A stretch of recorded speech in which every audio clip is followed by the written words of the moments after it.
The Nintendo Wii is one of the most beloved systems Nintendo has ever released. And if you know anything about me, I am quite the fan of this system. I have talked about it numerous times on this channel, and today, I wanted to compile a handful of Wii-related videos for you to fall asleep to, or for you to work to, or whatever else it may be. Alright, make sure to like and subscribe, and now, let us begin with 3 hours of Wii facts.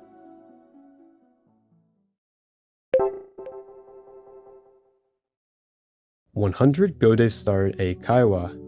Starting this video off, we have a very interesting piece of Wii lost media. 100 Gode Start a Kaiwa is a cancelled Wii game that was mentioned one singular time by Nintendo, and then it just vanished off the face of the internet. So, the first time we would ever hear about this game was on October 2nd, 2008. At this point, we were 4 years into the DS's lifespan, and 2 into the Wii's. Among many different topics discussed and games announced at this press conference, 2 are of importance today, both of which were co-developed by the Japanese company NHK. NHK is Japan's national public broadcasting organization. It's the equivalent to the UK's British Broadcasting Corporation. NHK runs multiple TV and radio channels, including NHK General TV, which covers news, entertainment, and cultural programming, and NHK Educational TV, which focuses on learning and documentaries. These 2 games that NHK would develop with Nintendo became NHK Kohaku Quiz Gassen and 100 Gode Start a Kaiwa. NHK Kohaku Quiz Gassen was developed by NHK Enterprise and would actually eventually end up releasing in 2010, a year later than it was projected to release. This title is based on NHK's long-running and iconic New Year's Eve television event Kohaku Utai Gassen, aka Red and White Song Battle, which features 2 teams of popular Japanese singers competing in musical performances. The Wii adaptation turns that familiar red vs. white concept into a family-friendly quiz competition with some additional game modes too. The game notably featured Mii character support and also had a very large file size considering how many short video clips would play alongside quiz questions. Now, the other game was co-developed by NHK Educational, which is the lost media in question. 100 Gode Start a Kaiwa was the unreleased game developed in collaboration between Nintendo and NHK Educational. The title roughly translates to Start English with 100 words and was based on NHK's English learning television program of the same name. It was first announced in October 2008 during that conference, marking it as the only time Nintendo would ever reference this game. Nintendo described the title as a family-friendly language learning experience designed to help users practice basic English vocabulary and conversation skills in an interactive, approachable way. According to Nintendo's presentation materials and screenshots, the project was intended to use the Wii Remote and Mii characters to create a more engaging learning environment. It would feature a variety of lessons and activities based on NHK's 100-word curriculum, a method focused on teaching key English words and phrases used in everyday conversation. The tone and design were meant to reflect NHK's distinctive teaching style, polite, structured, and suitable for all ages, much like their educational programs. Following its reveal, 100 Gode Start a Kaiwa appeared in Nintendo's internal and investor release lists through 2009, marked as a tentative title and labeled as unscheduled. This confirmed that the game was still in planning or development stages. However, by late 2010, the title was removed from Nintendo's release schedules and investor documentation, with no follow-up announcement or press release from either company. If I had to guess what happened to this game, it was probably cancelled because developing 2 fairly big games with NHK could have just been too large of a workload. I've played NHK Kohaku Quiz Gassen, the NHK game that would eventually release, and man, the sheer amount of content in that title is pretty crazy. Could content from 100 Gode Start a Kaiwa be repurposed for this game? In my opinion, yeah, probably, but it's hard to know for sure considering just how obscure this game is. Very few sites actually talk about this title, which is kind of surprising to me because this game looks very interesting. E3 Wii Line. In the early days of YouTube, Nintendo-related content was extremely rare, and the history of the platform's first Nintendo videos is surprisingly complex. For a long time, many assumed that the oldest Nintendo video still available was Nintendo Show, uploaded by user GSLin on June 17, 2005. This video, featuring a Mario performance, is actually the 197th video ever uploaded to the platform, and while it's not the absolute first Nintendo video, it's the oldest one that still exists on YouTube today. Enter the E3 Wii Line video, uploaded by the user Kazi. This video shows the absurdly long line of attendees queuing to try out the Wii 1 month after its official reveal at E3 2005. For a long time, it was considered lost because the original YouTube upload had been deleted. But decades later, thanks to archives of Kazi's channel and resources like the Wayback Machine, the video could still be accessed and downloaded using apps like VLC. So now we can see what supposedly is the oldest Nintendo-related video uploaded to YouTube just months after the platform came out. However, after digging deeper, it turns out the story is a bit more complex than it seems. Initial sources claimed that E3 Wii was uploaded on June 14, 2005, alongside other videos from Kazi like El Poder de Lynx. This would make it 3 whole days older than Nintendo's show. But evidence shows that while those 2 other videos truly appeared in 2005, E3 Wii is only reliably archived from May 20th, 2006. So what's the truth about this once lost video? Well, I have a pretty simple way to prove that this video didn't come out in 2005. In the first seconds of the E3 Wii video, hell, in the video's title itself, the word Wii is seen, which is a name Nintendo didn't officially adopt until 2006. This means it's impossible that this video came out in June of 2005, meaning Nintendo's show is the oldest video related to Nintendo on the platform. So while E3 Wii is no longer considered the very first Nintendo video on YouTube, it's still one of the earliest Nintendo-related uploads and a fascinating piece of once-lost media. Wii Self-Defense. Wii Self-Defense is a previously lost, now partially recovered prototype game for the Nintendo Wii, first revealed during a Bring Us Studios livestream in late 2024. This game, alongside another I'll talk about later in this video, were discovered on a development hard drive, or a Wii test kit. A person had found this hard drive, and then the Free Radical Archive group then purchased the games from that individual. The Free Radical Archive group, or FRD Archive, is a team that is dedicated to archiving every cancelled game from the development studio Free Radical. The discovery of this hard drive allowed the FRD Archive to make the games available, though they had to pay over $3,000 for the drive they were stored on. Anyways, what was up with Wii Self-Defense? Well, Wii Self-Defense was intended to be a fitness game that utilized the Wii's motion controls to provide an engaging workout experience. However, the project was never completed or released to the public, and its existence remained largely unknown before the aforementioned Bring Us Studios livestream from 9 months ago. The footage showcased a fitness-oriented game that combined elements of rhythm-based gameplay with physical motion controls. You could perform various martial arts-inspired moves, such as punches and blocks using the Wii Remote and Nunchuck, suggesting a focus on both fitness and interactive gameplay. It's basically just like a lower quality version of Wii Fit. So low quality in fact that I almost thought this was some fan-made slop, as fake Wii-related media is very common on YouTube. But no, Wii Self-Defense was in fact a completely real game, just of very poor quality, probably because the title wasn't finished and cancelled early in its development. Notably, in one of Wii Self-Defense's minigames, we can see a character that sort of resembles a Mii. However, it's clearly not a regular model, and is more in line with something you'd see in a third-party shovelware game. But yeah, overall, Wii Self-Defense is a very strange piece of Wii lost media. Huge shout out to both Bring Us Studios and Centra, as they are the 2 channels which have uploaded footage of this game. Wii Car Lost Airings. Yes, you read that right, Wii Car. See, this image right here has fascinated me for quite some time now. This is a Toyota Scion XB, but if you have a keen eye, you'd notice there is a huge Wii logo just obnoxiously plastered on the side of this thing. So, cable TV network Comedy Central ran a Thanksgiving-themed promotion called the Thanksgiving Weekend over multiple years, those being 2006, 2007, 2008, 2009, and 2010. Each year, the sweepstakes ran over several days of the holiday weekend. For example, the 2006 contest ran November 23rd to December 3rd, the 2008 contest ran November 27th to December 7th, and the 2009 contest ran from November 26th to November 29th, significantly shorter than the previous 2. Information about the 2010 promotion is very hazy, however it does exist as proven by this program list stating that it did air in November of 2010.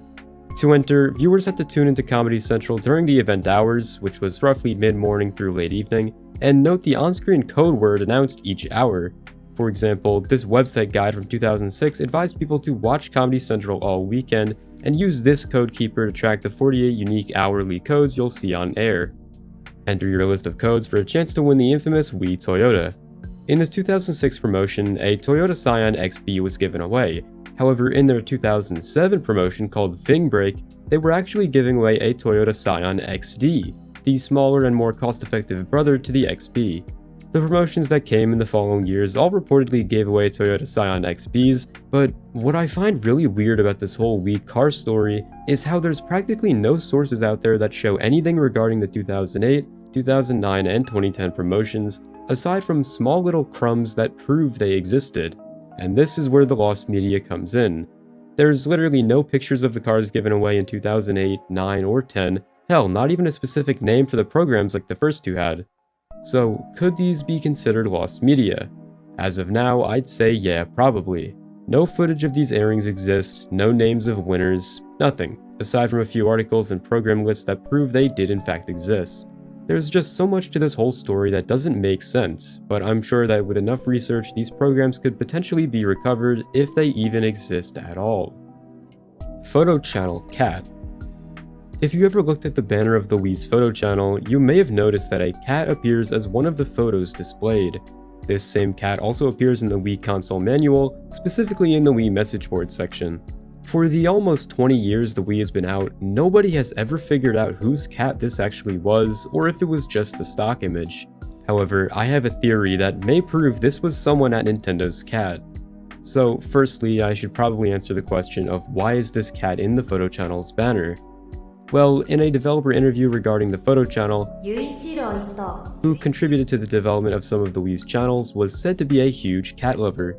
It was also stated that Ito used cat pictures all the time in the sample photos they used during development, one of which ended up being used for the channel's banner. This was a picture of an orange cat laying in the grass. Take note of this because now I want to show you a stage from Super Smash Bros. Brawl. This is Pokémon Stadium 2. If you zoom in on this cabin in the background, you can actually spot a tiny picture of an orange cat, as well as a smaller black cat silhouette through this window. It was long rumored and kind of taken as a fun fact that this picture was Masahiro Sakurai's cat, though he apparently denied this. So I'm just going to assume that the origin of this photo isn't Masahiro Sakurai. Now take this picture and put it next to the cat from the photo channel, and yeah, they look pretty similar, almost as if they're the same cat. The pattern on their head looks kinda similar, although I don't know, that could just be a reach. It isn't known if Ito actually had any cats, but if he did, I'd put money on it that this was his cat and he was just putting it into random games. But who knows, I could be wrong, so for now, the origin of the photo channel cat is unknown. YouTube XL. YouTube XL on the Nintendo Wii was a popular way for users to watch YouTube videos on their TVs before dedicated YouTube apps became widely available. Since the Wii at the time didn't support a native YouTube app, users would access YouTube XL through the Wii's internet channel, which was a web browser based on Opera. YouTube XL may just be one of, if not the most obscure versions of YouTube. The Wii's limited hardware and resolution meant the standard YouTube website was too demanding and cluttered for smooth use. In simpler terms, the internet browser was so bad that it needed a special version of YouTube made exactly for it. Its simplified large text interface was designed specifically for TV screens and basic input methods like the Wii Remote. With YouTube XL, users could easily search for videos, browse categories, and watch content in a way that was far more comfortable and usable on the Wii's browser. While the video quality was still limited due to the Wii's hardware and internet capabilities, usually maxing out at like 480p, YouTube XL made the experience more accessible and enjoyable. It stripped away unnecessary features and focused on the core experience, watching videos. Eventually, as Nintendo was starting to figure shit out, YouTube got its own channel for the Wii that could be downloaded like every other Wii streaming service.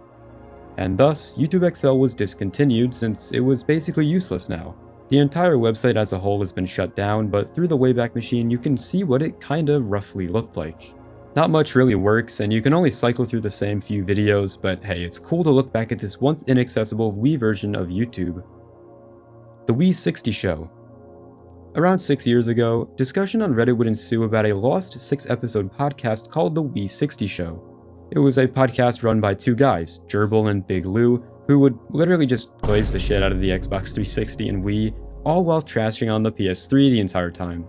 I put on one of these episodes while working on this video that you're currently watching now, and man, I don't know what Sony did to them, but they did not fuck with the PS3. For a long time, only 3 episodes of this show were available, but as of writing this, you can now view all 6 on the Internet Archive. They also had a blog site which is available for viewing on the Wayback Machine. Cosmic Walker. In the fall season of 2008, Nintendo held a conference where they would share information about upcoming games, some of which were Punch-Out!, Sin and Punishment 2, Fling Smash, and Wii Sports Resort. But another game called Cosmic Walker was shown off too, one that went under many people's radars. This game was created by Gaia, which is a company founded by former employee of Atlas Games, Koji Okada. This company had released 5 games under their belt before working on Cosmic Walker. Up until this point, they had only created games for PlayStation systems and 2 mobile games for iOS in 2010. In this movie reel from the 2008 conference, this short 6-second clip of the game is all we really got, alongside 3 screenshots. In the footage, we can clearly see advanced spaceships and space stations, which suggests that the game takes place in the near future. The fact that this 6-second gameplay montage shows no traditional action sequences like gunfights or boss battles led some fans to the conclusion that Cosmic Walker might have a lot in common with a game like Endless Ocean. In those gameplay images, you can see that the astronaut utilizes a grappling tool, presumably executed by holding the B trigger to latch onto environments. In this screenshot, the health bar on the top of the screen is lower than it is in the other 2, where it's at full, meaning that something caused the character to take damage along the way. What it was, who knows, because like I said, this is all we got. Cosmic Walker was the final project Gaia would work on before going defunct, as their website was inactive in 2010, following the release of Sword and Poker 1 and 2 for iOS. This led many people to believe that Gaia was finished. On October 6, 2010, an article was posted to NintendoEverything.com from someone speculating that Cosmic Walker and Gaia as a whole were probably gone. Gaia's website displayed nothing but a message apologizing for their closure. Nintendo Week.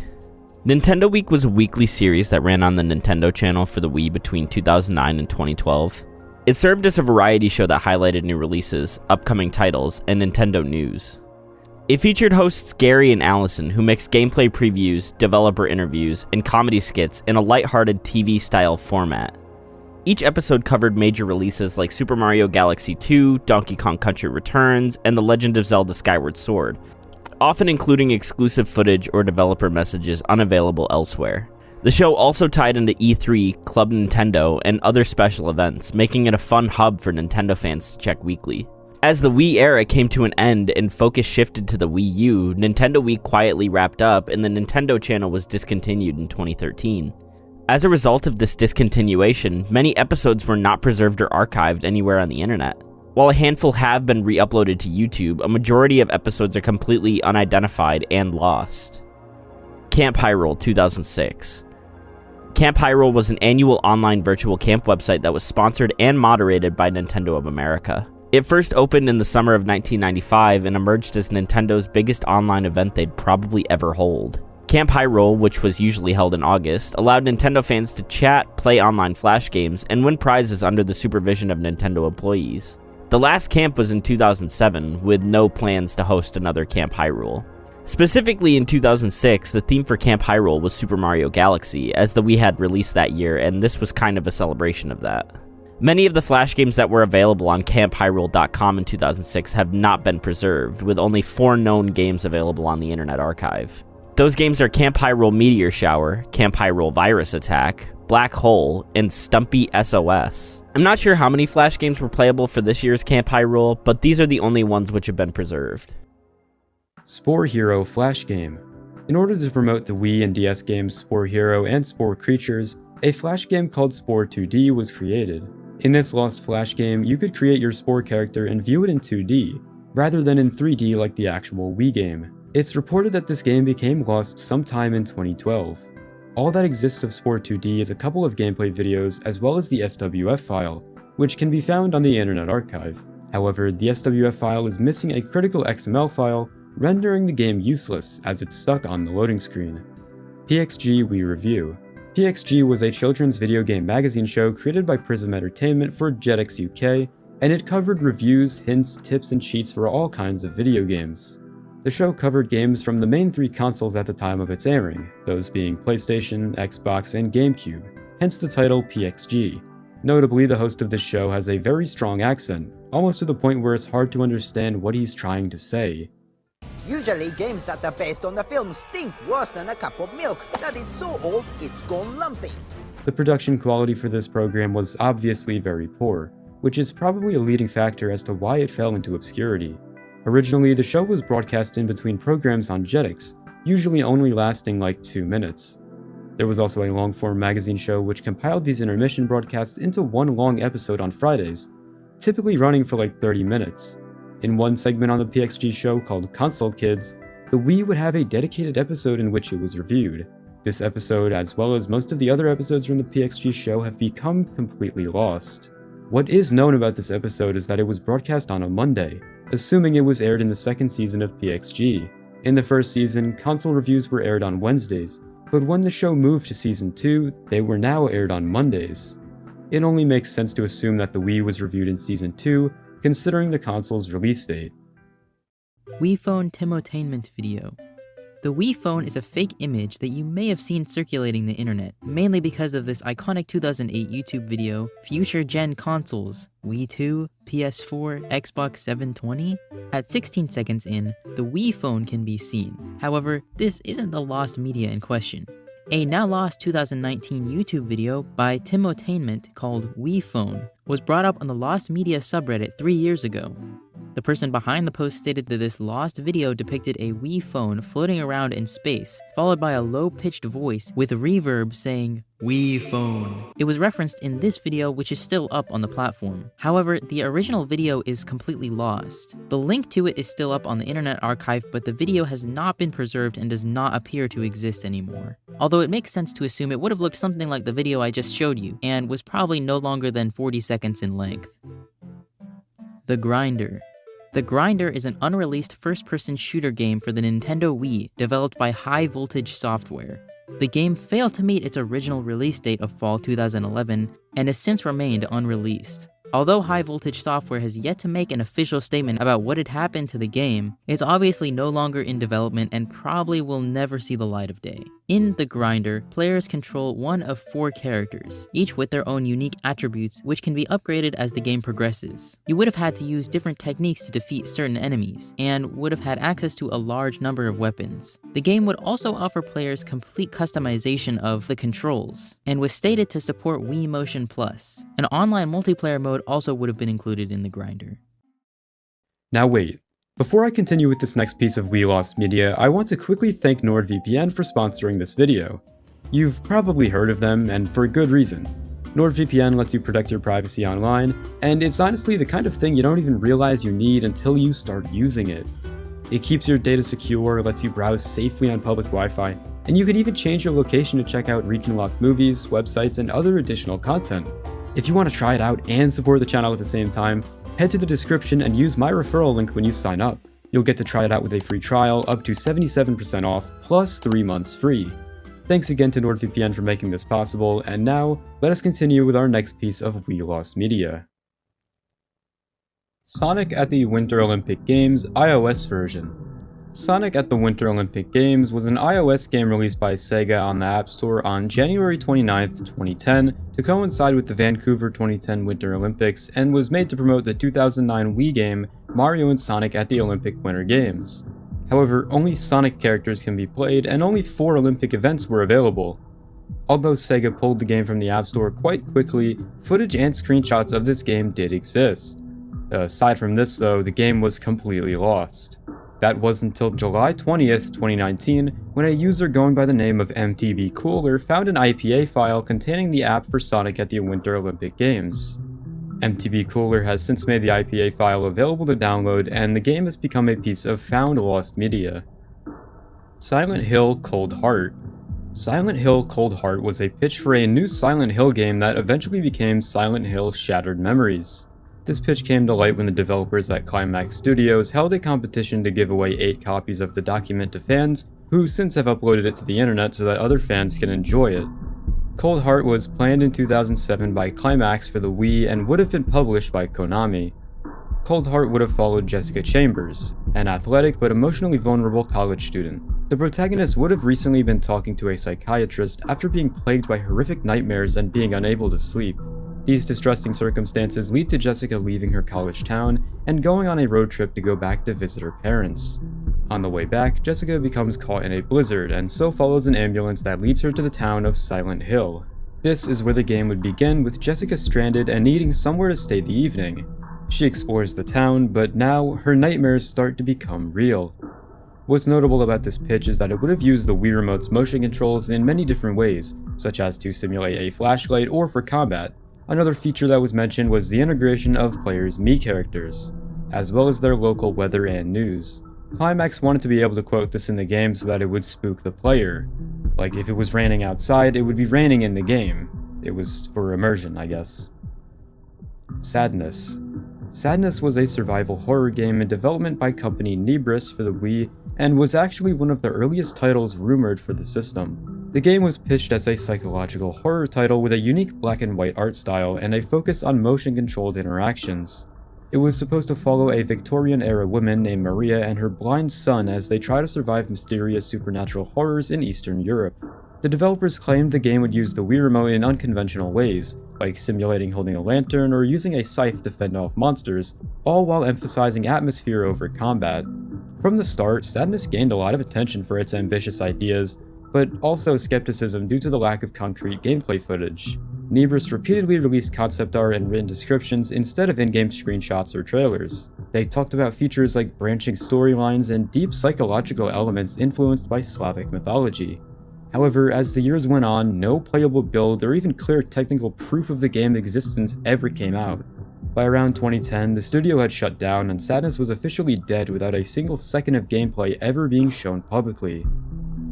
Wii Relax. Wii Relax is a cancelled Wii exclusive game. It was filed as a trademark but never released, and was speculated to be software for the Wii Vitality Sensor. The Wii Vitality Sensor was an ambitious peripheral announced by Nintendo in 2009, designed to measure a player's pulse and stress levels while using the Wii. It was shaped like a small clip, and the device was intended to attach to a player's fingertip and provide real-time biometric feedback. As intriguing as this sounds, the Wii Vitality Sensor faced significant technical and practical challenges, and Nintendo struggled to design software that would actually use this in a clever way. Due to these limitations, Nintendo quietly cancelled the Wii Vitality Sensor before it could ever reach the market.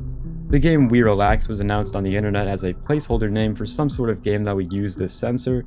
However, along with the peripheral itself, it was cancelled. Wii Sports Beta. The Wii Sports Lost Beta build, primarily known through archival footage and community research, is probably one of the most sought-after pieces of Wii Lost media. Showcased at E3 2006, the beta notably featured an airplane minigame that was ultimately scrapped from the final release of Wii Sports. This early version of the game included 4 playable sports: tennis, baseball, golf, and the aforementioned airplane. Yes, boxing and bowling weren't even considered for the final release of the game until early 2006. This airplane minigame allowed players to pilot a small aircraft around a cartoonish island, navigating through rings within a time limit. This concept was notably similar to the later island flyover mode in Wii Sports Resort, suggesting that the airplane minigame served as a prototype for that. This island location also bears a large resemblance to Woohoo Island, the location used in Wii Sports Resort, Wii Fit, and Pilot Wings Resort. And while this all sounds cool, what if I told you there was a 6th Wii Sport planned to be released in this beta version, but it wouldn't even make it to E3 2006? This was Jetpack, a sport whose only evidence proving its existence is one screenshot. It's unsure if this image comes from an actual playable build of the game, or if it's just some mock-up image. The Mii appears to be using a Wii Remote jetpack of some sort, and they also have ears, which proves that whatever build of Wii Sports this came from had to have been close to the E3 beta, considering the Miis in that build also had ears. Footage for all of the main 5 sports are available on YouTube, however, an actual playable build of this beta Wii Sports has yet to surface. Maybe someday, but for now, it remains completely lost. Wii Fly. Game development studio Factor 5 planned to make a Pilot Wings Wii game and started developing it all the way back in 2007.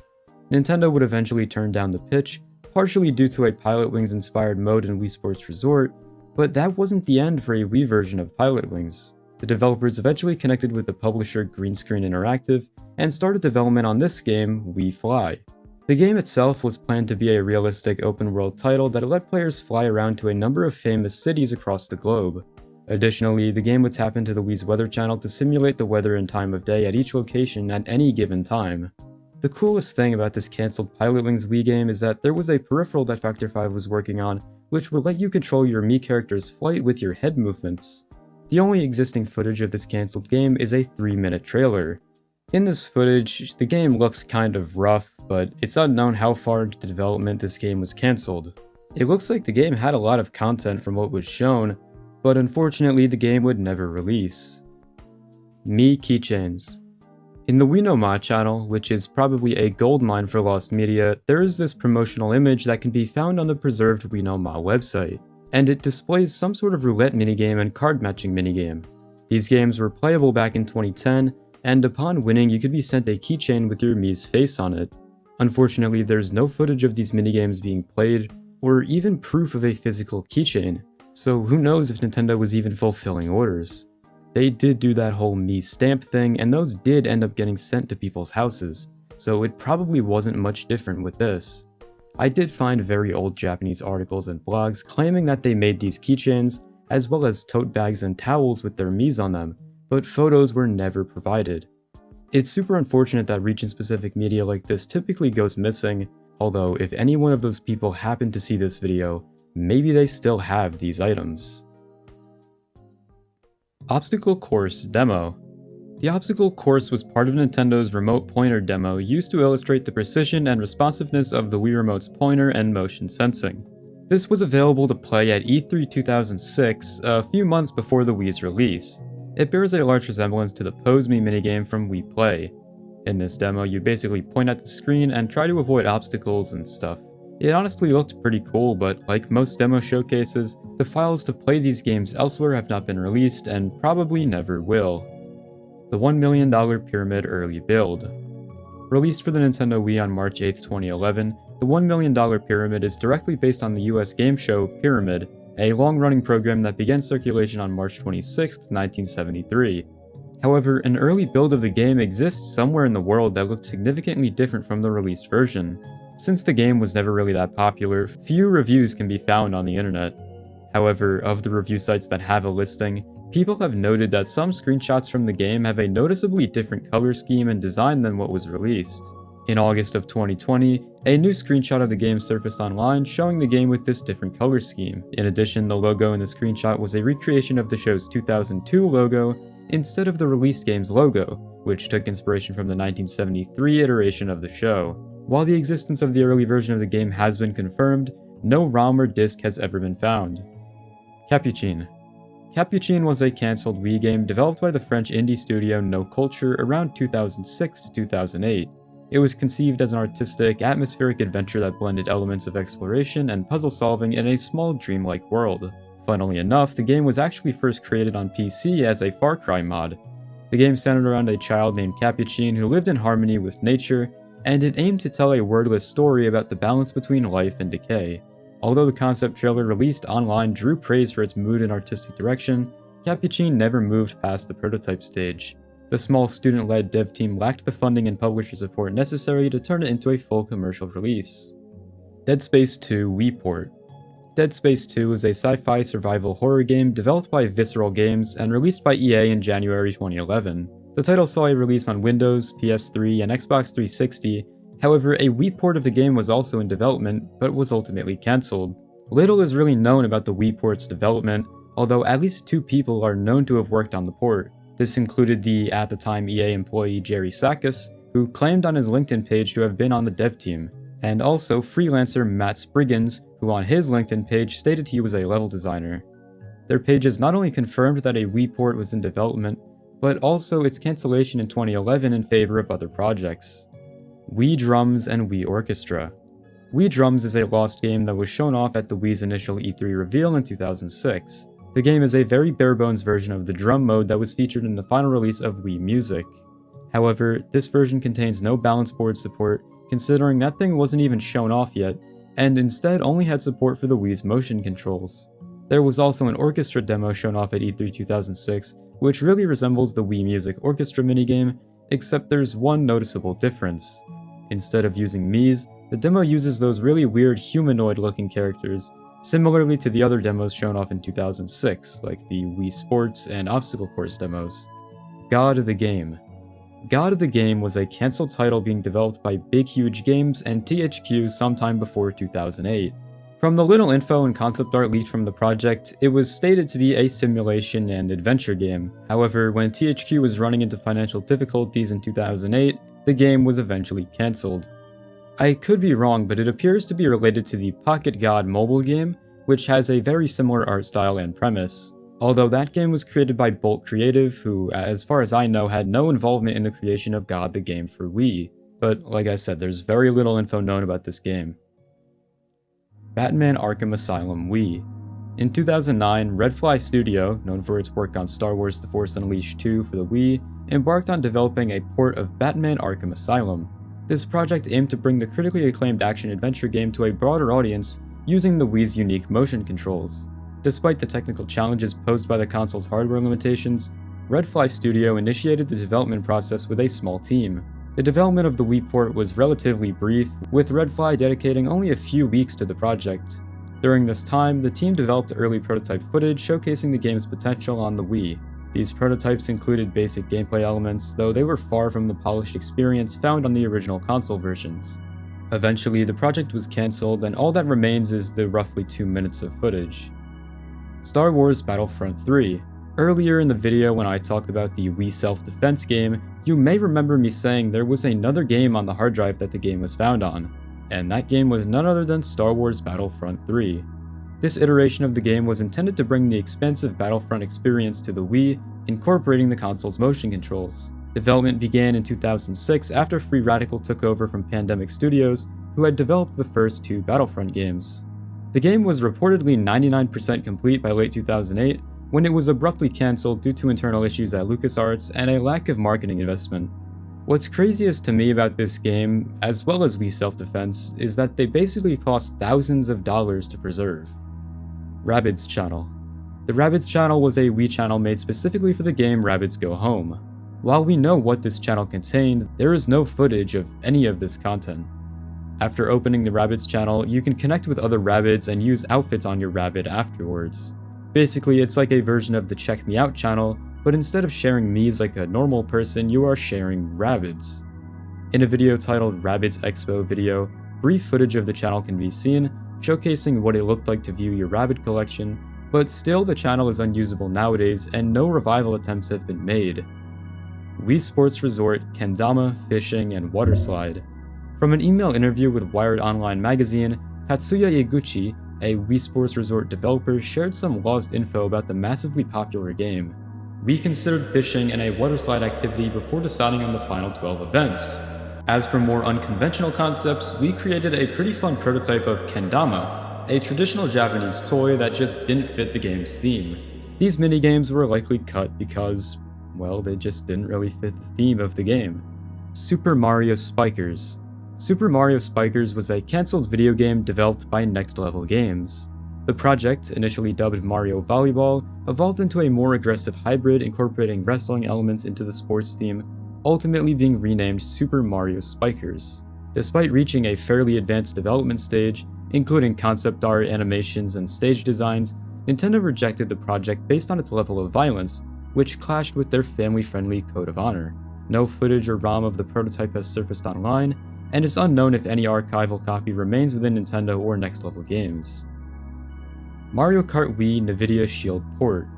First released in May of 2015, the NVIDIA Shield was initially marketed by NVIDIA as a microconsole, emphasizing its ability to play downloaded games and stream games from a compatible PC on a local network, or via the GeForce Now subscription service.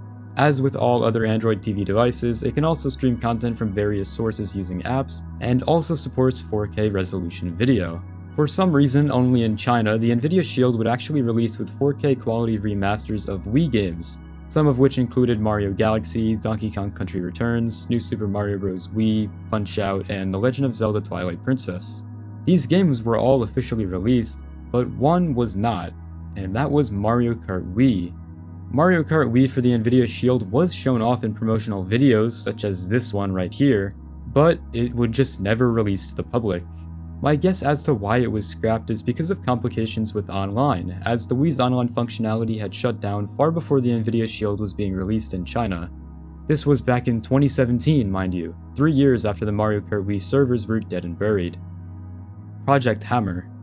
Project Hammer was a gritty first-party beat-em-up game in development at Nintendo Software Technology from around 2003, internally known as Machine X. Officially revealed at E3 2006, the game cast players as a cyborg named M09, wielding a massive hammer to battle waves of robotic enemies across near-future US cities. By 2007, NST and Nintendo's Japanese management were in a large feud. Western developers argued that the gameplay itself needed refining. Japanese developers called out repetitive motion mechanics, but senior executives insisted on revamping the environments for greater destructibility. Although reportedly on hold in 2007, funding was officially pulled in 2009, sealing the game's fate as cancelled and lost. Frisbee. Yeah, just Frisbee, that was the game's name. In 2007, Create Studios worked on a Frisbee game prototype for the Nintendo Wii, developed to demonstrate their new tech, like physics, impacts of wind and collisions with obstacles, and motion controls. This game may have been pitched to publishers as a cheap little shovelware kind of game, but it would just eventually never end up releasing. Wiiwa. Wiiwa was an unreleased Wii game developed by Zoink Games around 2008 to 2009, built around a bizarre but innovative concept. You would slide your Wii remote into the mouth of a real plush toy, and then use the toy itself as the controller. Movements of the plush would directly control an on-screen creature as you played through puzzles, levels, and minigames. The gameplay combined light platforming with pet care elements, and the animations and visuals were nearly finished. A trailer was even released in 2009, showing how the plush would be used to control everything from movement to interactions in the world. Despite a working prototype and a mostly finished build, Wiiwa faced serious hurdles that ultimately led to its cancellation. A spiritual successor called Wiiwa Rock On later launched on mobile, using the same character but ditching the plush controller. Megastar. Megastar is a cancelled music game that was being developed by EA Montreal in late 2009, with a release being targeted for the following year exclusively on the Wii. It was in the works for approximately 2 months, never advancing past the pre-production phase of development. According to an artist who worked on the game, it was being prepared as EA's response to Just Dance, which launched in November 2009. It was planned to have had similar Wii motion dancing mechanics to Ubisoft's game, but would have added its own twist in the form of a singing component via a USB microphone. Hasbro Family Game Night 3 Trivial Pursuit. Hasbro Family Game Night is a series of games created by EA in partnership with Hasbro, bringing their iconic board games to a video game format. And the game in question today, Hasbro Family Game Night 3, was released on October 26, 2010 for the PS3, Wii, and Xbox 360. This installment adapts 5 games: The Game of Life, Clue, Twister, Mousetrap, and Yahtzee hands down. However, in a 50-second trailer for the game, at the very end, the game's box art is shown on screen. And when taking a closer look, Trivial Pursuit is listed as one of the games included. No release of the game across its 3 consoles features Trivial Pursuit, so where did it go, and is there even any footage of this? To that I say not sure and no. Someone in the comments of this trailer speculates that the game was unfinished, and the actual game was trash, so they obviously rushed it up. What could be the case is that Trivial Pursuit was planned to release at the time this trailer was made, however, soon before its release they chose to cut it. Possibly because Trivial Pursuit got its own standalone game on the Wii, PS3, and Xbox 360, so including it in this game pack may have felt redundant or caused people not to buy that game. Pollen Sonata. Pollen Sonata is an experimental Wii prototype developed in 2007 by a group of 10 students from the Danish Academy of Digital Interactive Entertainment. The team built the prototype using Valve's Source Engine and created it as a part of a class project, with hopes of eventually bringing the game to Nintendo's Wii. The concept was unusual and artistic, focusing on pollination and environmental themes, and the team even put together a teaser video to showcase the idea to potential publishers and generate interest. Despite the ambition behind Pollen Sonata though, it never came to fruition. While there was plans to adapt the prototype into a full game, it lacked the funding and publisher support necessary to move forward. As time passed, the students graduated and went on to do other projects, leaving this prototype dormant. Burnout Freestyle. Burnout Freestyle is a cancelled racing game intended for the Wii and DS. It was developed by Criterion Games and was said to be published by EA as the first Nintendo-exclusive Burnout game, before its development was shelved in favor of Criterion working on Need for Speed games. Burnout Freestyle would become the first in the series to receive a Wii release, while also being the second DS title. Burnout Freestyle wasn't really shown too much to the public before being quietly cancelled by December 2010. However, the game's existence was publicly confirmed when EA outsourced manager Paul Dibden provided information about the game and DS screenshots on his website. Ultimately, no build of Burnout Freestyle has ever publicly released. The screenshots indicate that the game had received some development prior to being shelved, but are the only viewable remnants of the title. No content from the Wii version has ever leaked, so all we have to go off of is some DS screenshots. Charlie Brown All-Stars. Charlie Brown's All-Stars was a baseball video game most likely based on the animated special of the same name, which is based on the Peanuts franchise. The game was being developed by Farside Studios and was to be published by Namco Bandai Games for the Wii, Xbox 360, PS2, and PlayStation Portable, but ended up getting cancelled before it was released. The game would have featured over 70 playable Peanuts characters. An advertisement for Charlie Brown's All-Stars was printed on the back of the instruction manual for the PS2 version of Snoopy vs. the Red Baron. The ad promised a release in 2007. But unfortunately, due to Farsight getting involved with too many projects and not having enough staff to work on this game, it was eventually cancelled. Wii Sports Mii Support Disc. This is the Wii Sports Mii Support Disc. It is currently unknown what the purpose of this disc was. The only copy of this disc that we know currently exists is extremely scratched, to the point where it was completely unrecognizable by the Wii's disk drive. It's speculated that the disc was intentionally destroyed by Nintendo, but we don't know this for sure. The disc's exact purpose is unknown, however, as the Wii menu has code to output an error if Mii channel data is corrupted, it is likely that this disc is intended to remedy that in some way. This is the error message shown when there is corrupted data in the Mii channel. As of January 2019, a copy of the Wii Sports Mii Support Disc has been obtained and has been sent for resurfacing, however the data hasn't been successfully dumped yet. Who knows if this disc would have brought up a unique program when inserted, or if it would have just slightly patched the error and prompt you to eject it. We'll probably never know, considering it's been 6 years since it was discovered. Mario Kart Wii 3D. In 2011, Nintendo would appear at the annual GDC, or Game Developers Conference, to show off what they've been working on and plan to release in the following year. One presentation in particular is of interest today, that being Hideki Kono's. At Kono's keynote, he mainly talked about the development of the 3DS, such as who was on the dev team, the hardware, and of course the 3DS's big gimmick, stereoscopic 3D. Hideki Kono briefly talks about how the team was trying to make Mario Kart work with a 3D effect, so they whipped up a demo version of Mario Kart Wii to test things out. They actually rigged the Wii nunchuck with a 3D slider to toggle this visual effect. No footage of this demo being used was ever shown, and probably never will be, considering this was something only the developers would have used. We did see an image of this altered version of the nunchuck though, which I think is pretty cool. Garfield Gets Real. Garfield Gets Real was originally released for the Nintendo DS in 2009 as a tie-in to the animated film of the same name.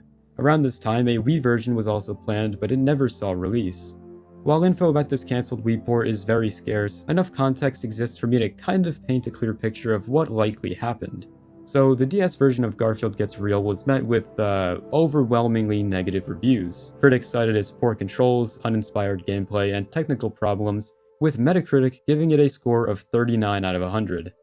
Because the DS version underperformed, the publisher had little incentive to continue investing in a Wii version that would have required additional time and resources. The Wii version also would have released after the movie's peak relevance, meaning the tie-in marketing power was mostly gone.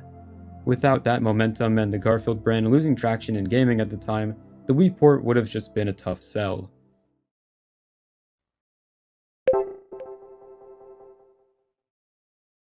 So, seeing as the Nintendo Wii is almost 20 years old, I thought I should create the largest Wii iceberg on the internet and cover it in this video.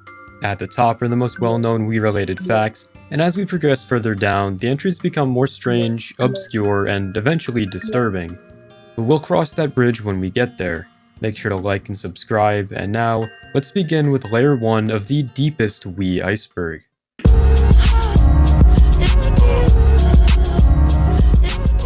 Wii Sports. Wii Sports was Nintendo's very simple showcase for the Wii's new motion controls. Included as a pack and launch title, Wii Sports bundled together 5 easy-to-grasp games: tennis, bowling, baseball, golf, and boxing. Seeing your on-screen Mii character swing exactly as you did made it the perfect demo for grandparents, little kids, and everyone in between because, at this point in time, there was nothing else like it. Wii Sports would go on to become one of the highest-selling video games of all time. I mean, you'd be crazy not to have at least heard of Wii Sports before. Mii's. A Mii was Nintendo's simple, cartoon-like avatar system introduced on the Wii, which let players create little digital versions of themselves. They show up in a plethora of Wii games, and even went on to feature in consoles like the Switch, 3DS, Wii U, the DS in like 4 games. Wii Remote and Nunchuck. The Wii Remote and Nunchuck were the unconventional controller setup designed to make the Wii games feel more physical. The Wii Remote is a controller that is shaped like a TV remote, and it used motion sensors, infrared pointing, and simple buttons so you could swing it like a bat, aim it like a pointer, or tilt it like a steering wheel. The Nunchuck plugged into the bottom and added an analog stick plus extra motion sensing, giving games a more traditional control when needed without losing the Wii's signature motion controls. If you wanted something even more classic, there was the Classic Controller and the Classic Controller Pro, which is the same, but now it has thighs. Nintendo Wi-Fi Connection. Nintendo Wi-Fi Connection was the online service for the Nintendo Wii and DS, letting players connect from all over the world without any subscription fee. It was built around a friend code system, keeping things accessible even for people who'd never played online games before. Granted, that friend code system was fucking horrible, but the service ran from 2005 and shut down in 2014, and even with its limitations, it was pretty iconic. By no means was it good, but you could tell that Nintendo was trying to achieve a kind of space-themed aesthetic with this online service, which is quite interesting. It beats the corporate slop aesthetic, or whatever Nintendo Switch Online's going for. We would like to play. We would like to play is the tagline that these two Japanese men would say in Nintendo's 2006 line of Wii commercials. We would like to play. These commercials always show the whole family getting in on the action and doing these over-the-top motions that show, hey, you can swing our controller. This was done to kind of pander to adults who may have kids, since they'll see a family having fun playing a relatively cheaper console compared to its competitors, thus making them buy one. Wii Channels. Wii Channels were a part of the Wii's unique TV-like interface. Basically, every one of the console's features lived inside its own little channel tile that you could click into. For example, there was the Mii channel for creating Miis, the photo channel for viewing and editing pictures, and the Wii Shop channel for downloading games and apps. Nintendo also added some less necessary ones like the forecast and news channels, which presented real-world info into this cool globe-spinning format. There was also the Check Me Out channel, which let players share Miis globally, and the Everybody Votes channel, which turned data collection into a fun activity.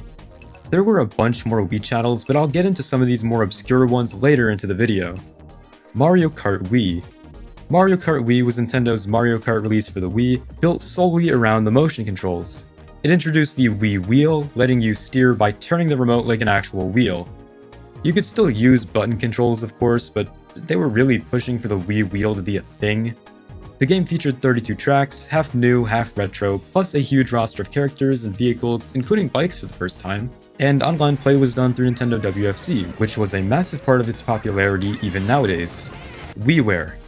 WiiWare was Nintendo's digital game service for the Wii, launched in 2008 through the Wii Shop channel. It was designed to let smaller developers release their own original games without a physical disc, often experimental indie-style projects. WiiWare didn't allow for games larger than 40 megabytes in size, so most titles ended up looking like this. There were some pretty great games released through WiiWare, but yeah, a majority of them just weren't of very high quality.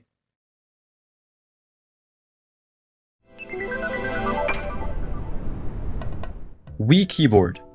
Now that we've entered layer 2, we can finally start talking about, actually interesting things. It wouldn't be an iceberg chart without a layer 1, so I decided to keep it as brief as I could while still covering the main topics. Alright, anyways, the Wii Keyboard is this white Wii-branded keyboard which was created in partnership with Logitech. The reason for this keyboard's existence was mainly for the Wii's internet channel, which required a lot of typing in order to open web pages and whatnot. Considering how tedious and annoying it was to type with the Wii's pointer controls, having a USB keyboard does sound pretty cool. And so this was created, and I can officially say that I am a proud owner of the Wii keyboard. Not sure what I'm ever going to do with this thing. Food Delivery Channel. The Food Delivery Channel, or Deme Channel, was a Japan-only Wii channel released in partnership with Demaiken, a popular online food delivery service. The channel would let you browse local restaurants, see menus, and place delivery orders directly through the Wii. Payments would work the same way they did on the Demaiken website, which was cash on delivery or whatever the restaurant accepted, since the Wii itself wasn't handling the transactions. It wasn't really a widely known channel outside of Japan, but it's one of the most interesting examples of Nintendo treating the Wii as an everything device. Mario Galaxy Phone Call. When Mario Galaxy released in 2007, If you were a customer that pre-ordered the game at GameStop, you could receive a promotional voicemail from Super Mario himself. Take a listen. Hi, I'm Charles Martinet, the voice of Mario, and you may know me a little better like this. Hello, it's me, Mario, woohoo! And I'ma call you because I'm here at the GameStop where they telling me that you pre-ordered my newest and the greatest game, Super Mario Galaxy, woohoo! It's an amazing game, and it's gonna be here tomorrow at your local GameStop. You can come and pick it up at the GameStop store where you originally reserved your copy. Whoopee! Nintendo Week. Nintendo Week was a weekly video show that ran on the Nintendo Channel from 2009 to 2012, produced in-house by Nintendo of America. It was basically Nintendo's own part TV show, part marketing, part entertainment, part I don't know. Released every Monday as a new episode you could stream directly from your Wii.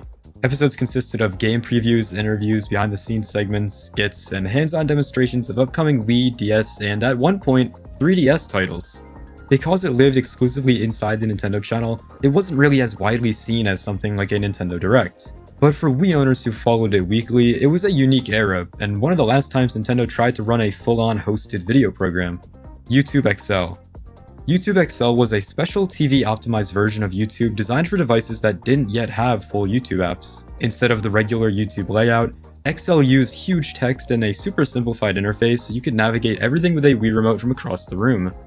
On the Wii, YouTube XL could be accessed from the Wii's internet channel, although when the Wii eventually got its own dedicated YouTube channel, YouTube XL was basically pointless. On June 9th, 2023, YouTube XL was officially discontinued on all supporting devices. Wii and DS cross-compatibility. The Wii and Nintendo DS were designed as separate systems, but in the 2000s, Nintendo loved finding small little ways for them to talk to each other. Early in the Wii's life cycle, Nintendo pitched the DS almost like a bonus controller for certain games and applications. One of the earliest examples I can think of was Pokemon Battle Revolution, which let you kind of use the DS as a controller. Instead of navigating menus with the Wii remote, you could connect Pokemon Diamond, Pearl, Platinum, Heart Gold, or Soul Silver, and get the full touchscreen control of every command during battles. I think another major example was the Wii's Nintendo channel, which allowed DS owners to download game demos directly to the handheld. This feature, called DS Download Service, kinda turned the Wii into one of those Nintendo's own kiosks, if you remember those. You could browse a list of a bunch of different DS demos and transmit them wirelessly to any DS within range. Download Assistants. Download Assistants were these little stub channels on the Wii that would let you download a real channel. Basically, if you wanted to download the Check Me Out channel from the Wii shop, it would first install this Download Assistant version to your menu. If you click through the assistant and download the channel, this renders the stub version useless. You're given the option to delete the assistant if you'd like, but I don't know, I always liked keeping them on my menu. Wii Phone. The Wii Phone is an iconic fake console that comes from an article on Gizmodo.com titled Nintendo Wii Phone Rumor, published by Brian Lim on February 8th, 2007. He states, T3 found a patent for a Nintendo gaming phone. Could it be a channel on the Wii, using the Wii remote as a handset? Maybe. I'm not getting my feathers riled up on this one, though. What is getting me randy is that Photoshop job on the left, based on the patent art. Me likey. That may be the most 2007 article I've ever read. Anyways, yes, the iconic Wii Phone image was actually based on a patent from 6 years prior. In 2001, Nintendo filed a patent for a phone that had both calling and texting functionality, as well as the ability to play games. The images provided with the patent show Super Mario Bros. Running on a phone, which has all the standard phone buttons, but now with a D-pad and A and B buttons. The original patent image does bear a large resemblance to the Wii Phone image that would emerge years later. I mean, down to the button placement, the images are practically the same, just one has Wii branding and the other one doesn't. But this Gizmodo article obviously isn't the place where the Wii Phone would gain notoriety. That's because around a year later after this article was published, on April 19th, 2008, YouTube user Video Game AF would drop one of the most iconic early YouTube videos. Let the bodies hit the... Among other super real and believable leaks like the Nintendo DS closed, PS4, and PS4 again, lies the Wii Phone. Hands down, this video is probably one of the greatest things ever uploaded to the platform. The Future Gen Consoles video is so good because it perfectly captures that early YouTube era where kids were absolutely convinced they were breaking industry news with these shitty Photoshop edits. Also, the background music is Bodies by Drowning Pool. It's like you can feel the 2008 just radiating off this video. Woohoo Island. Woohoo Island is one of Nintendo's most iconic fictional locations, first appearing in Wii Sports Resort in 2009. I mean, technically it appeared in Wii Fit first, but it didn't receive the name Woohoo Island until Wii Sports Resort. It was designed as a tropical island paradise meant to serve as a hub for a variety of minigames and sport activities. The island itself was notable for its surprisingly detailed design, complete with mountains, beaches, rivers, and even a small town. It has cars driving around, surrounding islands, tunnels going through the ground. This was way too detailed to be only used in like 3 games. Interestingly, Woohoo Island is said to be inspired by a combination of real-world locations, such as Okinawa, Japan, and various other tropical islands. Gossip Girl. Gossip Girl refers to the multiple times that the Wii was featured or referenced in the 2000s teen drama Gossip Girl. Firstly, in Season 4, Episode 16, around 24 minutes into the episode, Nate and Reina are depicted playing Just Dance on the Nintendo Wii. Similarly to his character in the show, the actor who plays Nate, Chase Crawford, was interviewed in 2009 at the launch event for Wii Sports Resort in New York City. He was seen playing the Wii at one of those kiosks that were set up, and told interviewers how much he enjoys playing on the Wii just like his character in Gossip Girl. In Chuck Bass's penthouse, the fact that he keeps a Wii in it is mentioned on several occasions, and in a specific scene whose episode I cannot find for the life of me, people are seen playing Wii Sports Boxing on the TV behind Chuck. Frutiger Arrow. Frutiger Arrow is a design aesthetic that emerged in the mid-2000s and is closely tied to the era of Web 2.0 and the rise of friendly consumer-focused interfaces. Visually, Frutiger Arrow is characterized by glossy, semi-transparent elements, soft gradients, bright and vivid color palettes, particularly blues and teals, and clean, approachable typography. It's essentially a tech optimism aesthetic designed to make digital interfaces feel both sophisticated and inviting. Although Frutiger Arrow was not created specifically for the Nintendo Wii, the console's design language shares many similarities with this aesthetic. Some more examples of Frutiger Arrow elements in the Wii environment include the forecasted news channels, Woohoo Island, Wii Sports, certain worlds in Mario Galaxy, and even some old promotional art gives off this vibe. Pets in Wii Fit Plus. Wii Fit Plus was an expanded version of Wii Fit that released shortly after the original game. Alongside adding new features like more minigames and a more detailed diet tracking system, you could also weigh your pets. If you held your cat or your dog and then stepped onto the balance board, it would use your standalone weight and then calculate how much your pet would approximately weigh. I don't think this was really all that accurate, but it's a really cool feature I don't see talked about nearly as much as it should be. Minecraft. Even though the Wii never received a true Minecraft release like the Wii U and 3DS did, Minecraft was playable on the Wii in some capacity. This was through Voxelcraft and Cavex, 2 different homebrew applications. Starting with Voxelcraft, this was a homebrew voxel engine for the Nintendo Wii created by developer Dave Fennick. It allows players to place and remove blocks in a seemingly infinite world, kind of like Minecraft. You navigate the environment using the Wii Remote nunchuck, with the pointer controlling the camera rotation and the analog stick controlling movement, and the buttons used to add or remove blocks. Cavex, short for Cave Explorer, is a more ambitious Wii homebrew project that attempted to recreate the experience of Minecraft Beta 1.7.3 on the console. Cavex is a full rewrite of the game's core mechanics optimized for the Wii's hardware. Cavex features most of the original game's blocks, basic lighting, day and night cycles, and even the nether dimension. Wii Chess. Wii Chess is a chess game for the Nintendo Wii, developed by Landcars and published by Nintendo. It released in Europe in 2008 and later as WiiWare in Japan under the name Sushin Taikyoku World Chess. The game offers standard chess gameplay on an 8x8 board, as well as local 2-player matches, and when Nintendo Wi-Fi connection was active, online multiplayer. This makes it the only Wii series game to feature online multiplayer, and also the only one not to feature Mii characters. It also does not use motion controls. Man, what did this game have? Board themes? Putting board themes aside, the game's presentation was considered notably bland, and its lack of a release in North America limited its reach by a lot. PS Move and Kinect. The PS Move and Kinect were Sony and Microsoft's direct responses to Nintendo Wii's revolutionary motion controls, which had reshaped the console landscape after the Wii's launch. Nintendo had tapped into this new audience of casual gamers and families by making games more physically interactive and accessible. Both Sony and Microsoft recognized the appeal and commercial potential of this market and designed hardware and games to compete directly with Nintendo's Wii. Funnily enough, the guy who pitched the motion control tech to Nintendo actually pitched it to both Sony and Microsoft beforehand, and both declined working with him. Anyways, the PlayStation Move, released in 2010, used a combination of a handheld controller with this weird glowing orb on it, and the PlayStation Eye camera to track movement.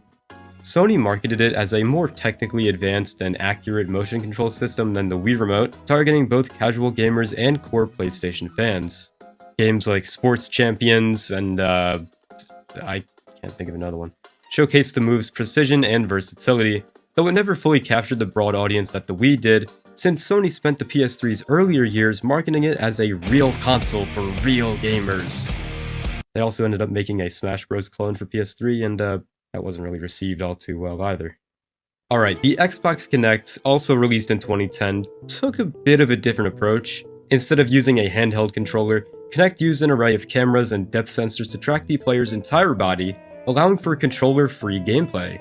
Kinect was designed to appeal to the same casual and family-oriented demographic as the Wii, offering game experiences like dancing, sports, and exercise. Both the Move and Kinect were essentially just attempts to replicate and surpass the Wii's motion gaming formula, though the only problem is that the trend had considerably died down by the time they released these devices. Queen Elizabeth's Golden Wii. In 2009, the game publisher THQ commissioned a unique 24-karat gold-plated Nintendo Wii, along with a copy of their shovelware minigame collection Big Family Games, with the intention of gifting it to Queen Elizabeth II and her family. According to THQ, the idea was that the royal family deserved a special console, rather than a standard white Wii, in order to promote the game and grab media attention. However, and perhaps unsurprisingly, the Golden Wii never ended up in the Queen's hands. For security and protocol reasons, the gift was refused by Buckingham Palace and returned to THQ. Over the years, after THQ went bankrupt, the Golden Wii was passed into private hands and eventually became a collector's item. Touch Generation Soundtrack.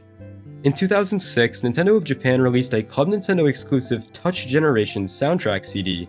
This was a promotional album that tied directly into the company's push to make the Nintendo DS and Wii appeal to non-gamers.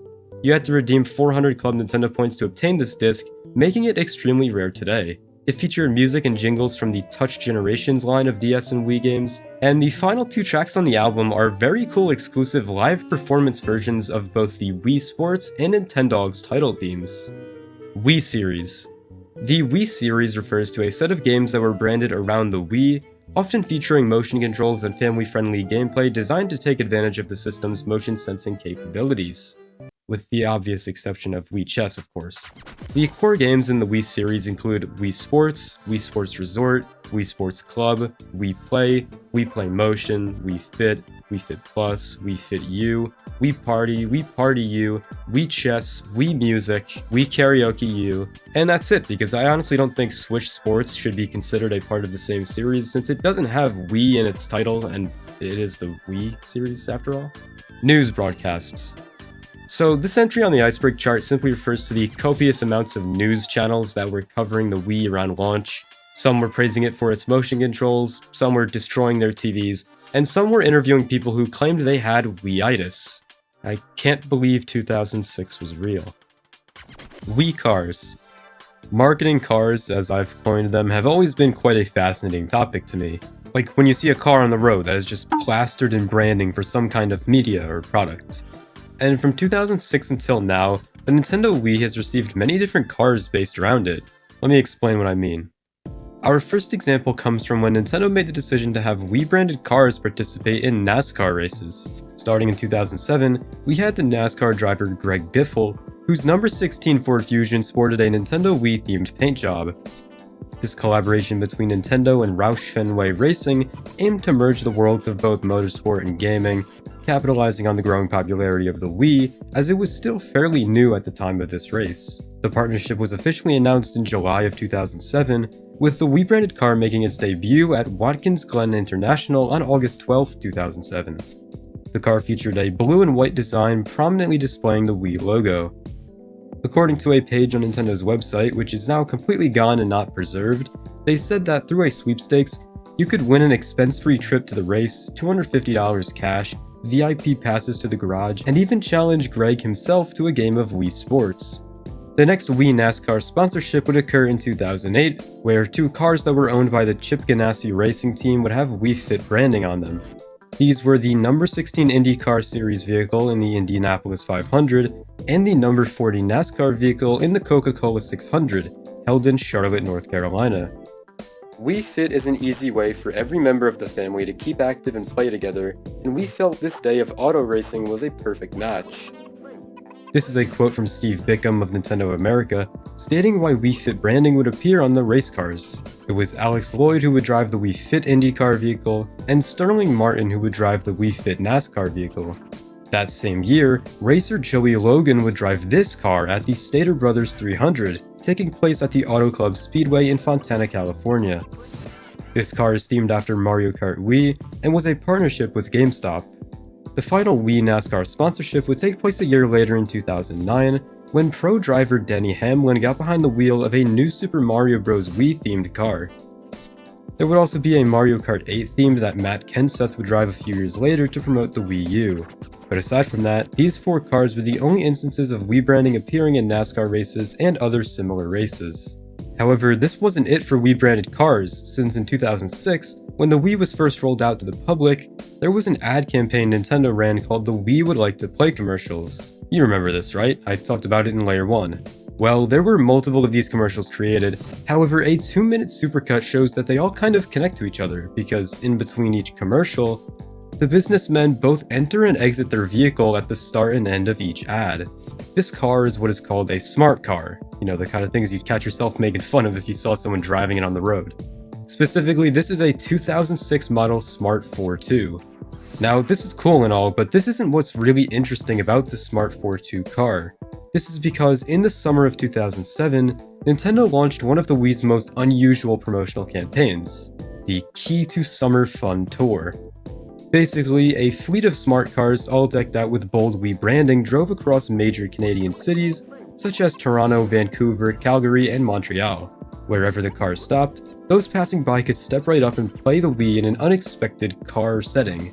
Just like the whole NASCAR promotion, this event also featured a sweepstakes. Participants could enter online for a chance to win a trip to Toronto, where they would take part in a key event on September 1st, 2007. That lucky winner would find that their key actually started a Smart 4.2 car, which came bundled with a Wii. The last Wii car was related to a set of Comedy Central promotions that ran from 2006 to 2010, where you could win yourself one if you wrote down a bunch of codes from their special program on TV. I've talked about this more in depth in other videos of mine, so go watch those if you're interested. Insensitive unused Wii Fit animations. In the files of Wii Fit, there's a few unused animations that would play when your weight is determined to be overweight, underweight, or obese. They show your Mii character inflating or deflating like a balloon, which would be pretty humiliating, and considering people were already complaining about Wii Fit being insensitive in its released state, having these in the game would not help its case. The end of the Wii calendar.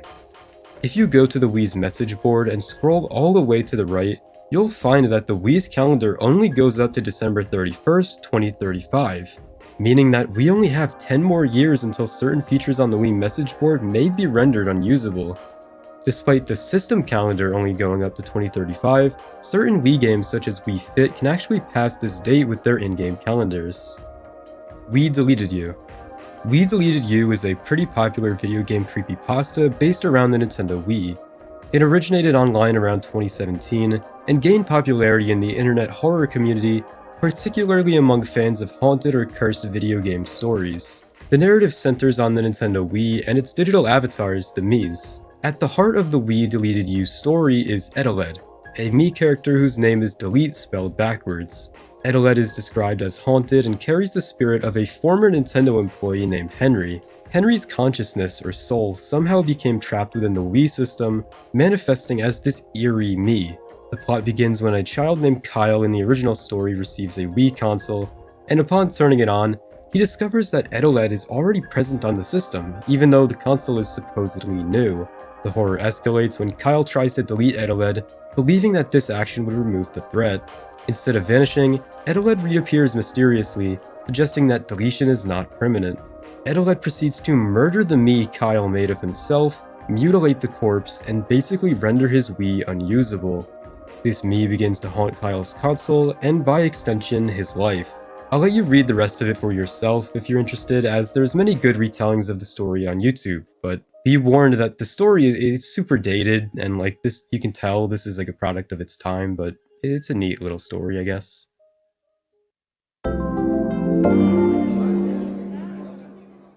Wii 2 leaks.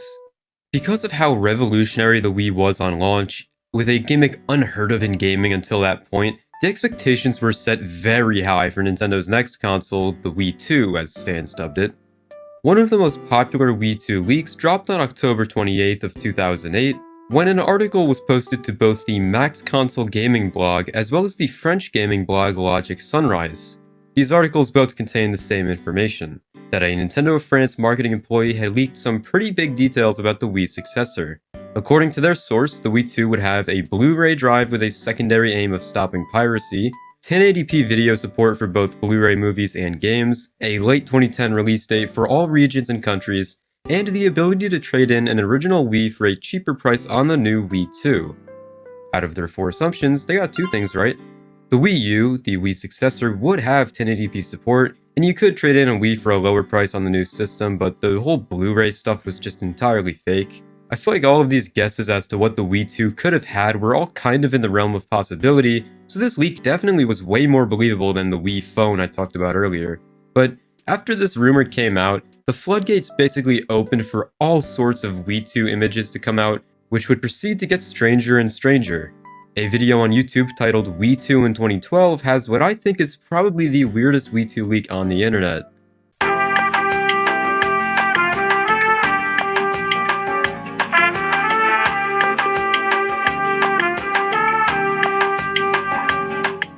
When I saw this supposed Wii 2 controller, a thought popped in my head, but it appears I don't even need to say it because the comments were already thinking the same thing.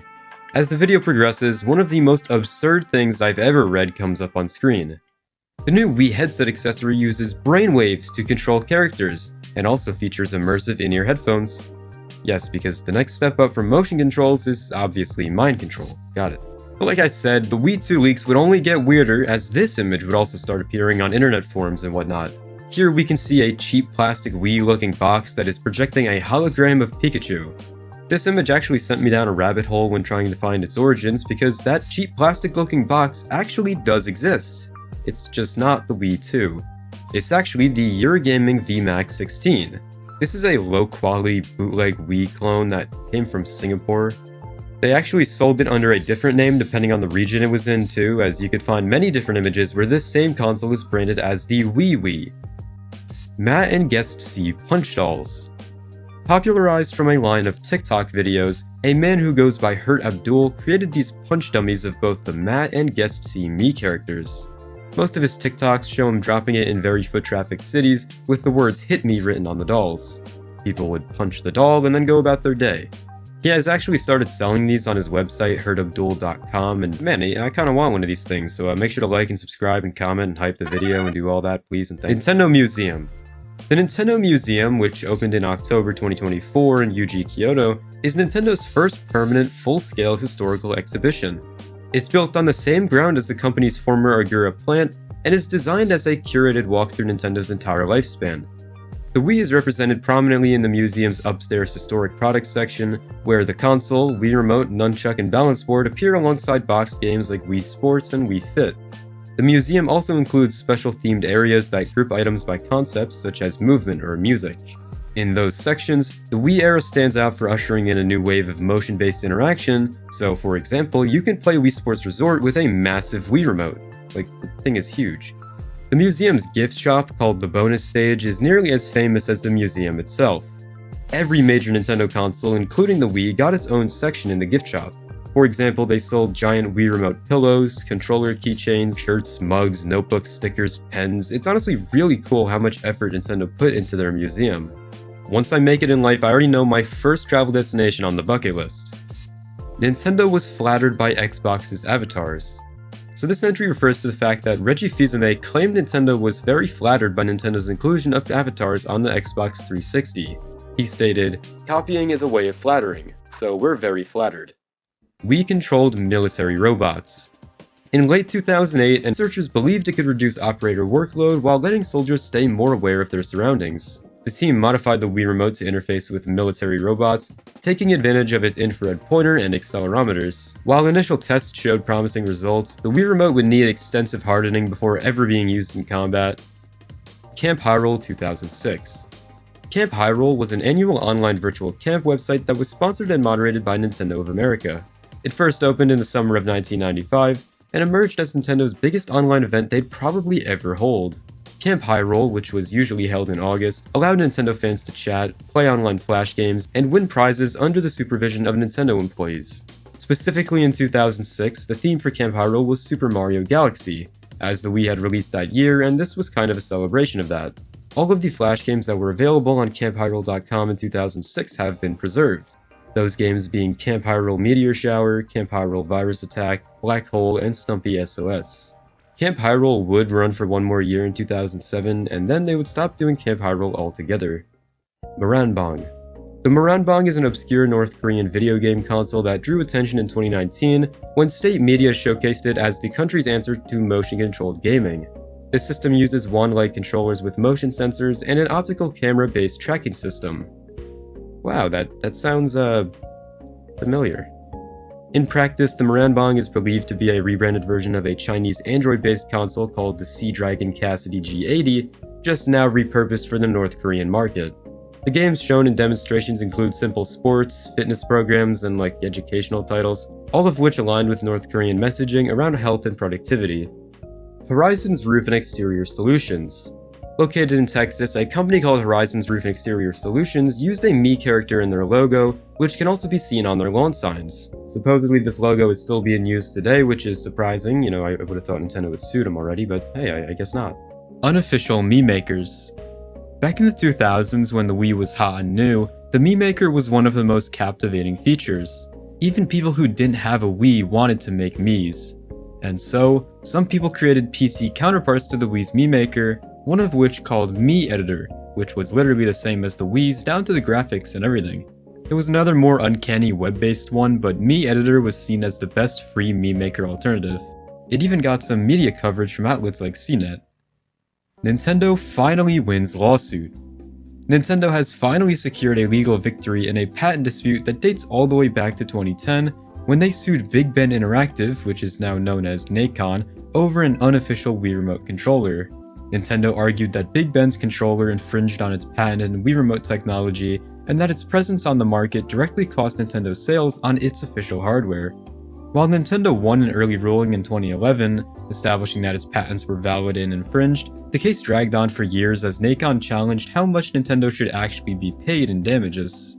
A key point in Nintendo's favor was that the court's agreement that Nintendo's patents were so fundamental that no competing third-party controller could realistically exist without infringing on them. Now, 15 years later, Nintendo has been awarded a judgment worth roughly $7 million, with about half representing direct damages, and the rest coming from accumulated interest due to the prolonged legal process. The long delay was largely because of Nacon's repeated legal maneuvers to postpone a final decision on damages, and even now the fight isn't completely over as Nacon is appealing the verdict, further delaying their payment. But yeah, as of December 20th, 2025, Nintendo has finally secured their victory in this lawsuit. Wii Helmet. The Wii Helmet, or Wii Helm as it says on the thing, was a fake Wii accessory that circulated the internet back when the Wii was new. IGN wrote an article about it saying that a company called ThinkGeek was making a Wii Helmet in order to eliminate the chance of wrist injuries when playing with the Wii Remote. There's a reason this thing never came to be. I feel like you'd get fucking whiplash trying to play tennis by moving your head around. Forecast Channel Vinyl. Discussion about a Forecast Channel Vinyl release has been going around the internet recently. However, after looking into this, it is real, but it's unofficial. The vinyl has some pretty neat artwork and a cool tricolor design on the record itself, but profiting off of Nintendo's original work is like a speedrun to getting sued, so prayers to the dude who made this. Persona 5. So, on September 15th, 2016, Atlus Games released their highly anticipated RPG, Persona 5. And while this is a very detailed game in itself, there was one Easter egg in this game which is super cool. In one of the game's subway stations, a fake advertisement can be seen above an entrance sign. but through some further inspection, you can see that this is quite obviously a parody of a Japanese Wii Party advertisement. I mean, the logo looks nearly identical, just saying V Party instead of Wii Party to avoid copyright issues. Wii Self-Defense. Wii Self-Defense is a previously lost, now partially recovered prototype game for the Nintendo Wii, first revealed during a Bring It Studios livestream in late 2024. This game was discovered on a development hard drive, or a Wii test kit. A person found the hard drive, and the Free Radical Archive group then purchased the games from that individual. The Free Radical Archive group is a team that is dedicated to archiving every cancelled game from the development studio Free Radical. The discovery of this hard drive allowed the FRD archive to make the games available, though they had to pay over $3,000 for the drive that they were stored on.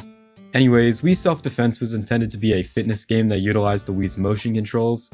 However, the project was never completed or released to the public, and its existence remained largely unknown until the aforementioned Bring It Studios livestream from almost a year ago. Wii Sports Beta. The lost Wii Sports Beta build, primarily known through archival footage and community research, is probably one of the most sought-after pieces of Wii-related lost media. Showcased at E3 2006, the beta notably featured an airplane minigame that was ultimately scrapped from the final release of Wii Sports. This early version of the game included 4 playable sports: tennis, baseball, golf, and the aforementioned airplane. Yes, boxing and bowling weren't even considered for the final release of the game until early 2006. This airplane minigame allowed players to pilot a small aircraft around a cartoonish island, navigating through rings within a time limit. This concept was notably similar to the later island flyover mode from Wii Sports Resort, suggesting that the airplane minigame served as a prototype for that minigame. The island location also bears a large resemblance to Woohoo Island, the location used in Wii Sports Resort, Wii Fit, and Pilot Wings Resort. One of the other intriguing aspects of the Wii Sports 2005 beta is the evolution of its minigames. In the beta version of tennis, it featured a more simplistic court design and less people in the crowd.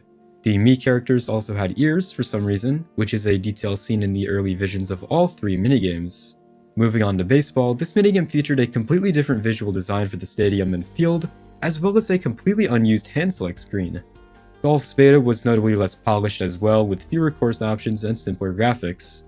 There was also a jetpack minigame planned for Wii Sports, whose only evidence proving its existence being one screenshot. It's unsure if this image comes from an actual playable build of the game, or if it's just some concept that Nintendo whipped together only to be seen internally within the development teams.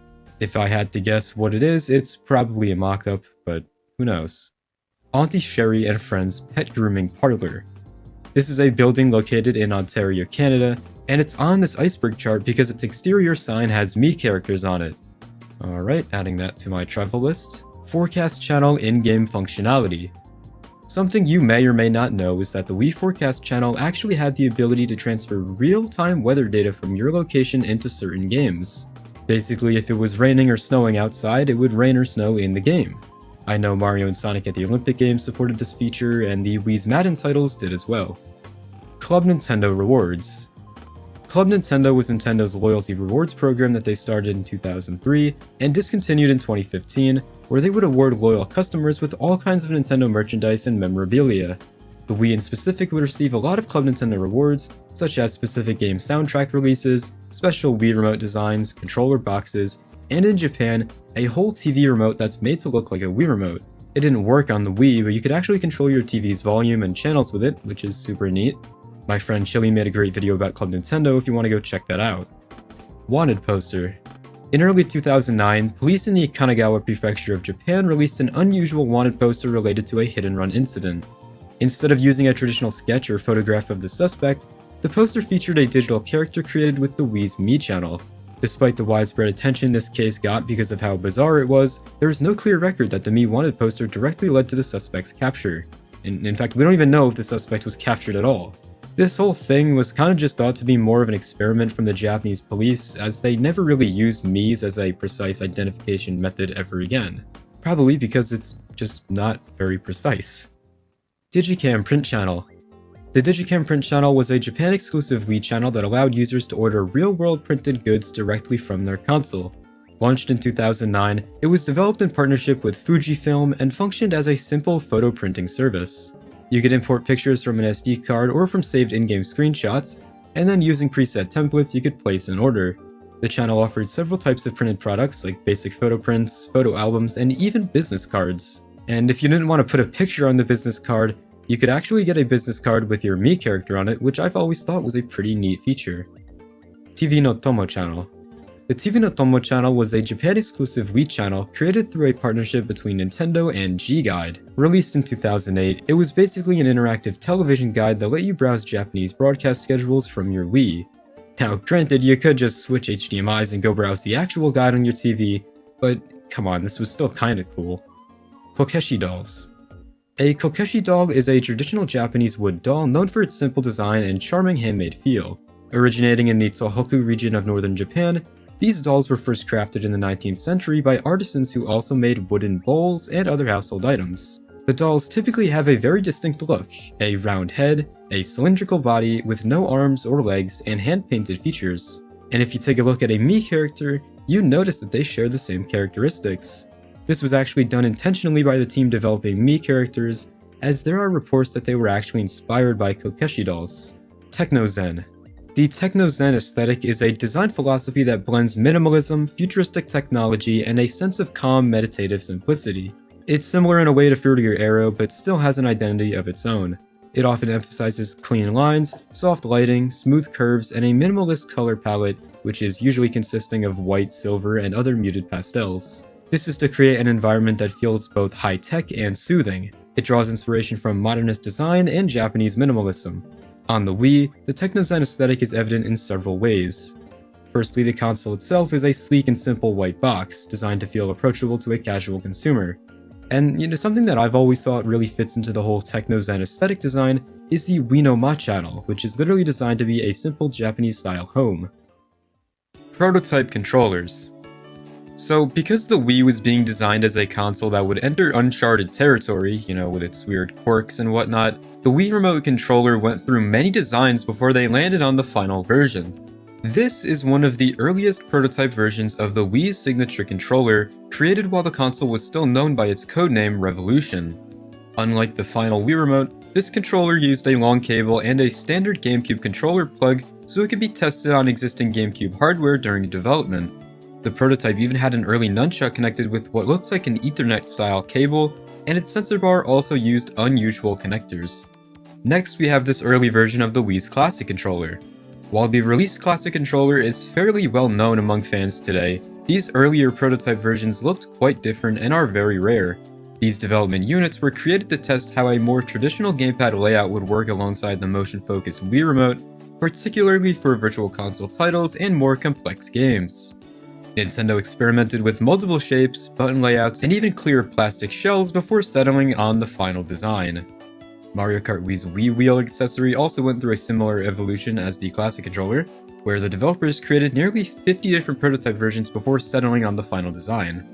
The last Wii prototype controller that is worth mentioning is this absurd circular star thing. This was actually going to be the Wii's signature controller before the Wii Remote was decided on, and man, I just, how would this even work? There's a grand total of 4 buttons, and as far as I can see, no way for motion controls to be integrated. Fun little fact though, this controller as well as a bunch of never before seen ones can actually be found at the Nintendo Museum. There's a blue version of this orange star controller, as well as the infamous green Wii Remote, and even an early version of the Wii Balance Board, potentially. 3DS ports. So, during the 3DS's lifespan, many Wii games were actually ported to the system. The most notable of which was Donkey Kong Country Returns, which was originally a Wii revival of the classic SNES series, notable for its difficulty and precision platforming. The 3DS port basically just added new levels, rebalanced difficulty, and optional features were added like a extra hit point mode to make the game more accessible. It also allowed the players to use traditional button controls instead of the Wii's motion inputs, making it kind of the definitive version despite the visual downgrade. At least that was until the Switch port. Next was Kirby's Extra Epic Yarn. This version of Kirby's Epic Yarn added new modes, abilities, and minigames, while retaining the original famously non-existent difficulty and yarn art style. Cave Story was another game that originally released on the Wii in 2010, and was later brought to the Nintendo 3DS as Cave Story 3D, including arranged music and additional content. The 3DS version reworked the visuals into full 3D environments, though many fans still prefer the original pixel art style because it just kinda looks better. Originally a WiiWare physics puzzle game built around stacking objects with motion controls, Art of Balance was adapted for the 3DS with touchscreen-focused gameplay. Art of Balance Touch, as they called it, retained the same level design and minimalist presentation, while swapping the motion controls for stylus input, which actually kinda improves the experience. It also features some new levels too.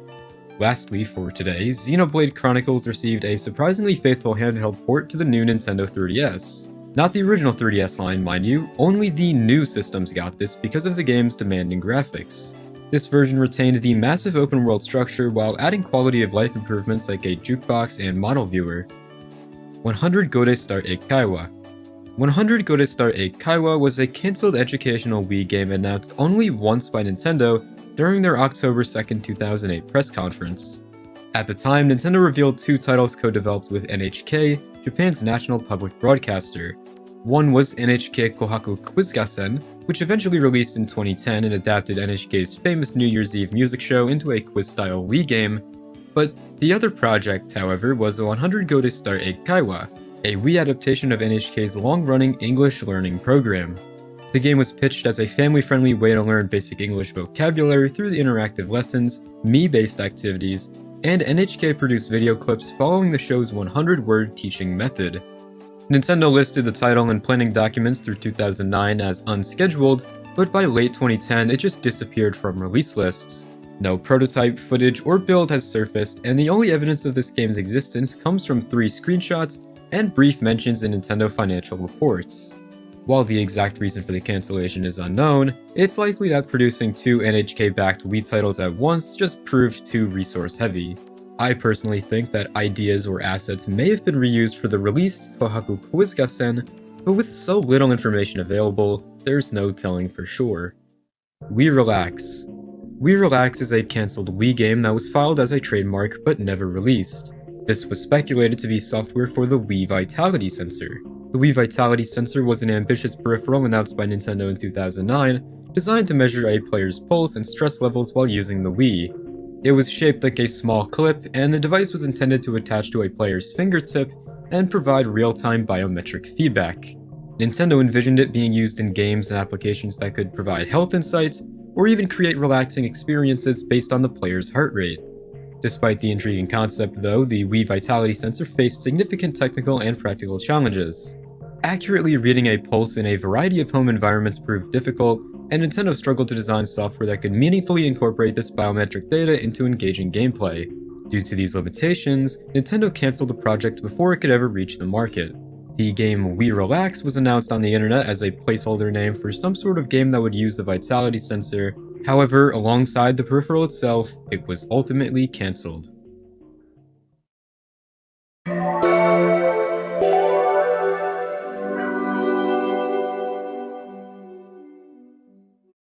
Winter.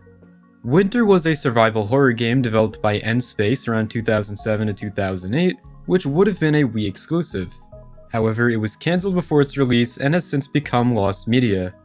IGN revealed the project in early 2009, showing never-before-seen art and gameplay from Winter.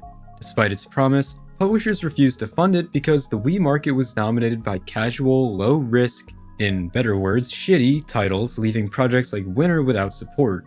I mean, why make a game with effort put into it when you can just pump out slop and make more money, right? Anyways, the story followed a woman who wakes up in a crashed ambulance during a supernatural snowstorm that isolates a small Midwestern town. Initially, the gameplay focused on true survival, like keeping warm, finding shelter, gathering resources, and managing the rapidly worsening blizzard. However, as strange creatures appear, the player discovers she has a mysterious connection to the storm itself. It's kinda like Silent Hill in concept, and it's a shame that this game never saw the light of day. In fact, a few other horror games that were planned for the Wii got cancelled too, which I'll talk about later in this video. Wii Music Fire. Wii Music Fire is a track by the very talented artist Quideka that originally appeared on his 2015 mixtape Work in Progress. At the time, Quideka was still an emerging artist, primarily known for releasing music on his YouTube channel. This track is one of his earliest released songs, and man, you could tell. This is from the whole corny YouTube rap era, so it's definitely a product of its time, but yeah, it's interesting to think that Quideka started out by rapping over a Me channel trap beat. Italian Post-it Promotion. The Italian Post-it Promotion was a little advertising venture that occurred in Italy to promote the Wii's Virtual Console. It was basically a series of artistic pieces done by the Leo Burnett Milan advertising agency. These pieces of art are the 2D sprites of Link, Donkey Kong, and Mario made entirely out of post-it notes and placed on city streets. I don't really think this was a very popular ad campaign, unless maybe it was in Italy. I don't know, any Italians watching the video, let me know. Wii Party Commercial Casting. According to an archive of Nintendo's website from 2010, there was a casting call held where you could input some personal info and then potentially be selected to appear in a TV commercial for Wii Party. Not much is really known about this opportunity, but now if you go look back at Wii Party commercials from 2010, it's a possibility that these people were selected from this casting call on Nintendo's website. The Digicam print channel has beta Wii sounds. Well, yes, the Digicam print channel does have beta Wii sounds.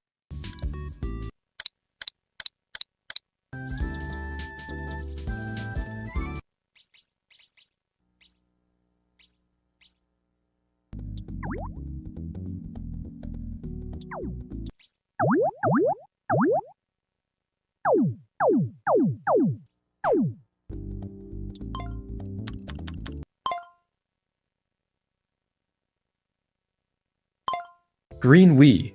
The Green Wii refers to a scrapped color variant of the Wii that was shown off at E3 2005 and never again. It was only ever shown off when the Wii was still going by the Revolution name, so I guess the decision to not release a Green Wii was made pretty early on. Watchever. Watchever was a video-on-demand channel for the Wii only available in Germany, and it launched in 2013. It was tied to the German subscription streaming service of the same name, which aimed to be a local competitor to Netflix and Amazon Instant Video. Watchever as a service never expanded far beyond Germany, and shut down entirely in 2017 due to declining user interest and the growing dominance of global platforms. The Grinder. The Grinder is an unreleased first-person shooter game for the Nintendo Wii, developed by High Voltage Software. The game failed to meet its original release date in the fall of 2011, and has since remained unreleased. Although High Voltage Software has yet to make an official statement about what had happened to the game, it's obviously no longer in development and probably will never see the light of day. In the Grinder, players control one of 4 characters, each with their own unique attributes which can be upgraded as the game progresses. You would have had to use different techniques to defeat certain enemies, and would have access to a large number of weapons. The game would also offer players complete customization of the controls, and was stated to support Wii Motion Plus. Wii Tweet. Wii Tweet is a now defunct port of Twitter that could run on the Wii via homebrew. As of April 21st, 2021, this third-party client has been unusable due to some API changes to Twitter. Guitar Hero KFC. The KFC and Guitar Hero World Tour collaboration was a campaign that launched in 2008, made to coincide with the release of the game. KFC offered a special fully loaded box meal that included limited edition Guitar Hero collector cups. These cups featured peel-off codes that could be entered online for chances to win prizes, ranging from free KFC meals to a grand ultimate game room package, which included a plasma TV, surround sound system, consoles, and games.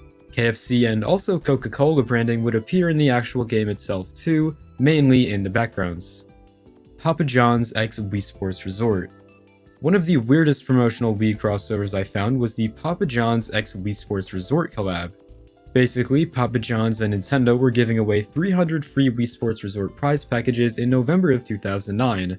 It was a sweepstakes event that you could enter in Papa John's website, which gave you the chance to win one of 300 Wii Sports Resort prize packages, those of which including a Wii console, Wii Sports Resort, Wii Remote and Nunchuck, and Wii Motion Plus accessory. As far as I know, you didn't even need to buy a pizza to enter, and you could actually sign yourself up 5 times per day. Additionally, there was also this other part of the promotion, or just an entirely different promotion entirely, I don't really know, where you could save $10 on Wii Sports Resort if you added 2 Coca-Cola products to your Papa John's order. Found out about this from an eBay listing for the promotion poster, so if anyone's trying to burn $15, here you go. Putting a Mii inside a Wii Remote. On the Wii's Mii channel, there's a pretty unknown feature where you can put a Mii inside your Wii Remote and then carry it over to other consoles. This is because the Wii Remote could store a very tiny amount of data, just enough to carry a few Mii characters. As cool as it sounds, I don't think this was ever really used that much. Super Mario Galaxy 2 E3 theme at the 2025 Macy's Thanksgiving Day Parade. At the 2025 Macy's Thanksgiving Day Parade, when the Mario balloon was ushered out, the same music that played when Super Mario Galaxy 2 was revealed at E3 was present. This theme, as far as I know, hasn't been used since E3, aside from appearing on the Nintendo Music app's release of Mario Galaxy 2's soundtrack, so that's a pretty neat little fact. Wii's in hotels. In Nintendo's tireless attempts to reach every single demographic possible, they started putting Wii's in many different hotels across the world. For example, 10 different Westin hotels from all over the US had Wii Sports and Wii Fit kiosks set up in their fitness rooms. The Wynn in Las Vegas also had complimentary Wii's set up in most of their rooms. You can find one of these Wii's listed on eBay for $4,000, as I believe it's the only one currently for sale in the entire world. Lastly, in 2008, Marriott partnered with Nintendo and put Wii's with Mario Galaxy, Wii Sports, and Mario Kart Wii in hotel rooms. Sony sues Kevin Butler. Jerry Lambert, known for portraying the fictional Sony executive Kevin Butler in PlayStation ads, became so closely associated with the character that Sony claims consumers could confuse him with the character even in other roles. Lambert's contract with Sony via his company Wildcat Creek included an exclusivity clause preventing him from working with competing game companies like Nintendo. Really shortly after the contract expired, Lambert appeared in Bridgestone commercials offering a Nintendo Wii with the purchase of tires. Sony sued Bridgestone and Wildcat Creek, alleging unfair competition, breach of contract, and trademark violation under the Lanham Act, claiming Bridgestone was using a character confusingly similar to Kevin Butler to capitalize on Sony's consumer goodwill. Bridgestone denied the claims, arguing that Sony has no protectable interest in the character and that Lambert's role in their Wii ad did not involve Kevin Butler in any way, portraying him only as a generic Bridgestone engineer. Man, they are just such fucking pricks for that. Like, they knew exactly what they were doing making this Bridgestone ad.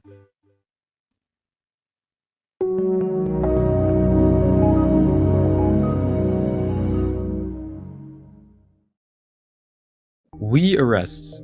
There could be a whole Wii arrest iceberg on its own because of how many stories there are about people being arrested over Wii-related endeavors. Firstly, we have a story that comes from an article titled Bordeaux Bandit Sent to Prison for Wii Theft. Scott DeLuca, a 25-year-old man from Cohoes, New York, was known as the Bordeaux Bandit because he allegedly stole expensive wines from all across the Northeast. But not only was DeLuca being accused of stealing rare wines from businesses in Connecticut, New Jersey, and New York, including a bottle valued at $4,800 from a Connecticut restaurant, but in Rhode Island, he pleaded no contest to taking a Nintendo Wii, games, a controller, and jewelry from a Cumberland apartment in 2011. A warrant had been issued after he failed to appear in court in June 2014. As part of his sentence, DeLuca was ordered to pay $6,188 in restitution and have no contact with the victim. DeLuca was arrested on January 8th in Smithfield, during which police discovered an outstanding arrest warrant from Connecticut related to his wine theft. These next two Wii arrests both happened for the same reason on two separate occasions. Starting with a man named Matthew Crippen from Anaheim, California, he was arrested in August of 2009 for modding his Nintendo Wii and distributing the tools to do so. Another very similar case occurred in Kyoto, Japan, where a 19-year-old college student was busted for hosting a website that demonstrated how to mod Wiis. Sadness. Sadness was a survival horror game in development by the company Nebris for the Wii and was actually one of the earliest titles rumored for the system. Announced in 2006, the game was pitched as a psychological horror title with a unique black and white art style and a focus on motion-controlled interactions. It was supposed to follow a Victorian-era woman named Maria and her blind son as they tried to survive mysterious supernatural horrors in Eastern Europe.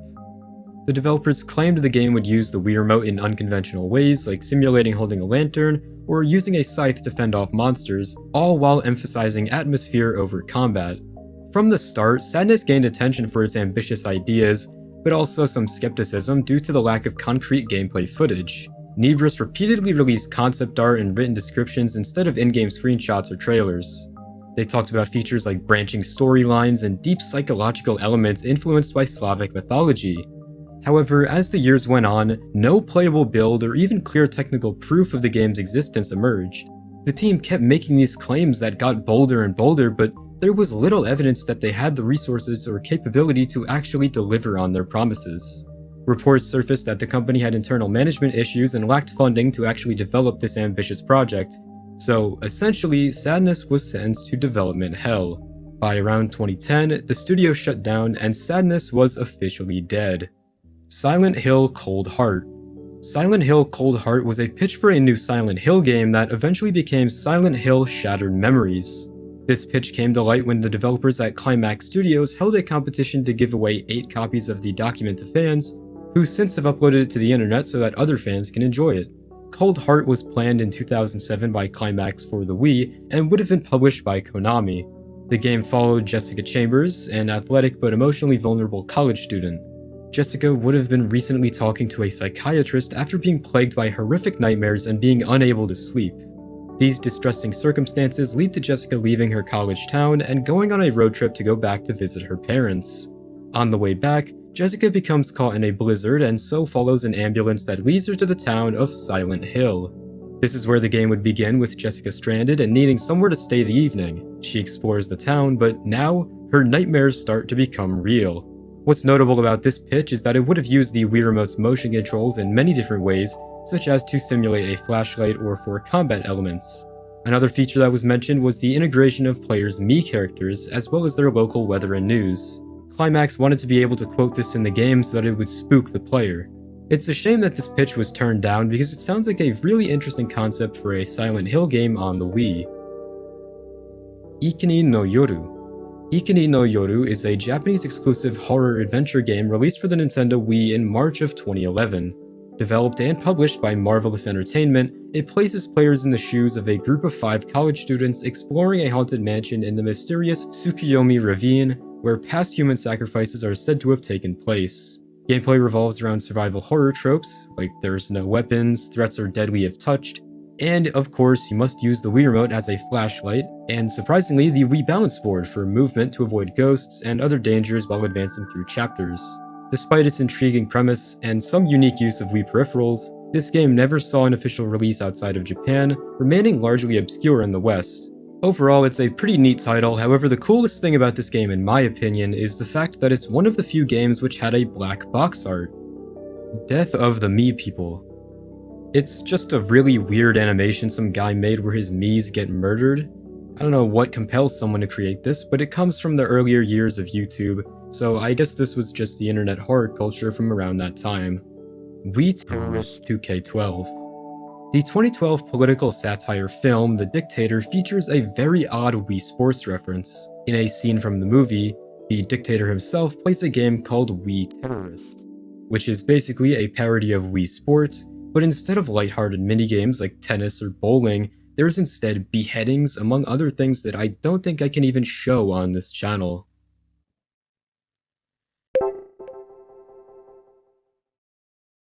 The Nintendo Wii is probably one of the most modded consoles of all time, solely for the fact that it's surprisingly easy, and for how little effort it takes to mod your Wii, you unlock like thousands of new experiences and games and whatever else you're into.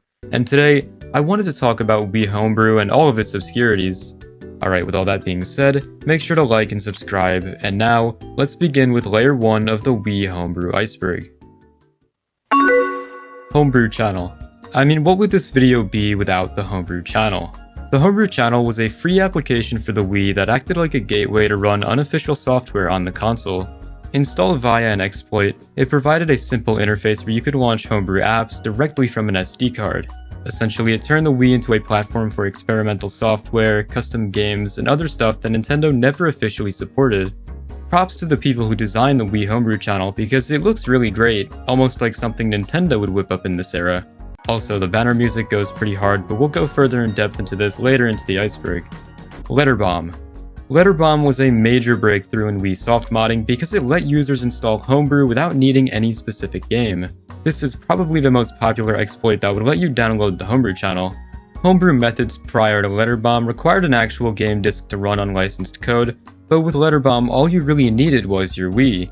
The exploit worked by creating a specially crafted message that the Wii couldn't process correctly.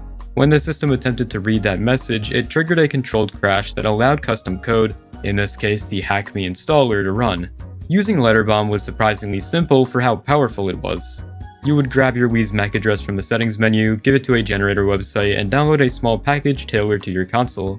Once those files were on an SD card, all you had to do was open your message board and look for that ominous red envelope with the bomb in it. Opening that envelope launched the exploit and let you install the homebrew channel.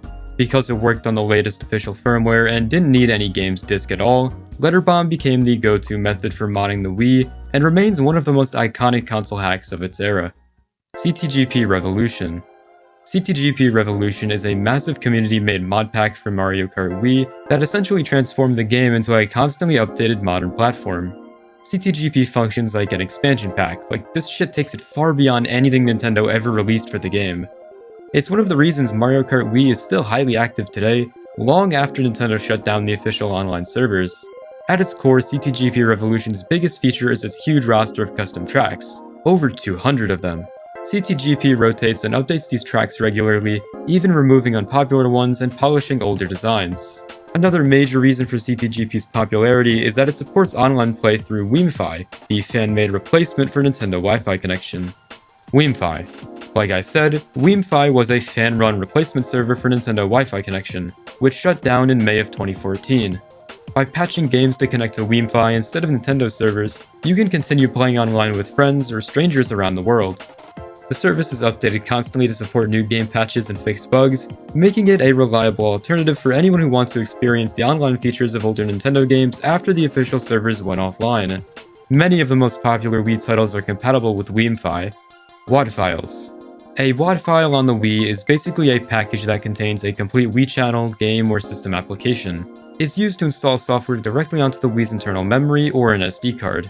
When you install a WAD using the homebrew channel and tools like a WAD manager, the Wii treats it as a normal channel, so it appears on the Wii menu just like a retail game. But because WADs can modify the system, they need to be used carefully. Installing the wrong one can brick the console, but they are a key part of the homebrew ecosystem. Reconnect24. Reconnect24 was a fan-made replacement service for Nintendo's discontinued Wii Connect 24, which originally allowed the Wii to receive updates, messages, and certain content in the background. When Nintendo shut down Wii Connect in 2013, features like the forecast channel, news channel, and Wii message board alerts stopped working. Reconnect24 revived these functions, letting Wii owners continue to use these always-on channels as if the original service was still live. WiiLink. WiiLink is another fan-made revival service that restores a bunch of Wii channels and online features that Nintendo shut down years ago. What set WiiLink apart from Reconnect though is that it brings back region-exclusive content that people outside of Japan and Europe never had access to. One of the biggest examples is the Demai channel, a Japanese food delivery app Nintendo released in partnership with Demaikan. They also revived the Digicam print channel, the Wii Room, the TV no Tomo channel, and all of the Japanese versions of the worldwide channels like the forecast and news channel. On December 29th of 2023, Reconnect24 and WiiLink merged to become WiiLink24. This was basically just to make one definitive way to restore these old channels' functionalities. BootMe. BootMe is a low-level piece of Wii homebrew software for the Wii designed to protect your console from bricks and give you a powerful recovery tool. When you install it, BootMe can make full bit-for-bit backups of your Wii's NAND, or internal memory. These backups can later be restored if the console becomes corrupted or bricked. USB Loader GX. This is where the fun stuff comes in, and before I continue, I just want to say that I don't condone piracy. It's a terrible thing. Please don't demolish my house, Nintendo. USB Loader GX is a popular homebrew application for the Wii that lets you load and play games directly from a USB drive or external hard drive instead of using physical discs. The main purpose, of course, is convenience. You get faster load times, no disk swapping, and the ability to preserve your physical collection by running clean backups. Now, you can play pirated games on here, but who would really do that, right? WiiFlow. WiiFlow is basically like USB Loader GX, but now you can run game files and backup saves from your SD card. I've always found that WiiFlow works better than USB Loader GX, so it's the one that I use, but in the end they practically function the same. Banner Bomb. Banner Bomb was one of the earliest and most famous exploits used to install homebrew on the Wii. It worked by taking advantage of a vulnerability in how the Wii handled banner data. You know, the little icons and animations used for things like channels.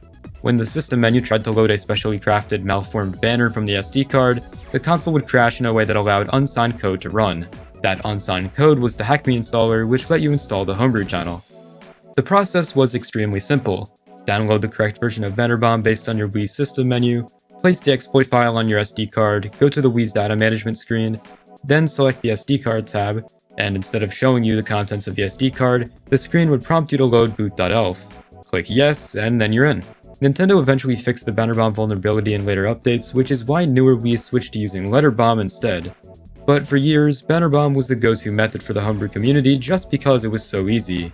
Let's see, graphics 422 show us how it's done.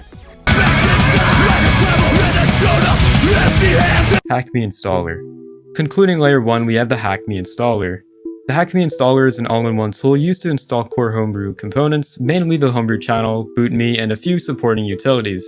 It's the same tool that gets brought up after every single homebrew exploit is performed. Back when I was younger and modded my Wii, I always thought the Hack Me Installer looked kinda ominous and creepy. I mean, looking at it now, that was just me being a dumb kid, but I don't know, I always thought I was gonna destroy my console in one wrong move and then I'd get locked up for piracy, but that never happened. Team Tweezers. Team Tweezers was a group composed of 7 console hackers dedicated to exploiting the Nintendo Wii. The members were as follows. Bushing42, formerly known as Ben Bushing Bayer. Bushing was the most well-known member of the team, and sadly he passed away on February 8th, 2016. May he rest in peace. Marcan, he is a Spanish security hacker and formerly developer on the Asahi Linux project. Of course, he is also known for hacking multiple PlayStation generations, the Wii, and other devices. Seghair, who worked on some notable Wii homebrew programs. D-Hugh, involved in the creation of exploits like WiiLoad. Dreamer, most famously known for creating the homebrew channel's banner music. Sven, a German member of the team who was involved in many of Team Tweezer's creations. And lastly, this guy whose name I'm not even going to try to pronounce, who has detailed his experiences working on Wii homebrew on his blog site, Debugmo. The earliest instances of Team Tweezers working on the Wii dates back to late 2007 and early 2008, where they would appear at events like the Chaos Communications Congress, specifically at 25C3.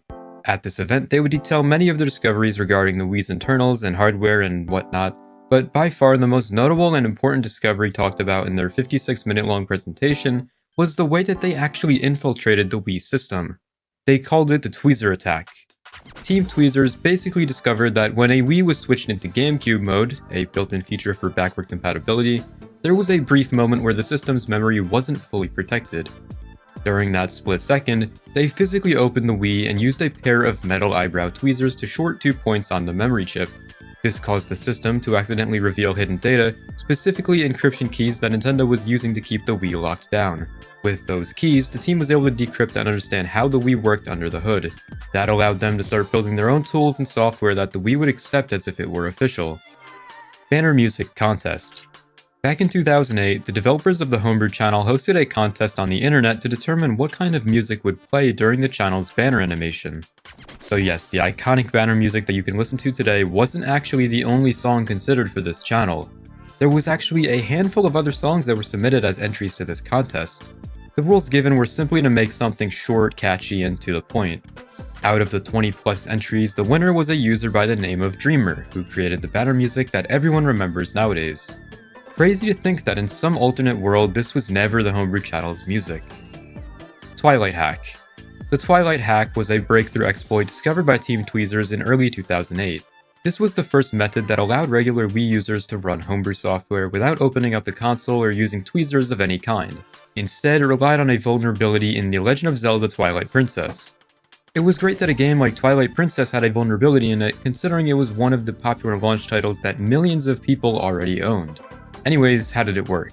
Well, first, you needed a specially crafted save file. The save file stores many important things, one of which being the name of Link's horse in the game. In Twilight Princess, you were given the option to name this horse, but are limited to no more than 8 characters. This save file, however, presents a name much longer than 8 characters, which causes the Wii system to crash when it tries to load the horse's name. Now that you have this file on your SD card, you would need to launch the game, load your save file, and then boom. The game would launch the boot.elf file from the rear of the SD card. This file would be the Hack Me installer, which would install both the Homebrew channel and bootme onto your Wii. I think I've said that exact same sentence at least 5 times in this video already. Blue Bomb. Blue Bomb is the primary Bluetooth-based exploit that allows you to softmod a Wii Mini, a system that normally can't run any traditional exploits. This is because it has no SD card slot, no internet browser, no message board, no online features, and no known save file vulnerabilities. Essentially, they just neutered the hell out of a regular Wii. However, Nintendo unintentionally left one major attack surface open, that being the console's Bluetooth. Blue Bomb takes advantage of a flaw in how the Wii Mini handles Bluetooth device connection requests, letting a computer send a specially crafted payload that boots the Hack Me installer. Homebrew Browser. The Homebrew Browser is a homebrew application that allows you to download other homebrew applications through your Wii without the need of downloading through a computer and extracting them to your SD card. This is probably the most important homebrew app that isn't like the Homebrew channel. This is because it lets you download just about anything. Games, emulators, anything you want to do with your Wii could probably be downloaded from the browser. Also, fun fact, the music that I've used in the outro of every video on this channel actually comes from the Homebrew browser. Wii Explorer. Wii Explorer is a file viewing app that you can install through the Homebrew browser. This lets you view the entire contents of an SD card through your Wii, which is a pretty neat concept. Mr. Bean 35000 VR. Mr. Bean 35000 VR is a well-known Mario Kart Wii player, modder, and YouTuber from the United Kingdom. He rose to prominence in 2009 alongside his sister Chatters, when they became the first people to crack the Wii's security codes for Mario Kart Wii. This breakthrough allowed them to develop the first custom track ever publicly released, sparking an entirely new era of modding for the game. They went on to make major advancements in item hacking, texture editing, music replacements, and track creation, which ultimately led to the first public custom track distribution in late 2009. Over the years, Mr. Bean 35000 VR became a central figure in the Mario Kart Wii community. He created and still maintains CTGP Revolution, the largest and most influential Mario Kart Wii mod pack. Revolution. Revolution is a homebrew application that lets you load game modifications directly from an SD card or USB device without permanently patching or altering the game's files on your console.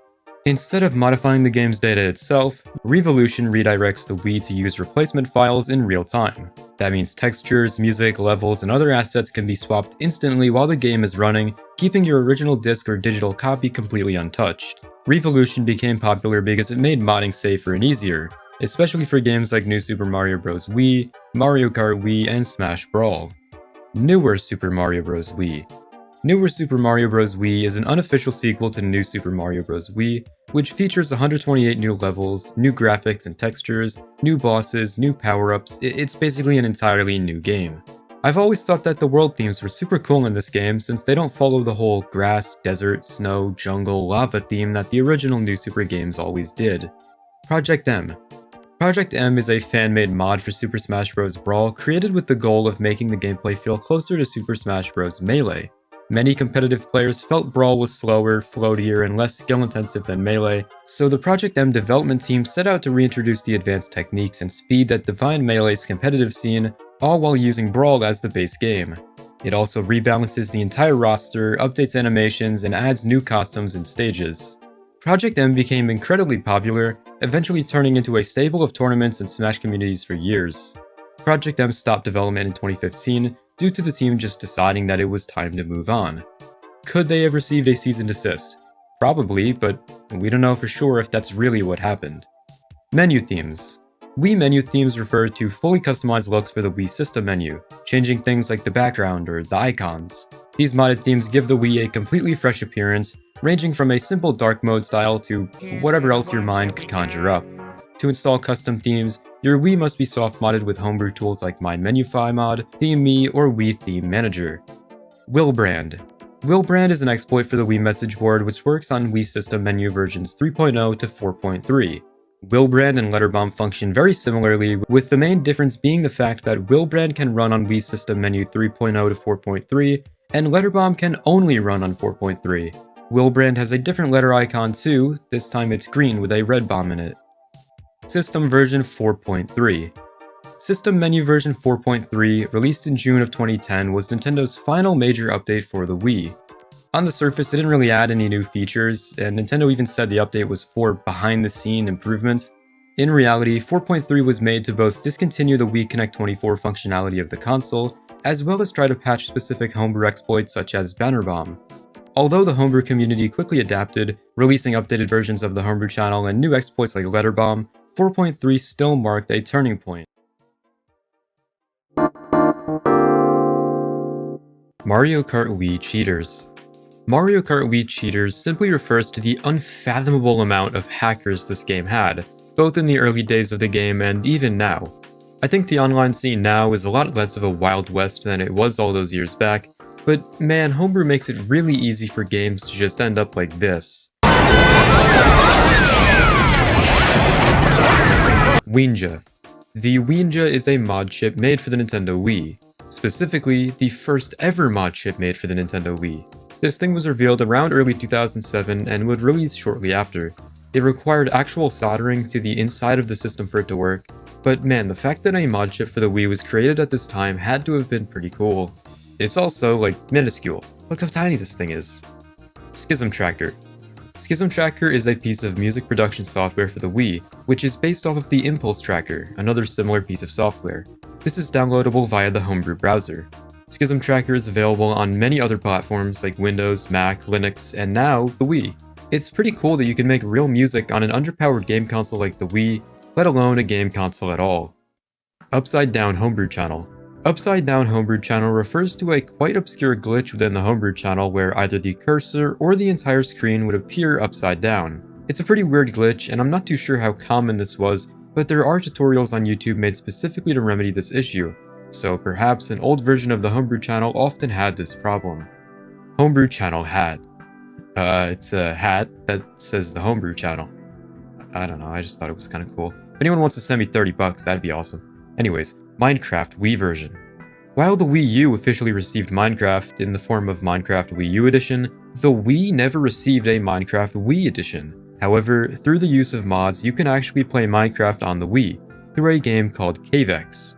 CaveX, or Cave Explorer's purpose is to simulate an older version of Minecraft, which could be played on the Wii. There is also another game called Voxelcraft, which is another simplistic Minecraft port. Even as a young kid, I've always thought that Minecraft on the original Wii was something that should have existed. And now it does. Maybe someday I should do a Let's Play, or like a speedrun, I don't know. VR head tracking. This is probably one of my favorite entries on this entire iceberg. And before I tell you about how the Wii was used for virtual reality simulation all the way back in 2007, I want to first tell you about Johnny Chung Lee, the man behind it all. Johnny Chung Lee is a computer scientist and researcher best known for his innovative work with all sorts of tech, which he would share to YouTube in the late 2000s. At the time of the Wii VR creation, he was a graduate student at Carnegie Mellon University working in human-computer interaction, and he became famous for showing off how the Wii Remote's infrared camera and accelerometers could be repurposed for projects like head-tracking 3D displays. His YouTube video about this tech has garnered over 10 million views, and he even went on to create more videos like Radioactive Cat. So Gray, according to this card, I should evacuate and report you to the government. Don't cuddle with your cat after radiation therapy. Anyways, how did this virtual reality tech work, considering it was simulated through a Wii Remote of all things? Well, Johnny Lee's Wii head tracking demo worked by turning the Wii Remote into a kind of infrared camera that tracks two IR lights attached to the user's head. The Wii Remote has a built-in IR sensor that normally tracks the LEDs in a Wii sensor bar, but Lee kind of flipped the whole setup around. Instead of keeping the LEDs still and the Wii Remote moving, he kept the Wii Remote fixed in front of the TV and moved the LEDs with the player. This let the Wii Remote measure the user's head position in 3D space by tracking how far apart the two IR lights appear and how they shift relative to each other. He demonstrated this by making a little program of his own with targets that appear to pop out of the TV. This demo went viral because the effect was incredibly strong despite using nothing more than a Wii Remote, two cheap IR LEDs, and a custom program. You can download this head tracking target app from the Homebrew browser if you'd like to recreate the setup yourself. Fake Mode. Fake Mode is an iOS module that allows you to use USB game controllers as an input for the Wii.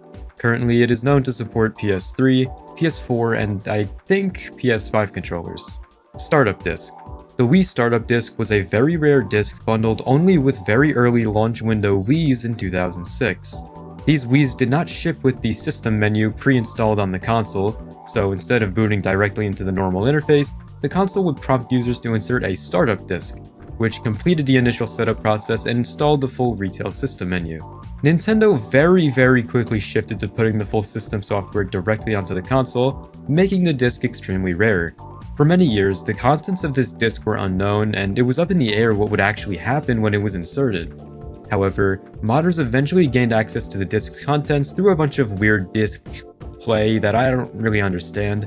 The NAND dump of the console needing the startup disk was dumped by Ben Bushing in 2010, which let the modders know that the startup disk's ID was RAAE. This meant that a Wii requiring the startup disk would only boot if a disk with the ID RAAE was inserted. Somehow these modders got a random disk to trick the Wii into thinking it was an actual startup disk. I don't know, it's really cool though that this piece of once lost media was actually found. Windows and Linux on Wii. On the Wii, you could actually run both Linux and Windows NT through the use of special homebrew applications. Starting with Windows, this is possible because Windows NT had ports to several reduced instruction set computer architectures, such as DEC Alpha, MIPS, and PowerPC. And guess what? The Wii just so happens to use a PowerPC processor. This means that, and while this was never intended to happen, the Wii could actually run Windows NT. Next, Linux. Linux works on the Wii by using homebrew tools to bypass the normal Wii's system software and instead load a special Linux kernel that has been modified to understand the Wii's shitty little hardware. Once launched through BootMe or some other loader, the kernel takes control of the CPU, USB ports, SD card, video output, and basically all other components, letting the console kind of act like a computer. Modders wrote custom drivers so Linux can display graphics, read controllers, access storage, basically do anything that Linux could do on a real computer, but now on the Wii. DS ROM Sender.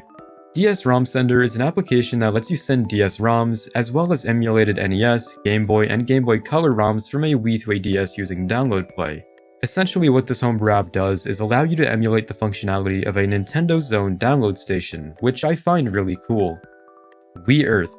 Wii Earth is a homebrew app that is downloadable via the homebrew browser that lets you view Google Earth from the Wii. The globe menu functions pretty similarly to the forecast and news channels globes, with the whole zooming in and out animation being roughly the same. And also on Wii Earth, you can switch between viewing Google Street View and OpenStreetMap. Wii VNC.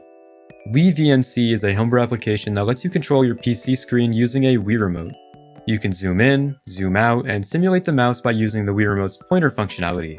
Now, why in the world would you ever want to do this? I don't know. Pimp My Wii. Pimp My Wii was a popular but kind of controversial homebrew app that aimed to automatically update, repair, or install iOS files, CIOSs, channels, and system components. I say it was controversial because, well, it just kinda sucked. There's so many people on the internet who have complained about how bad Pimp My Wii is, and honestly, yeah, I mean, there's just way better alternatives out there. For instance, ModMe, Wii Mod Lite, or the Multi-Mod Manager. All of these are way better than Pimp My Wii, but it was around before all of these better alternatives.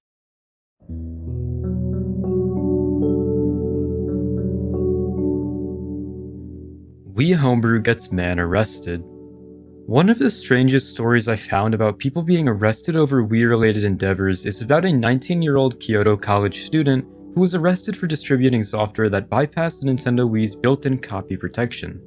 Essentially, homebrew software. According to the Saitama Prefectural Police, the tool allowed users to run unauthorized homebrew apps and load copied games from a USB hard drive. Their cybercrime unit first discovered the website in December, and investigators say that the student uploaded the homebrew software on February 28th, where it was downloaded roughly 6,500 times over the following 3 months. Before hosting the file, his blog had already contained tutorials on physically modding the Wii to run unlicensed software. The student told police he kept the website running because it generated advertising revenue, about 200,000 yen over 18 months, but insisted he did not sell the software or mod services. He was charged under Japan's Unfair Competition Prevention Act, which was updated in 2011 to criminalize providing tools that break technological protection measures. Funnily enough, this one story doesn't even scratch the surface of Wii-related arrests, which is kind of crazy.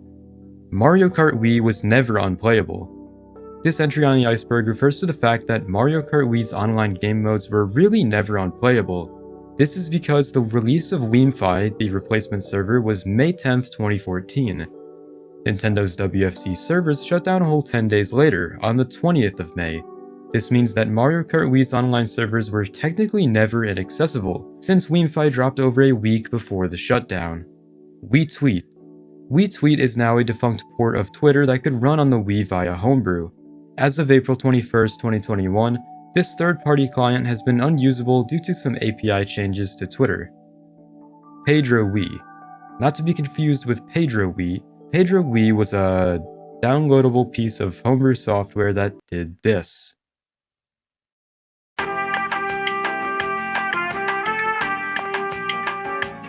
That's really all it does. The Pedro in question is Pedro Sanchez, the Prime Minister of Spain. What compels someone to make such an app? No clue. But it exists, and it's here. Stuck Pixels.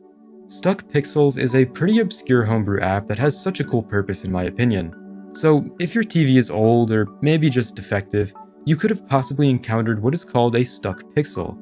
A stuck pixel is a tiny dot on a TV screen that stays fixed on one color, usually red, green, blue, or white. This happens because one or more subpixels are permanently receiving power when they shouldn't be. Unlike a dead pixel, which stays completely black because it gets no power at all, a stuck pixel is still active but frozen, typically due to a manufacturing defect or maybe a flaw in the liquid crystal layer on the TV. Sometimes stuck pixels can be cleared with fast changing color patterns, and that is what this Wii homebrew app, Stuck Pixels, set out to do. It basically just flashes lots and lots of bright colors on your screen in order to re-energize these stuck pixels by turning them on and off rapidly. Wii Casino. Wii Casino is a fully fledged homebrew game that lets you play 4 classic casino games: blackjack, craps, roulette, and fruits. Sure, the quality of this game is kinda low, I mean wholly compressed audio, but I feel like this is still one of my favorite homebrew games. This is because it actually has support for Mii characters, surprisingly. Using another homebrew application, you can actually transfer Mii data into these homebrew games. I don't think many games supported this feature, but this one did, and that makes it pretty cool to play. Other homebrew contest songs. As I stated way earlier in this video, the homebrew channel's banner music was decided on via a competition held on the internet in 2008. As you know, Dreamer won with his iconic song, but there were actually many other cool little tracks that could have ended up being on the channel's banner. I'll play you a few now.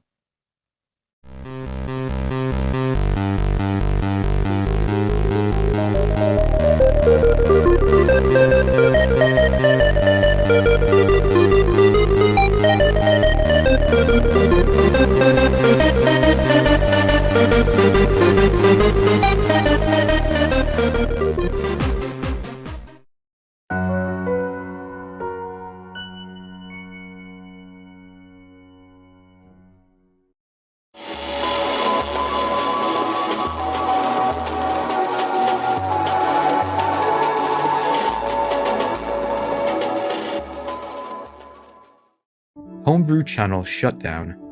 In April of 2025, the developers behind the Homebrew channel announced that its GitHub repository had been archived and development ceased.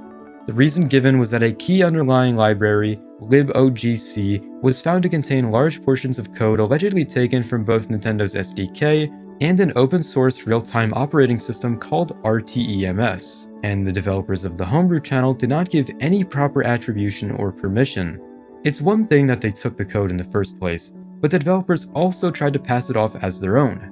The fallout of the Homebrew channel is significant to the Wii Homebrew community, as the developers stated they considered it impossible to legally and legitimately compile new builds of the Homebrew channel at this point, given the tainted codebase. While the software itself is still out there, the end of official development puts the Homebrew channel in a kind of legal limbo. There isn't really anything to be worried about, as Homebrew should be here to stay since most Homebrew programs don't need the channel to run and can be ran through Dolphin emulator, but still, this does mark the end of an era for updates to the Homebrew channel.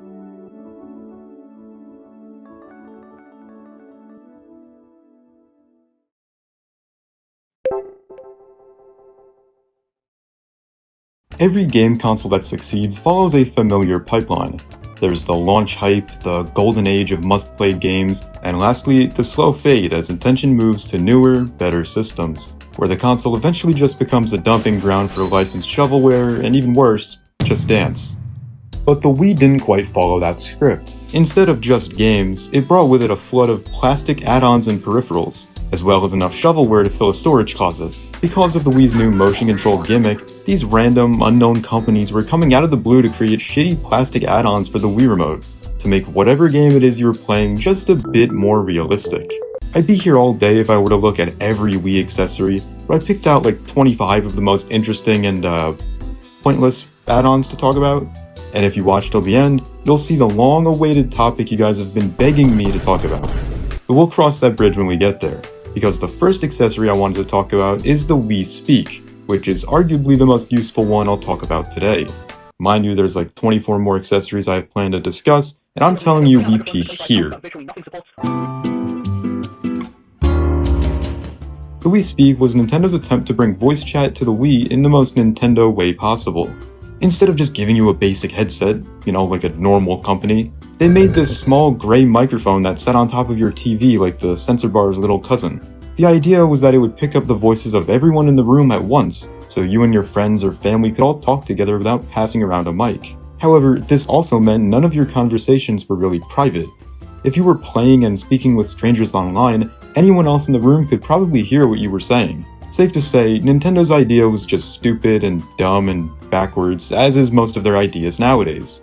I mean, at least voice chat isn't locked behind a button you have to pay for. Physically, the Wii Speak microphone was a pretty simple, lightweight piece of hardware. It plugged into the Wii via USB and had a long enough cord to reach most TV setups. But of course, this was the Wii. You couldn't just plug it in and start talking. The simplicity of the thing kinda ends at its design. This is because the Wii Speak had its own dedicated software called the Wii Speak Channel, which acted like a sort of virtual chat room where you could speak with friends that you've added via the Wii address book. Through the Wii Speak Channel, you could also send little voice recordings to people's message boards, though only if both parties had the microphone and the channel installed. The channel also wasn't even fully functional at the time of the peripheral's release, which I just find so ridiculous for some reason. Like, Nintendo, you got time, trust me, nobody was counting down the days till the Wii Speak came out, you could've just taken a month.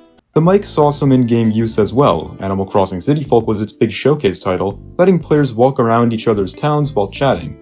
But for those who wanted to be a bit more safe, as to not get kicked off the game by their parents after they hear the outrageous shit being said online, the Wii Headbanger headset existed.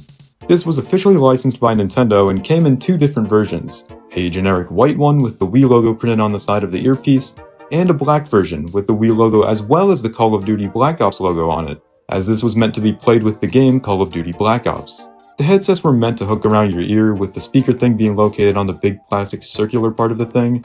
I'm gonna be honest with you guys, this thing, it might be worse than the Wii Speak. Take a look at this and tell me with a straight face that it looks comfortable to wear that. And I can't imagine the sound quality is that good either, coming out of a thing like that. This headset was created by PDP, a gaming peripheral company that is now merged with Turtle Beach. The list of games the headset was compatible with is quite small, even less games use this than Wii Speak. Some of which being Call of Duty Black Ops, obviously, Conduit 2, Modern Warfare 3, and I think that's it. This mic doesn't support as many games as Wii Speak supported, including but not limited to Animal Crossing City Folk, Tetris Party Deluxe, Jeopardy, Wheel of Fortune, and the Conduit. Not the Conduit 2, which dropped Wii Speak support in favor of the Headbanger headset. Just the Conduit could be played with Wii Speak. The Headbanger headset was evidently more so used in shooter games, while the Wii Speak was more so for casual experiences. But the only way that could make a Wii shooter game feel even more immersive than a headset would be a gun. And so, the Wii Zapper was created. It's a plastic holster whose concept was probably based on the NES Zapper. At least, the name was likely inspired by it. Before we got this Zapper, a design that looked very similar to the NES version was shown at E3 2006. It featured a shotgun-like design with a trigger hole, as well as an analog stick built into the top of the handle. This made it similar to the nunchuck attachment, but without the accelerometer and the C button. In the final version, the holster design would be changed to better resemble a submachine gun rather than a shotgun. According to an interview with Shigeru Miyamoto, the idea of a zapper-type accessory formed way back when the Wii Remote was first created. He expressed, "What we found is that the reason we wanted to have a zapper is when you hold the Wii Remote, it can be difficult for some people to keep a steady hand, and holding your arm out like that can get your arm somewhat tired." And so, the final design was settled on to make it comfortable to hold the remote in such an awkward way for a prolonged period of time. Some concern was raised by this arrangement, since most people would naturally end up holding the nunchuck with their dominant hand and be forced to pull the trigger with their non-dominant hand. But for the most part, this thing worked as expected. A surprising number of games actually supported this accessory, such as Resident Evil The Umbrella Chronicles, Call of Duty World at War, Dead Space Extraction, GoldenEye 007, and Greg Hastings' Paintball 2. Is this valid ball knowledge? The Wii Zapper was also only ever sold in a bundle with the game Link's Crossbow Training, which is an odd move considering the holster isn't even a crossbow.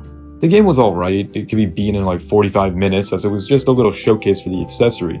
There were many third-party Wii Zapper clones that would come after the official one, with some coming in the form of pistols and even this orange shotgun that I actually owned back in the day. I would play chicken shooter with this thing for hours, and I was actually pretty good at it. Yeah, ladies, I know. A big complaint on the Wii was that the Wii Remote was just kind of stupid. Like, some people didn't want to play platformers with this thing, understandably so, and you had other options, but they were quite limited. You could A, connect a nunchuck, which in my opinion felt awful to use in most games, or you had this, the classic controller. The classic controller plugs into the Wii Remote's expansion port, similarly to the nunchucks, and it features 2 analog sticks, a D-pad, face buttons labeled A, B, X, and Y, in lowercase, mind you, analog shoulder buttons labeled L and R, uppercase now, we've graduated to uppercase, and 2 Z buttons. The classic controller was mainly used with the Virtual Console because some of those older games required more buttons and/or an analog stick. But the controller could also be used in certain Wii and WiiWare titles if they were listed as a supporting game. On the Wii menu, the classic controller can actually control the pointer by using the analog stick, but once you enter a channel it's unusable, aside from the YouTube channel for whatever reason.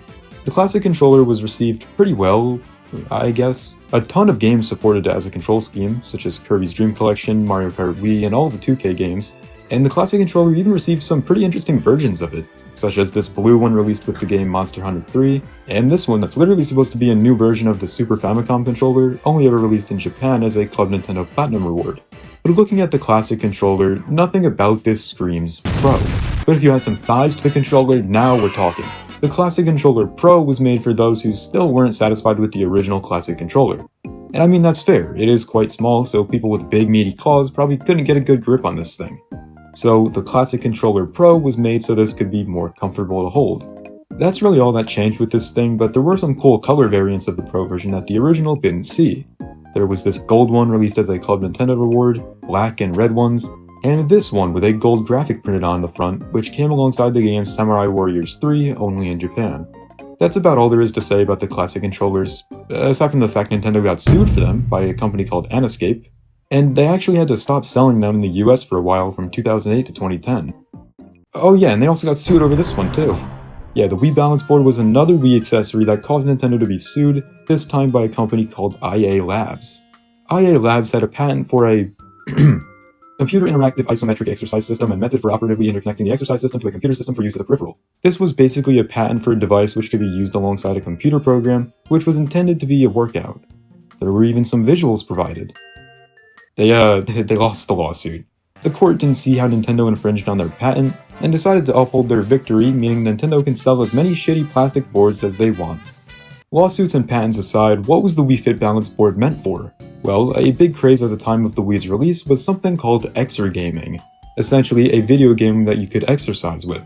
This formula was popularized by Wii Fit and died out just as quickly as it rose because people realized it just didn't work.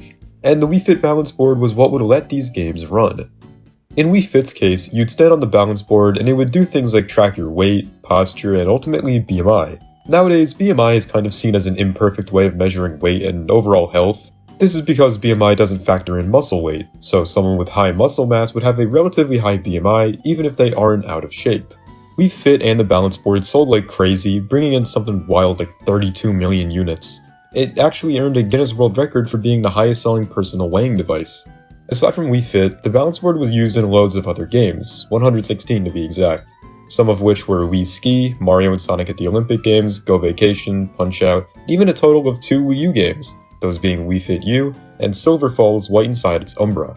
Also, fun fact about the Wii Balance Board, when it's connected to the Wii, it actually takes up the 4th player slot, so only 3 other Wii remotes can be connected while the balance board is on. But if dicking around on a slab of plastic wasn't really your speed, the CTA Digital Wii Skateboard existed. All you have to do is mount this bad boy onto your balance board by locking the heavy-duty latches onto it. Once you're hooked up, just get on the board, pump, skate, and snowboard. Alright, turn it off. Not only does this dude not sound like he's acted a day in his life, but the trailer also goes on to call this skateboard another quality innovation from CTA Digital. Not once, but twice. Another quality innovation from CTA Digital. The point of this thing was to make it so playing skateboard and snowboarding games would feel a bit more realistic. Any game that this accessory is compatible with can be played entirely without the thing, no problem. But hey man, you gotta spend $50 on this attachment because it's got sizzling hot artwork. It was compatible with games like Wii Fit, Tony Hawk Shred, Wii Ski and Snowboard, among others. And if you want my honest opinion on this thing, I think it's a very good accessory that is worth $50. While this next accessory was originally made for the GameCube, the DK bongos also have multiple uses on the Wii. The DK bongos are this unique bongo-like controller that can be used in some Donkey Kong games for Nintendo GameCube. The bongos are shaped like the ones seen in the Donkey Kong games, and the controller has a built-in microphone to detect clapping. It was introduced in the rhythm game Donkey Konga, and would be used in the rest of those games too. But the DK bongos actually made their way to the Wii, where they could be used in one Wii game by connecting it to one of the GameCube ports. This game was New Play Control Donkey Kong Jungle Beat. The New Play Control line of games was basically a way for Nintendo to rebrand GameCube games that they wanted to sell on the Wii, like Chibi Robo, Mario Power Tennis, and the Pikmin games. The DK bongos were also meant to be used in the Wii exclusive game Donkey Kong Barrel Blast, but that never came to be, and they instead opted to use the Wii Remote and Nunchuck for that game. I feel like it makes no sense, like this is the one game where the bongos would make sense as a control method. Then again, Barrel Blast is a terrible racing game, and I feel like nothing is saving it, not even the bongos, but it would have been cool nonetheless. Cooking Mama Cook-Off was a game I loved when I was younger. I was so bad at this game, I mean, I wouldn't be shocked if I broke a controller or two over it. I was fucking every recipe up, but not once did I ever think that I needed a kitchen tool set to be good at the game. This is the Kitchen Tools Wii set by Intech, where the box says it'll let you whip up one heck of a meal. The kitchen tool set was never included as a tie-in with any specific game, and it was never licensed by Nintendo, probably because the thing just doesn't seem very practical. I mean, I guess it could be used for Cooking Mama, but it's not like you're actually chopping something in real life. This shit looks like the tools they'd used to perform those medieval surgeries. Babysitting Mama was another game that was a spin-off to the Cooking Mama series, and the game actually got its own accessory too. Except the catch this time is that it's officially licensed by Nintendo, and actually essential to even play the game properly. In Babysitting Mama, it's kind of like Cooking Mama, where you have to complete little tasks in a short amount of time, except the focus in this game is babysitting rather than cooking. With this plush baby accessory, you have to slide the Wii Remote into a pocket on the toy's back, and then also have the nunchuck connected to the remote. The company behind Babysitting Mama, Majesco, was slated to release another similar game, this time by the company Zoink Games, Wiiwa, which was similarly controlled with a plush toy monster that the Wii Remote is inserted into. However, without the sufficient funds to support the release of both games, Majesco turned down a publishing deal for Wiiwa in favor of Babysitting Mama, reasoning being that the Cooking Mama series has already been proven successful, and was thus more likely to sell. Wiiwa has since become lost media, which I've covered on my channel before. So yeah, Majesco released Babysitting Mama, making it, as far as I know, one of the only Wii games that can only be played with a specific accessory. I know Wii Fit was one, and I also know that Dance Dance Revolution was one too. Konami released a handful of DDR games for the Wii, which all came with the Wii-specific DDR pad. These games were DDR, DDR Hottest Party, DDR Hottest Party 2, DDR Hottest Party 3, DDR Hottest Party 4, DDR Hottest Party 5, DDR Disney Groove, DDR Wings Club. Oh, and the only one that claims they'll stop diabetes, Dance Dance Revolution 2. What does this one have that the others don't? Insulin? I don't know. Most of these games came bundled with a flimsy blue and white Wii-branded DDR pad, and if the game didn't come with it, you could buy them separately. This pad will let you step on all the directional buttons with your feet, so dancing along to the songs actually translated to your real-life motions. There were also companies selling these aftermarket knockoff DDR pads, which looked like they were made of actual hard material even with the handlebars too. I guess they were being sold on ddrgame.com, but nowadays that domain is inactive and they're just promoting Ukrainian women dating sites. And that's where I left off. I didn't research any further. Anyways, let's talk about Mario Kart Wii. If you remember the advertisements for Mario Kart Wii, or hell, if you even bought the game at all, you'd probably remember how hard Nintendo was pushing for this Wii Wheel. The plastic Wii Wheel shell was bundled with every first-hand copy of Mario Kart Wii. A trigger is located on the back of the wheel so that you can easily press the B button, which is heavily used in Mario Kart Wii. There's also holes on both sides of the wheel, one for the wrist strap to come out and the other for the IR sensor. The Wii Wheel gained a lot of publicity due to its heavy involvement in Mario Kart Wii, which subliminally encourages players to use the wheel during gameplay. Look at this Wii Wheel propaganda, bro. It is in the introducing cutscene, and it's on the box art. During online matches, a mark of the Wii Wheel symbol is placed next to the player's and staff ghost's name if they're using one, and it can turn gold when used extensively. An actual gold Wii Wheel was available on Club Nintendo too if you had enough points. But the Wii Wheel didn't always look like this, because back in the development phase, about 30 different prototype wheels were created, some of which are on screen now. In an Iwata Asks interview, they said that they went to multiple theme parks and raced around in bumper cars just to see what wheel designs were comfortable and used with people of all ages. Some of the original designs were kinda weird, like this freakish square design that was based off one of the wheels they had seen at an amusement park. Aside from Mario Kart Wii, the Wii wheel was compatible with 31 other games, although none were ever trying to push it as hard as Mario Kart Wii was. You didn't see Madagascar carts getting a Wii wheel bundle.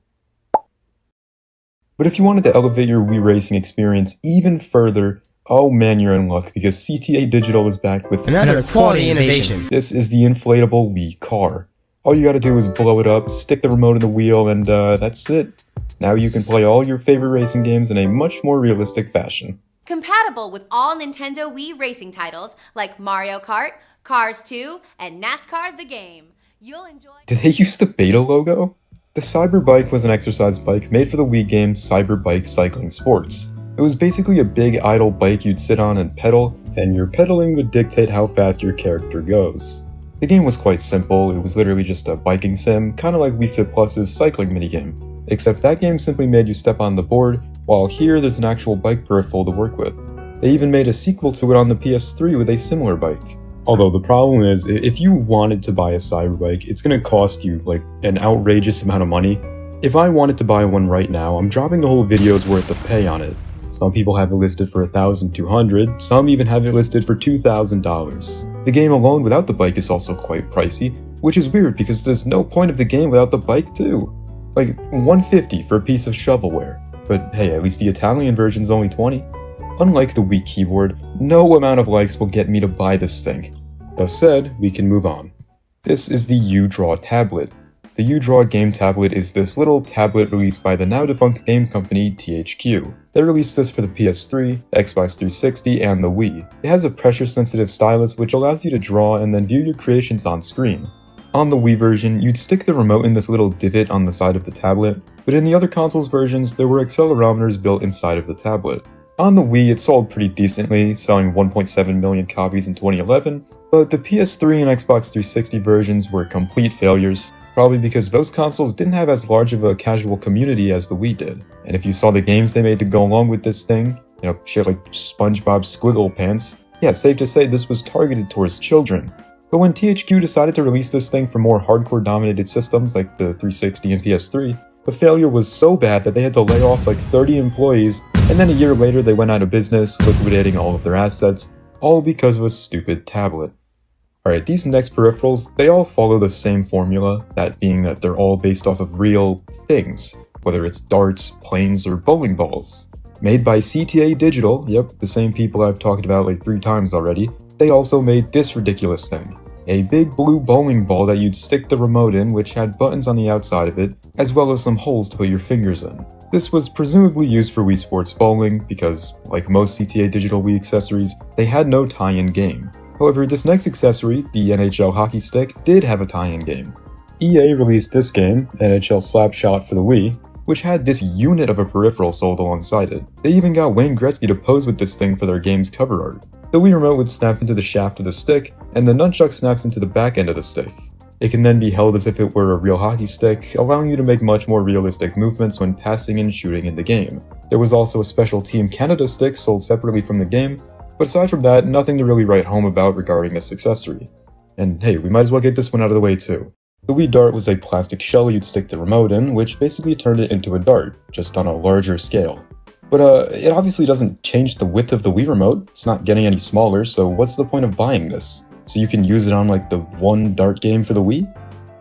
Hey guys, editor's note here, when I was writing the script for this video, I didn't know, there was actually a lot of dart games for the Wii, so can't correct me in the comments anymore if I acknowledge that I'm wrong. Wii maracas refers to not just one set of Wii maracas, but multiple, as there were many companies making maraca shells for the Wii remote. The main one was made for Sega's rhythm game Samba de Amigo. You'd stick the Wii remote in it, and then shake accordingly to the song. Can you tell I've never played the game? Nonetheless, I actually think this accessory is kind of cool and could maybe make playing the game a bit more fun. Reminds me of another rhythm game, Taiko no Tatsujin, which had taiko drum peripherals sold with every release to let you play the game as intended. Some other companies that were at Sega sold their own Wii maracas, typically with more generic designs like just plain white shells, which didn't come with a game. Another accessory with a lot of different versions from different companies was the airplane controller stand. How these things would work is on the left wing, you'd stick the nunchuck in, and on the right would be the Wii remote. Then you could kind of use them like handlebars almost, and you could steer left, right, forward, and back.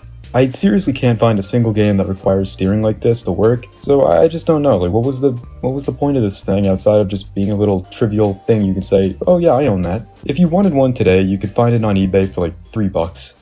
Before we get into our final, long-awaited accessory, the last thing I wanted to talk about was a rumored accessory. The Wii helmet, or Wii helm as it says on the thing, was a fake Wii accessory that circulated the internet back when the Wii was new. IGN wrote a whole article about it, saying that a company called ThinkGeek was making a Wii helmet in order to eliminate the chances of wrist injuries when playing with the Wii remote.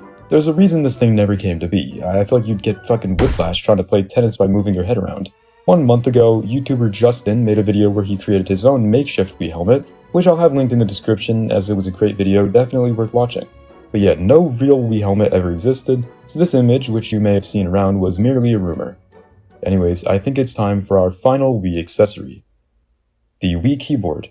This thing wasn't exactly a mainstay in most people's living rooms, but it did exist. This one was made by Logitech with official Wii branding, although any USB keyboard would work just fine. All you had to do was plug the USB into the Wii, and suddenly typing on the console wasn't a nightmare of slowly pointing and clicking each and every single letter. I mean, the main reason a keyboard was even useful on the Wii was for its internet features. If you ever tried using the Wii internet browser, you'd know how awful it was to type out full web addresses with just a pointer. The keyboard made this at least tolerable. It also came in handy for games and services that involved communication, like Wiimail, certain online lobbies, or even things like the Wii Speak channel. Typing out a message to your friend with a physical keyboard felt way more natural than painstakingly typing out everything with motion controls. That being said, the Wii keyboard never became a must-own accessory. Most people just never bothered, because the console wasn't really built around text input in the first place, it was built around swinging your arms and playing tennis.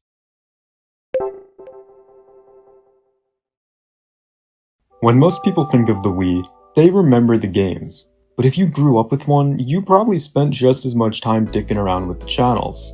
Whether it was the news channel, forecast channel, the one that let you vote, it all felt like an entire world built into the console. It's not every console you see doing this, or any other console doing this for that matter, but not every Wii channel was as simple or well known as the Mii channel. Some were region exclusive, some were quickly forgotten, and some would literally destroy your Wii. Now you may be saying, hey man, you just made an iceberg video, back at it again so soon?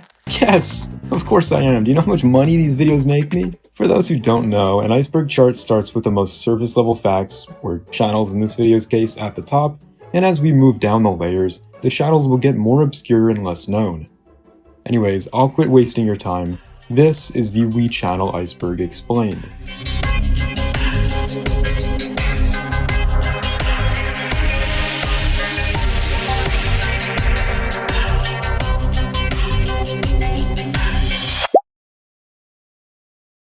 Disc channel. The disc channel isn't really much of a channel, but rather more of a gateway into the Wii's extensive library of games. Every disc that the Wii supports, including GameCube discs, can be played from this channel. But that's about it. There was a little error animation if you put a faulty disc in, and the disc channel was planned to have DVD support, but that never came to be. Let's move on. Mii channel. The Mii channel was the central hub where you could create the personalized avatars that the Wii was home to, which were Miis. They are basically caricatures whose face you can customize to your liking, letting you create just about anyone you want. You can also edit your character's height, width, shirt, color, and even pants color.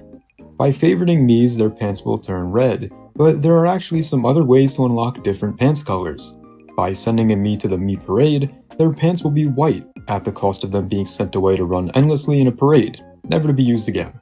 The Mii channel has stood the test of time, and even with many counterparts to it on Nintendo's future systems, the Mii channel has always felt superior to the others. Sure, it's fairly limited with its customization, but I feel like that's what made it cool. You know, you really had to use what you were given to create something kind of half-decent. I've never made a character on the Mii channel that looks particularly good in any way, but that was the fun of it. Wii Shop channel. The Wii Shop channel was Nintendo's first serious attempt at digital game distribution, launching with the Wii in 2006. Accessible directly from the Wii menu, it allowed users to purchase and download games using Wii Points, a shitty currency that had to be bought in predetermined bundles. Something that made the Wii Shop channel special is that it let you play games from older systems like the NES, SNES, N64, Sega Genesis, and even the TurboGrafx-16. Beyond games, however, the Shop channel also let you download most of the other channels on this iceberg list. Unlike the last two channels, the Wii Shop channel does not work today, as it was shut down on January 30th, 2019. News channel. The Wii News channel was another one of Nintendo's attempts to turn your gaming system into a living room media hub. And surprisingly, it kind of worked. Launched in early 2007, it pulled in real-world news from sources like the Associated Press and displayed them in a clean Wii format. You could browse headlines by category, such as world, sports, technology, and so on, and each article was short and easy to read, optimized for TV screens. One of the coolest features of this channel was the globe view. Instead of scrolling through lists, you could spin a 3D Earth and pick news stories based on where they were happening. It was a small thing, but it made reading news feel more interactive and visual than just clicking links on a website. For a lot of younger players, it may have even been their first experience keeping up with current events, not through a parent or a teacher, but through their game console. I have memories of turning this thing on late at night and just aimlessly spinning the globe around, reading articles about the world ending and stupid shit like that. But man, this channel was just super cool, and sadly it's unusable today without the use of homebrew or modding. Forecast channel. The forecast or weather channel is roughly cut from the same cloth as the news channel, sharing many of the same visual elements such as the 3D globe. But now, instead of reading news articles, you can instead view the weather. It pulled real-time weather data from around the globe, and let you specifically check things like temperature, forecasts, and conditions for cities big and small. It might sound silly now, but checking the weather on a game console, especially back in the late 2000s, it felt kind of futuristic. Also, fun fact about the Forecast channel, certain titles like Madden 07 and Mario and Sonic at the Olympic Games would actually pull data from the Forecast channel to make the weather in those games accurately reflect the weather outside. So let's say it's raining in your city, it'll be raining in the game too. Photo channel. The Photo channel was a strangely wholesome channel that let you pop in an SD card full of photos, and the Wii would instantly turn into a digital photo viewer. But instead of just scrolling through your vacation photos, you could draw on them, add stamps, or even turn them into sliding puzzles. You could even let it play slideshows with your own MP3s. The whole thing was actually just a chill little side project from Nintendo developer Koichi Kawamoto, who made the channel because he wanted his kids to be able to see their photos on the big screen.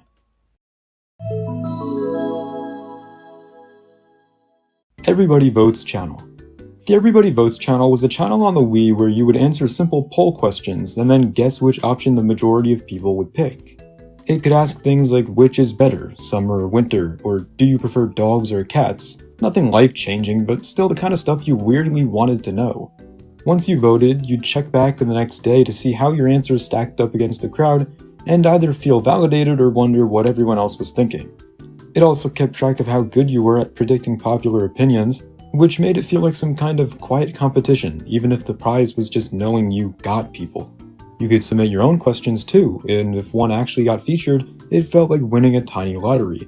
I don't know if Nintendo actually ever took poll questions from these suggestions, but it's cool to think about. The coolest thing I found when researching about this channel is that the first poll ever held on the Everybody Votes channel in Japan pulled in a staggering 500,000 votes. 500,000! This information was found on an old Japanese article from the developers of the Everybody Votes channel, where they shared casual conversation about the development. There is also articles about the development of other channels on the list, which I'll be pulling information from throughout the video. If I remember, I'll have these articles linked in the description. Check Me Out channel. The Check Me Out channel was a Wii channel focused entirely on Miis. However, instead of making these characters, the channel let users show off their creations and browse through thousands of others, organized into two main sections, the Posting Plaza and the Contests. The Posting Plaza was where people could upload Miis for others to view, download, or rate. When you downloaded a Mii from the channel, this would turn their pants blue, which is the only way this pants color can be used. Favoriting a Mii will also make their pants orange, but this doesn't carry over to the games you use them in. The contest section of the channel added a contest element. It gave contestants a bit of structure by giving everyone the same theme to work with. Users would submit their creations based on that prompt, and then everyone could vote on their favorites. Internet channel. The Internet channel was the Wii's built-in web browser powered by Opera. It let you surf the web from your couch using the Wii Remote to point and click your way through websites. Typing with the on-screen keyboard was absolutely abysmal considering you had to literally aim at every key and click A. And don't come in my comment section saying, "It's just a skill issue." Shut up, that shit sucked, stop trying to justify it. I'm not spending $66 on a fucking Wii brand Logitech keyboard. Actually, you know what? Get this video to 2,247 likes and I'll buy it. So, the browser wasn't perfect, and loading times were unstable, but having a browser was the kind of feature that made the Wii feel more than just a game console. Now, sure, they could have done a better job at making the thing usable. I mean, hell, do you want to see how long it took to load Nintendo's own website?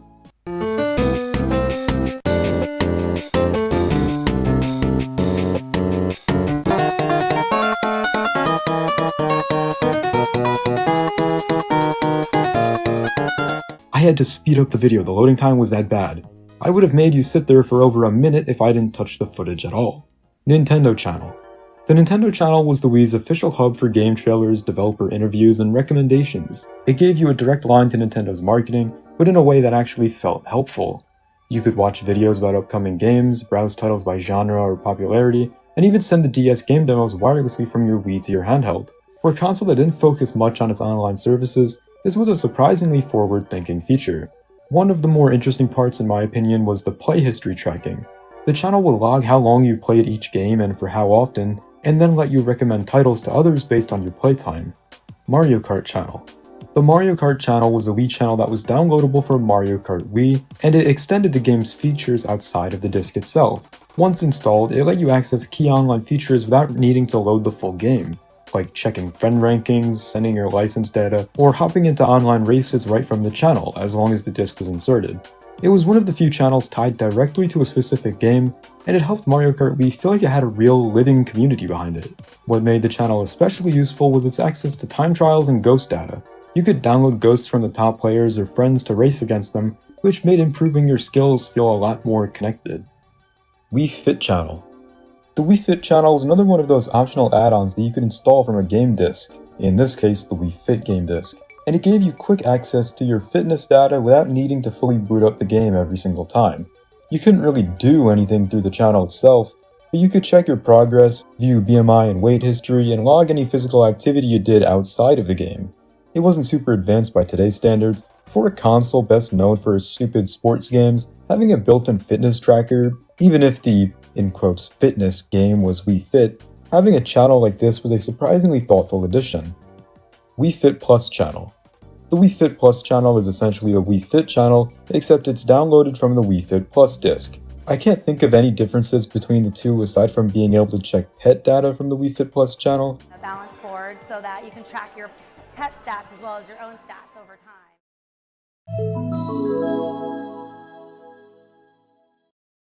Wii Speak Channel. The Wii Speak channel was designed to work with the Wii Speak microphone accessory, which let players voice chat with friends over the internet. Unlike traditional headsets, the mic was meant to sit on top of your TV and pick up voices from across the room, so multiple people could join in the conversation at once. Do you see how this was a bad idea? The channel itself let you talk with registered Wii friends, leave voice messages, and even share photos to the Wii message board with audio recordings attached. Since the Wii Speak channel relied on digital download codes and requiring all of its users to have both the accessory and the channel installed, they didn't really see wide use. Still, it was an interesting step toward online interaction on a system that otherwise kept things pretty limited. Today and Tomorrow Channel. The Today and Tomorrow Channel was one of the Wii's more obscure offerings. It was a part horoscope app, part lifestyle guide. Developed in partnership with a Japanese astrology company, Media Kobo, it gave you daily fortunes based on your birthday and zodiac signs. It would rank your day across categories like love, work, and money, often with oddly specific advice like avoid spicy food or don't get on that plane today. It was light and harmless fun, the kind of thing you might check in the morning just because it was there.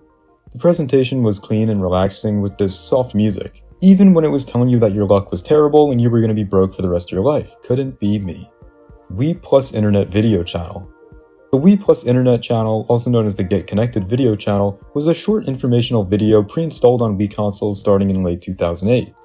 Its entire purpose was to explain, in simple terms, why you should connect your Wii to the internet. The video walked users through the benefits of going online, like downloading games from the Wii Shop channel, updating software, and playing games with friends through Nintendo WFC. It was basically a 4-minute sales pitch disguised as a helpful guide, complete with original music and narration. Depending on your system's language settings, the video would automatically play in your region's language. Even though it was just a video, the channel took up a surprisingly large chunk of storage, over 1,000 blocks. That's the Wii's storage metric, making it the largest channel on the Wii. This was because even if you were watching the Japanese version on a Japan region Wii, the channel still had the other version stored within it. Fortunately, it could be deleted or moved to an SD card, unlike many other built-in channels. Netflix. The Netflix channel on the Wii was a part of a wave of streaming innovation that brought on-demand video to consoles in a big way. Released in October 2010, the channel let users stream movies and TV shows directly from their Wii dashboard without needing any additional hardware or fees beyond a Netflix subscription. The interface was simple and designed with the Wii Remote in mind, using big tiles and pointer-based navigation that matched the system's casual, living room first vibe. It may not have supported HD, but it was a big deal at the time, bringing streaming to millions of households that didn't own more expensive hardware like smart TVs or Blu-ray players. Before the official channel launched, however, Netflix on the Wii was originally accessed through a special disc. Starting in April 2010, Netflix mailed out these discs to subscribers who requested them. You'd insert the disc each time you wanted to watch something, which would then load a version of the Netflix app that streamed content through your account. The software was pretty similar to what the channel would later offer.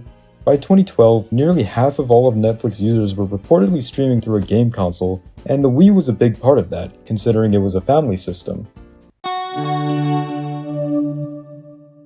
The YouTube channel for Wii launched in late 2012 and gave users a surprisingly full-featured way to watch YouTube videos directly from their system.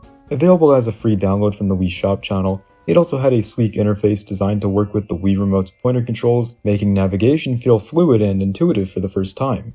You could sign into your account, view subscriptions, playlists, and even access some basic search functionality from this version of YouTube.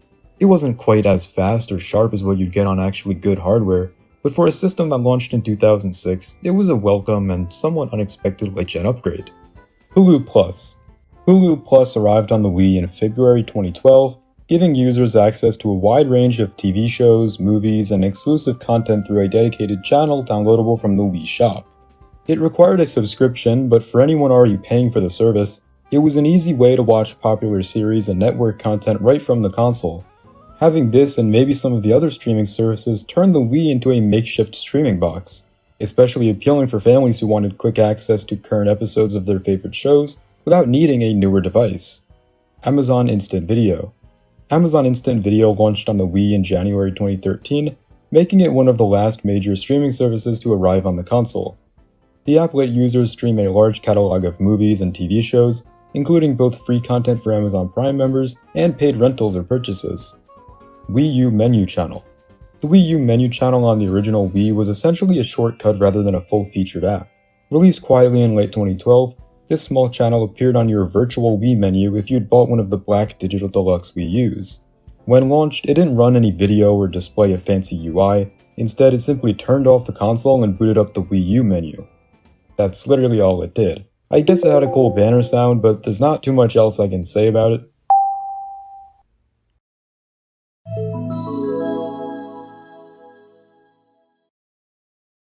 Demai Channel.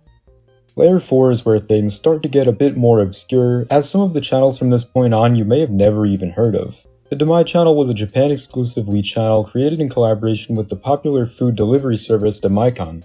Released in 2009, it let users order real food like sushi, ramen, pizza, and more from participating restaurants directly through the Wii.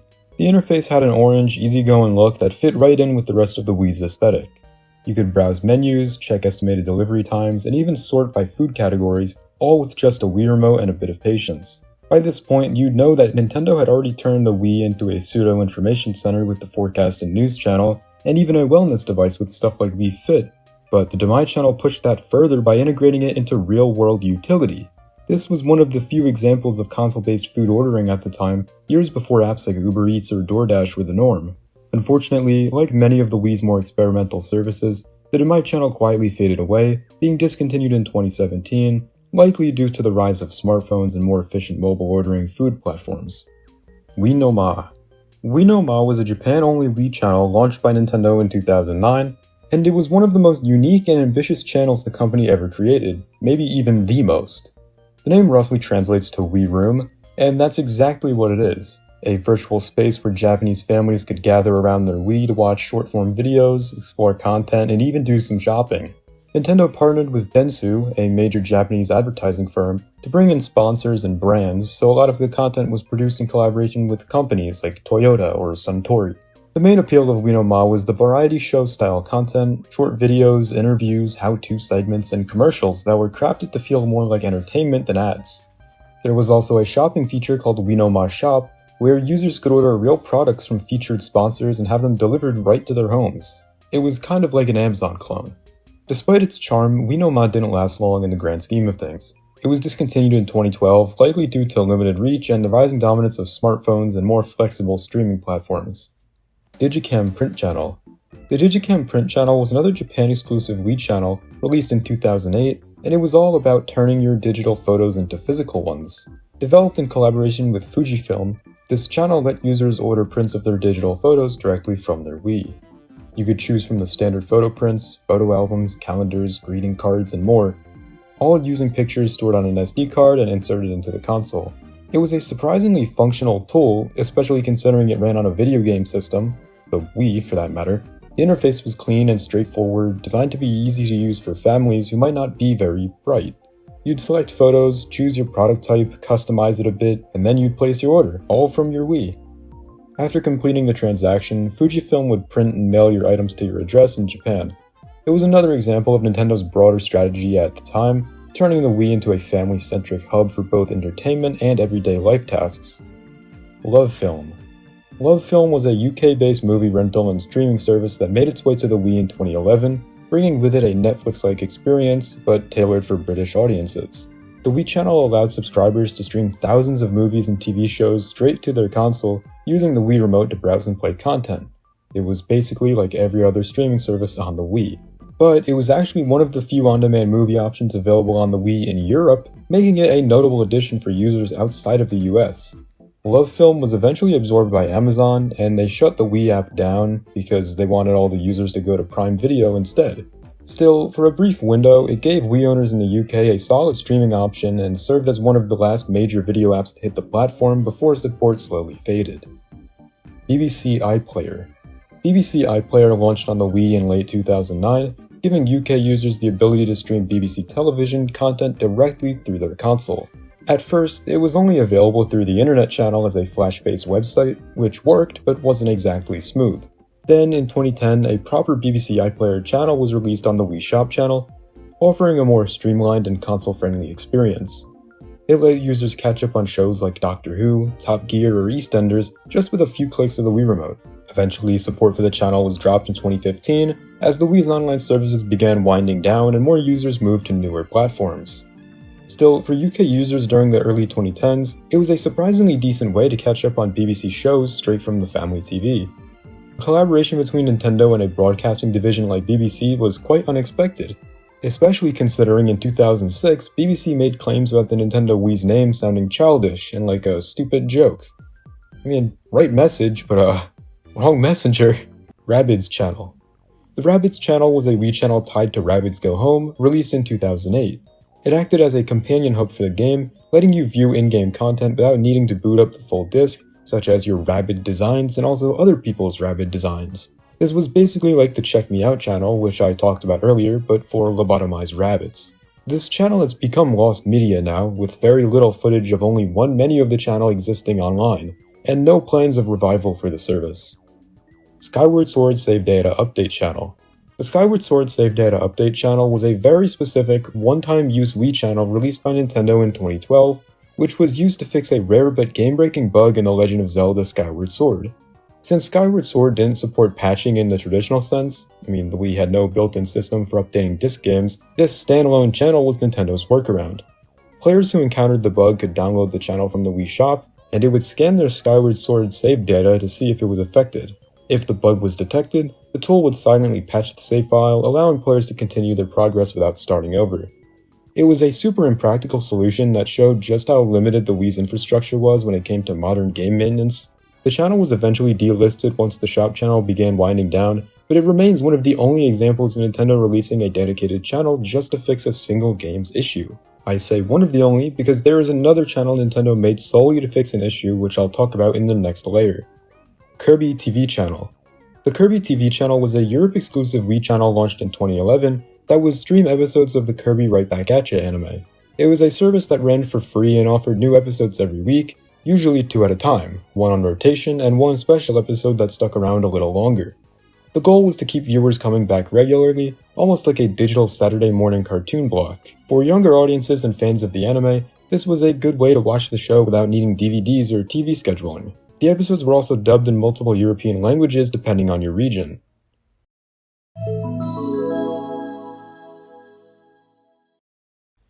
TV no Tomo Channel.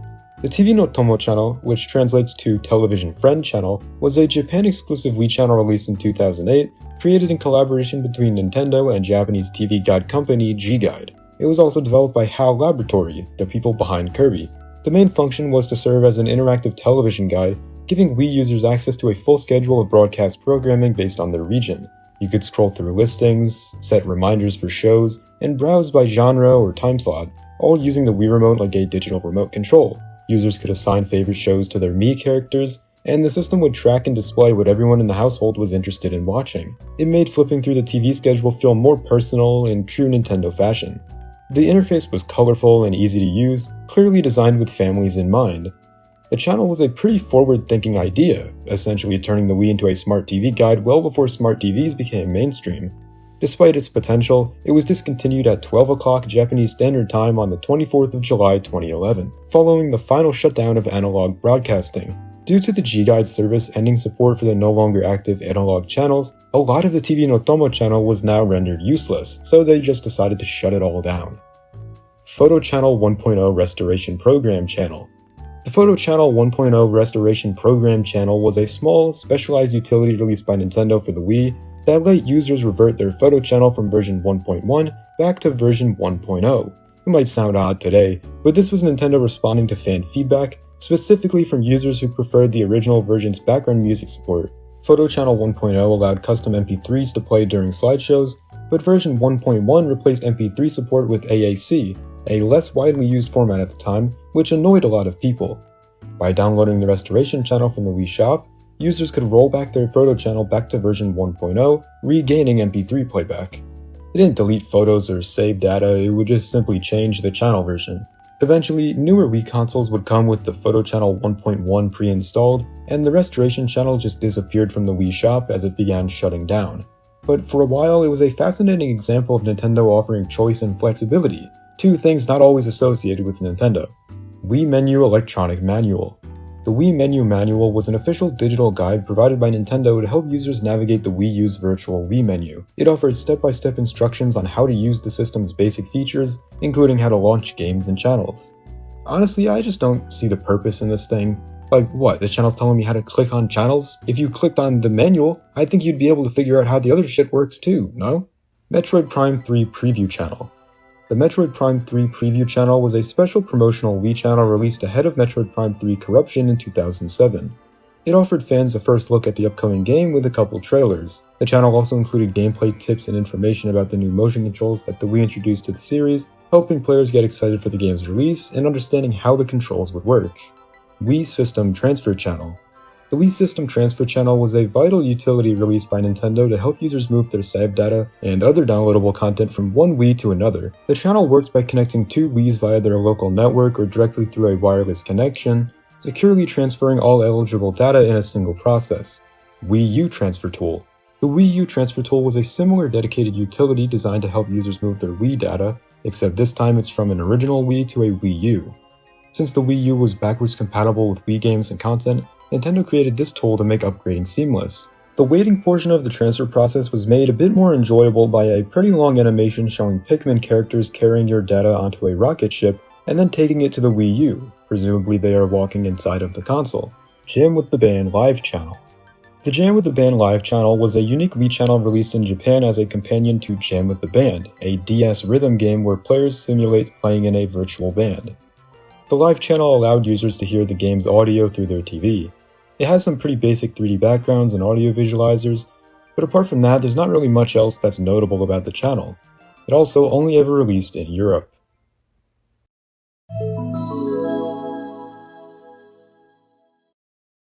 Stub channels. Stub channels, or channel download assistants, were temporary placeholder apps on the Wii that acted as bridges between the Wii Shop channel and certain first-party channels. Instead of downloading the full channel directly from the shop, users would first download the channel download assistant, which was a tiny program that, when launched, would basically be a guide manual to the app in question. At the end of this guide, you were prompted to download the real channel and the assistant could be deleted. These helpers were used for things like the Netflix channel, Wii U Transfer Tool, the Everybody Votes channel, just about every downloadable channel actually. Everybody's Theater channel. Minna no Theater channel, which translates to the Everybody's Theater channel, was a Japan-exclusive Wii channel that launched in 2009. Except I'm actually lying, it's not a channel, it's a piece of WiiWare. I don't know why the decision was made to label this as WiiWare and not a channel when it's clearly not a game. It was essentially a video-on-demand service aimed at families and children, offering a wide range of anime episodes, educational content, and family-friendly movies. The channel was developed by Fujisoft and acted as a dedicated hub for purchasing and streaming video content directly on the Wii using Wii Points. Instead of buying full movies or episodes outright, users would rent them for a limited viewing period, often a few days. Renting one title to watch for 2 days cost you 300 Wii Points, 2 titles to watch for 3 days cost you 600, and 3 titles to watch for 5 days cost you 800. The interface was cartoonish, reflecting its target demographic. There's hardly any footage of this channel actually being used. However, what I did find was a real live event held by some cracked out businessman promoting the channel. I don't really know what he's doing, or why this event was held, or how this would even want anyone to use the channel, but it exists. Wii Fit Body Check channel. The Wii Fit Body Check channel was a very obscure Japan-only channel released in collaboration with Panasonic in late 2009. The channel was an experimental health initiative that let users send their Wii Fit body measurement data, like BMI, weight, and body balance, directly to participating medical professionals or health advisors over the internet. It required a special SD card provided by clinics or services that were part of the program. Once inserted into your Wii, your data could be reviewed remotely by doctors or health consultants, who then offered feedback or advice tailored to your results. Despite its novelty, the service was extremely limited in scope and only tested in certain regions of Japan. It's also now considered lost media because footage of most of this channel's content is nowhere on the internet and is unable to be preserved considering you need that elusive SD card, most of which are probably in a landfill by now. WatchEver. WatchEver was a video-on-demand service for the Wii, available only in Germany, and it launched in 2013. It was tied to the German subscription service of the same name, which aimed to be a local competitor to Netflix and Amazon Instant Video. The channel let users browse and stream WatchEver's catalog of movies, TV shows, and documentaries right from the Wii console, assuming they had an active subscription. The interface was simplified for the Wii's limited resolution and pointer controls, but still offered the expected features like categories, watch history, recommendations, and parental controls. However, WatchEver as a service never expanded far beyond Germany and shut down entirely in 2017 due to declining user interest and the growing dominance of global platforms. Bulletin Board channel. Nintendo originally planned a dedicated bulletin board channel for the Wii, which would have been functional as a centralized newsfeed-style hub right on the console's main interface. The concept came to light in the 2020 Nintendo Giga Leak, which revealed early builds showing a curated layout for news updates, system notices, and perhaps Nintendo promotions. Ultimately, the feature was scrapped, and it then became the Wii Message Board.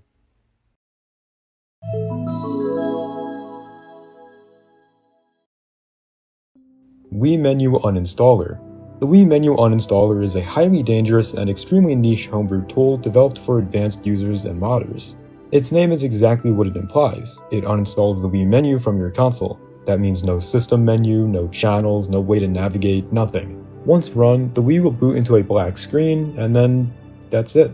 The tool was never meant for casual users and is essentially a last resort utility or something used for experimental purposes by developers. It was occasionally used in recovery setups where someone wanted to fully wipe and reinstall a specific version of the system menu manually, especially if previous installs had gone wrong or were corrupt.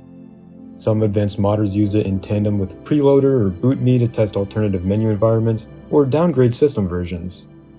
Wii U Main Unit Update Repair Channel. The Wii U Main Unit Update Repair Channel was a Japan-only utility released quietly by Nintendo in 2013. Its sole purpose was to help users repair or complete a failed system update on the Wii U. Sometimes, if a system update was interrupted due to a power outage, bad internet connection, or user error, the Wii U could become partially bricked or unable to boot properly. This channel acted as a recovery tool to fix that specific issue. USB Flash Optimization Channel. The USB Flash Optimization Channel is one of the most obscure and little-known utility channels ever released for the Wii, and like several others, it was exclusive to Japan. This channel was designed to help optimize the performance of certain officially licensed USB flash drives that were used in conjunction with digital Wii software. Disk Check Tool V1. This channel would basically check the readability and health of your Wii discs, and it was really only known in developer-only circles. The V1 in the name indicates that it was an early version, likely distributed on a specialized disk or installed temporarily on developer units, like these green Wiis. It wasn't visually impressive by any means, it was literally just a black screen with some white text, since it was never meant for consumer use. Wii Motion Plus Movie Tool. It lets you watch the Motion Plus movie again, and again, and again, and as many times as you want actually. That's the only purpose for the channel. End Menu WAD Channel. End Menu, known on its banner as End Menu WAD, is a Wii developer application used to install WADs. That's really all I have to say about it functionality-wise. It literally installs and launches WAD files. I know it's a dev tool, but Jesus, that is the most hideous banner image I've ever seen. I genuinely think a black screen would have looked better.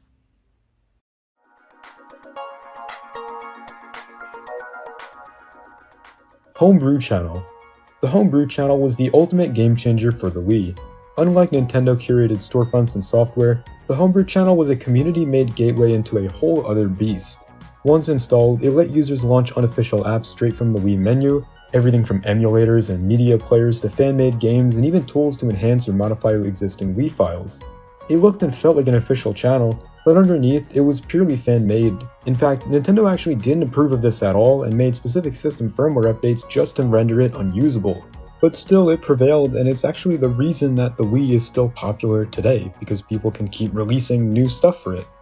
I think it's so cool how the Homebrew channel really brought the community together and helped the Wii unlock its true potential.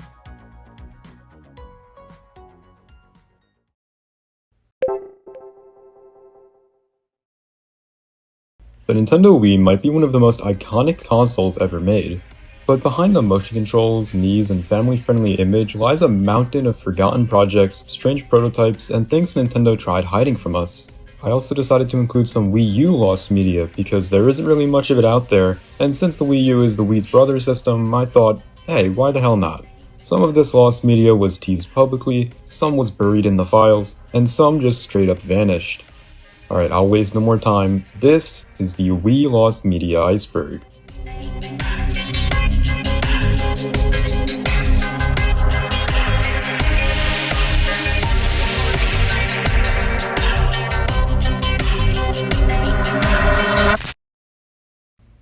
Wii Startup Disc. The Wii Startup Disc was a highly sought-after piece of Wii Lost Media for years upon years, actually since the very launch of the system. And because of this, it makes it arguably the most well-known piece of Wii Lost Media. Maybe it could be interchangeable with the next one. Anyways, the Wii Startup Disc to Nintendo was a big mistake. They were very secretly trying to hide this mistake from the public, however, it had already been too late. On launch day, every Wii was supposed to come with the console, a Wii Remote, a nunchuck, a whole bunch of wires, and then of course, Wii Sports. However, a certain batch of Wiis being sent out to stores for sale were a little bit different. Certain Wii consoles were distributed to the public containing no Wii Sports disc, and instead of being greeted by the sleek, futuristic menu upon turning on the console, you were instead met with this error screen, asking for something called a startup disc. If you turn to Nintendo's website to find out why this error occurred, they would simply tell you to send your console back to them and they'll have it fixed for you. But this was no fun, of course, at least to some, and so an auction was held which was selling a broken Wii, which displayed the startup disc error screen.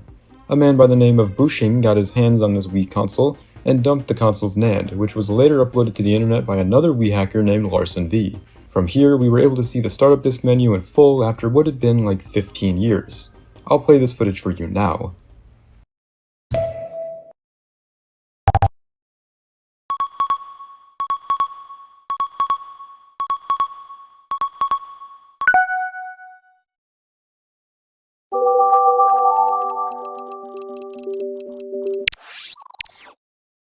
IQ Wii. In 2006, Nintendo released their most beloved system yet, introducing motion controls to mainstream gaming, bringing life to their console with amazing online functionality. The Wii was a smash hit from the start, and Chinese fans saw this and wanted it, but they couldn't get it, and they never would. Taiwan, Hong Kong, and areas surrounding all received the Wii, however the IQ Wii was nowhere to be found.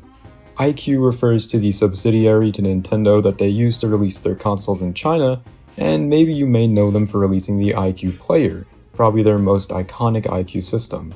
See, the IQ Wii did get China's official government approval for release in 2007, and it was rumored to come out in May of 2008 before the Olympics taking place in Beijing, but nothing ever came of it.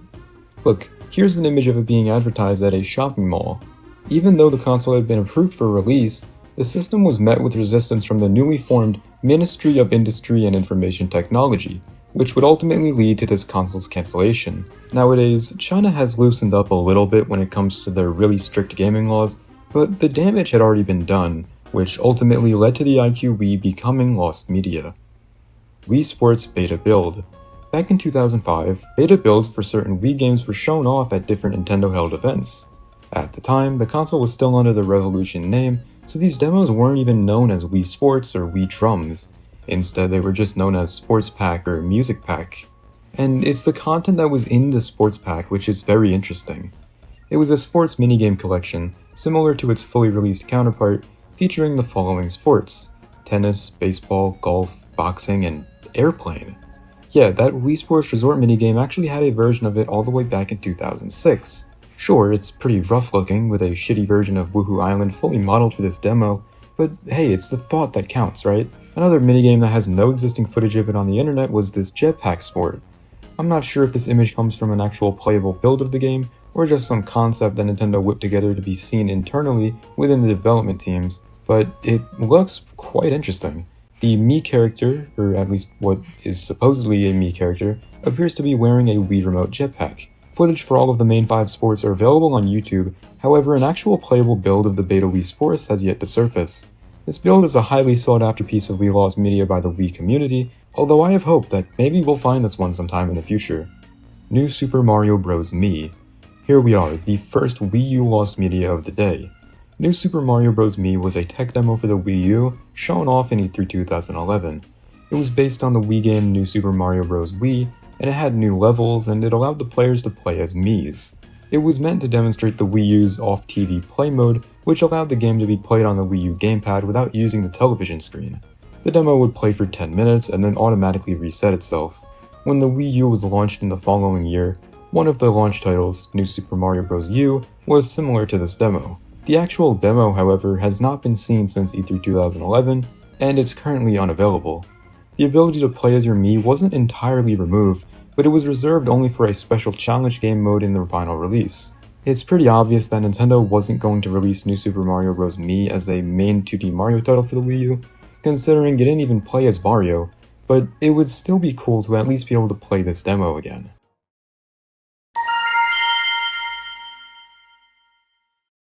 Beta Wii channels. On September 14th, 2006, a Japanese Nintendo press conference was held which featured footage of a bunch of Beta Wii content. Most interesting of all, there was footage of the Beta Wii menu, alongside all of the Beta Wii channels. On this menu, we can see early versions of the Disc channel, Mii channel, Photo channel, Shop channel, Forecast channel, and News channel. However, footage of these channels is actually available on different parts of YouTube, but you really gotta go digging for them. The Beta Mii channel's gameplay is almost exactly the same as the final, except there are some additional sound effects when selecting certain buttons.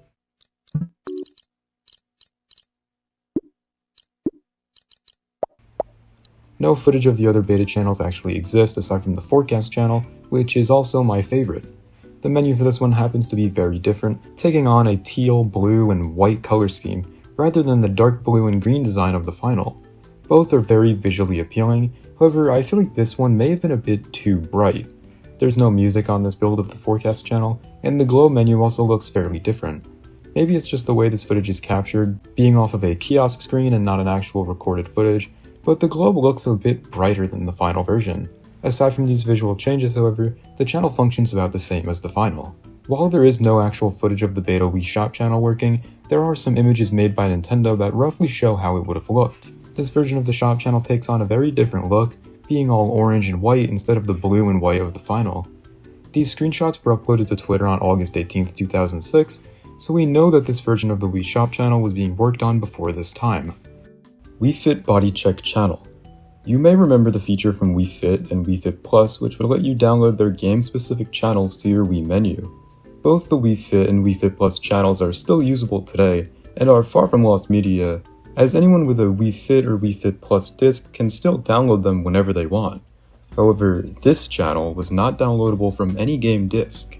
Instead, it was only available via a download ticket given to you by a doctor. Alongside this download ticket for the channel, the doctor would also give you a specific SD card that contains the files to run this lost Japanese program.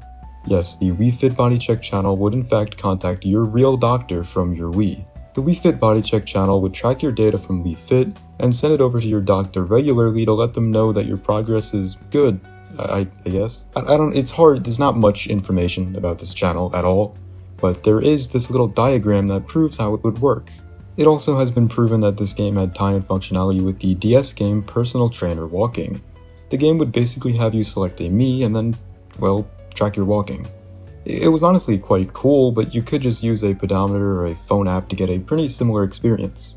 Since the channel's servers were region-specific and tied to a Japanese service, much of the channel's functionality has been lost, with only partial assets and a few preserved snapshots available in archives or reverse-engineered by hobbyists. However, recently, projects like WiiLink have begun reviving or emulating the channel's limited functionality. And that was all we had until about a year ago, when a video titled Wii Fit Body Check Channel First Look was uploaded to the WiiLink YouTube channel. It starts off like usual, a Mii is chosen and registered, which is about the furthest you could go without the channel asking you for the SD card. However, the Mii is actually successfully registered, something that wasn't possible until further work was done. When you click Begin on the Start menu, which looks almost the same as the Start menu from the actual Wii Fit game, you're then greeted with the Main menu, something we hadn't seen until this point. There's 4 boxes to choose from: Questions, Send Email, Answer History, and Connected DS. All of the boxes are inaccessible and grayed out, aside from the Connected DS button. Clicking this DS button, it lets you connect to the Personal Trainer Walking game with the Wii Fit Body Check channel, with instructions and screenshots of the game too. And that's all she wrote. The Wii Fit Body Check channel still hasn't been explored to its full capacities, and I'm unsure if it ever will be, considering a piece of lost media like this is quite tricky to preserve. You needed some sort of health official to actually make use of the channel, and since no Japanese health officials probably even remember this service, that's completely out of the picture. Rabbids channel. The Rabbids channel was a Wii channel made specifically for the game Rabbids Go Home. On the Wii, certain developers would make Wii channels for their games to add another level of connectivity and whatnot. This includes games like Wii Fit Plus, Mario Kart Wii, and then of course, Rabbids Go Home. While we know what this channel contained, there is no footage of any of this content. If you had chosen to download the channel, you can connect with other Rabbids and use outfits on your Rabbid afterwards. Basically, it's like a version of the Check Me Out channel, if you remember that. In a video titled Rabbids Expo video, brief footage of the channel can be seen. My attention was brought to this video by one of my fans in the comments section on a other Wii Lost Media video I made, so props to them for dropping the link. I probably wouldn't have found this without them. This video showcases what it looked like to view your Rabbids collection, but still the channel is unusable nowadays and no revival attempts have been made. Super Mario Spikers. Super Mario Spikers was a cancelled video game developed by Next Level Games, planned for release on the Wii. The game was worked on in 2006 and 2007, but never formally announced as a title in development until a prototype was leaked in 2014. There's not much known about its gameplay, only with it being stated that it's a hybrid between volleyball and wrestling, with some elements of a game show. What that means, who even knows? Development for this game began in late 2006, shortly after Next Level Games had completed Super Mario Strikers Charged. Following Nintendo's general success with creating sports adaptations with Mario characters, Nintendo financed Next Level Games' efforts to create a pitch for a volleyball game. The title started off as Mario Volleyball, which was a simple take on Mario characters playing volleyball. Over time though, the development team decided to add elements of wrestling to the game, changing the title to Super Mario Spikers, and adding more aggressive gameplay, making it more similar to their 2 prior Mario soccer games in both title and concept. At first, Nintendo was open to the idea of a more gritty, violent even Mario sports game. However, over time, Nintendo realized, yeah, this probably isn't a good idea, Supposedly, the cancellation of this game was due to it clashing with Nintendo's Code of Honor, which probably just meant that Nintendo characters absolutely beating the shit out of each other was not really appropriate. Then again, Smash Bros. Exists, so I don't really know where we're going with this. For anyone super disappointed in this game's cancellation, if it makes you feel any better, Mario Sports Mix actually introduced a volleyball game mode, just, without all the violent acts of assault.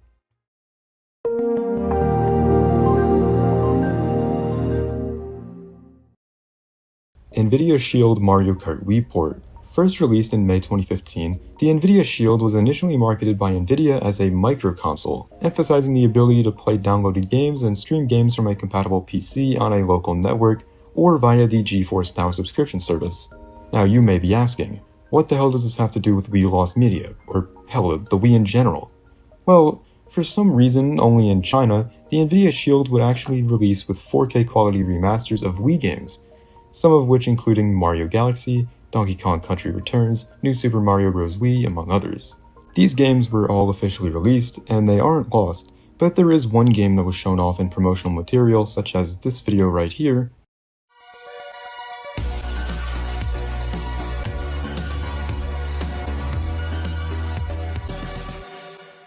That was Mario Kart Wii. My guess as to why it was scrapped is because of complications with online, as the Wii's online functionality had shut down far before the release of the NVIDIA Shield in China. This was back in 2017, mind you, 3 years after Mario Kart Wii's official servers were dead and buried. These NVIDIA Shield ports were actually the closest to an official iQOO Wii release we'd ever get, but you can't even download those Wii ports anymore, as the NVIDIA Shield's Chinese servers are gone too. Wii Fit Taikenbon. Wii Fit Taikenbon is a Wii game I'm almost certain none of you have heard of. Unless you've already seen my older videos, then I don't know, maybe you probably know what it is. Only in Japan, there was a super obscure version of Wii Fit called Wii Fit Taikenbon that was previously lost media until very recently. What is a Taikenbon? Well, it roughly translates to trial version, so essentially a Japanese game demo. Anyways, back to Wii Fit Taikenbon, known in English as Wii Fit Trial Edition, the game was presumably not one that you could buy in retail, considering only 6 known physical copies of this game actually exist. The purpose of Wii Fit Taikenbon is unknown, however the best guess that I have is that it was probably used in stores for demo kiosks and whatnot, although it does have its own disc and box art, so then again we'll probably never really know. Upon booting up this once lost game, you are met with something pretty interesting, a title screen. The original Wii Fit and Wii Fit Plus both did not have title screens, instead it just launched you straight into the body test menu. But in Wii Fit Taikenbon, it has its own unique title screen, similar to the one seen in Wii Play, Wii Sports, and Wii Play Motion. It even has a unique music track to go along with it, which is missing from the final release of Wii Fit.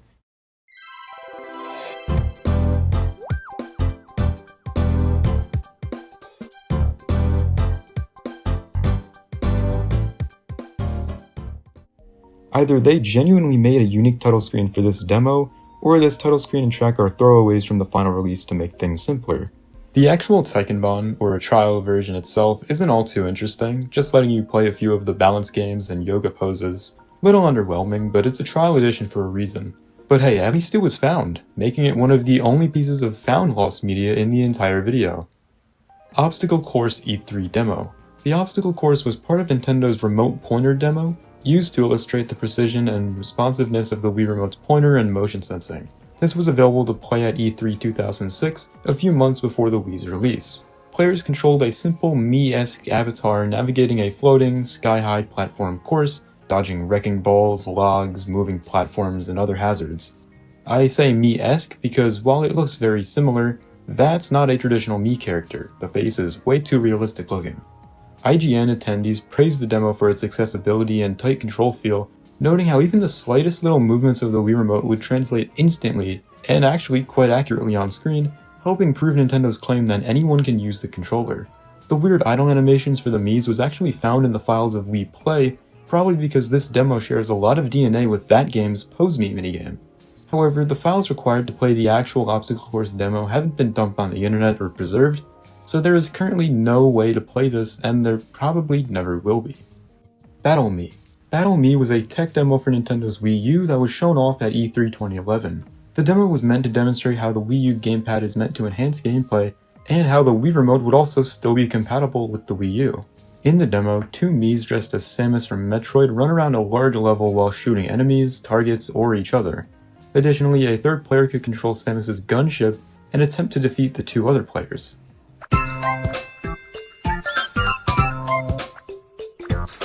We Fly. Game developer Factor 5 planned this Pilotwings Wii game and started developing it all the way back in 2007. Nintendo would eventually turn down the pitch, partially due to a Pilotwings-inspired mode in Wii Sports Resort coming out, but that wasn't the end for the Wii version of Pilotwings. The developers eventually connected with the publisher Green Screen Interactive and started development on the game. The game itself was planned to be a realistic, open-world title that let players fly around to a number of famous cities across the globe. Additionally, the game would tap into the Wii's weather channel to simulate the weather and time of day in each location at any given time. In addition to the typical Pilotwings missions, We Fly also included a photo mode that let players pause and rotate the camera for mid-air flights. The coolest thing about this cancelled game is that there was a peripheral that Factor 5 was working on which would let you control your Mii character's flight with your head movements. The only existing footage of this cancelled game is the 3-minute trailer which has been playing in the background during this segment. In this footage we can see a bunch of interesting things such as Mii characters actually being playable. As stated earlier, you could choose from a bunch of different famous cities to fly around to, such as New York. However, despite all this content shown, I don't think they really worked very hard on the graphical side of things, considering this all looks very rough. Sure, there was a slightly small dev team working on this game, and they were working on the Wii after all, which isn't particularly known for amazing graphics. However, maybe they just weren't finished, because this game was cancelled. Anyways, I'm glad we still got some sort of version of this though through Wii Sports Resort's Island Flyover. However, actually being able to play this game would be absolutely amazing, although I don't think a playable build of this game will ever surface. And it's a shame because this game actually seemed really interesting.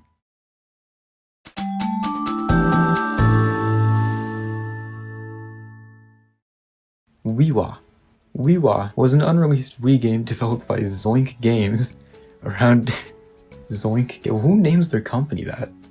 This game was being developed around 2008 to 2009, built around a truly bizarre but innovative concept. You would just slide your Wii remote into the mouth of a real plush toy, then use the toy itself as the controller. What the fuck? You would control it by wiggling the ears, bouncing it, shaking it? These were all the movements that would directly control an on-screen creature as you played through levels, puzzles, and minigames. The gameplay combined light platforming with pet care elements, and the animations and visuals were nearly finished. A trailer was even released in 2009 showing how the plush would be used to control everything from movement to interactions in the world. Despite a working prototype and a mostly finished game, Wiwa was facing serious hurdles that ultimately led to its cancellation. Look, Nintendo had very strict hardware certification policies, and getting an unofficial toy accessory approved was a pretty tall order. By the early 2010s, the Wii market was declining, and with no support or viable distribution path, the game was shelved permanently. A spiritual successor called Wiwa Rock On later launched on mobile, using the same character but ditching the plush controller concept. Wii Relax. Wii Relax was a cancelled Wii game that would have been released alongside the cancelled Wii peripheral, the Vitality Sensor. We don't exactly know what Wii Relax would even be about, considering there's no information about this game existing aside from a name. It would probably consist of you putting your finger into the contraption to check your pulse, and make you do things like meditating and shit to make it lower until it's normal. But I don't know, I mean, what other purposes did the Vitality Sensor even have anyways? Even though it does sound kinda stupid, I wish they would have released this peripheral, just to see how they could have included this into games like Wii Fit as well as the elusive Wii Relax. Wii Drums and Wii Orchestra. Wii Drums is a lost game that was shown off at the Wii's initial E3 reveal in 2006. The game is a very bare-bones version of the drum mode that was featured in the final release of Wii Music. However, this version contains no balanced board support, considering that thing wasn't even shown off yet, and instead only had support for the Wii's motion controls. There was also an orchestra demo that was shown off at E3 2006, which really resembles the Wii Music Orchestra minigame, except there's one noticeable difference. Instead of using Miis, the demo uses those really weird, humanoid-looking characters, similarly to the other demos shown off at E3 2006. Project Hammer. Project Hammer was a gritty first-party beat-em-up title in development at Nintendo Software Technology from around 2003, internally known as Machine X. Officially unveiled at E3 2006, the game cast players as a cyborg named MO9, wielding a massive hammer to battle waves of robotic enemies across near-future US cities. Combat was done by motion controls. Swinging the Wii Remote would make you swing the hammer, while the nunchuck handled movement. A simple leveling system boosted health and attack as you progressed toward boss encounters. By 2007, NST and Nintendo's Japanese management were locked in a creative stalemate. Western developers argued that the gameplay itself needed refining. Developers called out repetitive motion mechanics, but senior executives insisted on revamping the environments for greater destructibility. A dramatic visual overhaul transformed the title into a more lighthearted variant, dubbed Wii Crush, yet core gameplay issues remained unresolved. The project suffered further turbulence, its lead designer was fired, dozens of team members departed, and Nintendo of America ultimately launched an internal workplace review. Although reported on hold in 2007, funding was officially pulled in 2009, sealing the game's fate.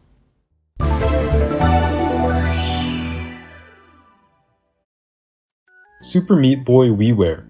Super Meat Boy is a platform game developed by Team Meat and is the successor to the iconic Flash game Meat Boy, originally released on the Newgrounds website in October 2008.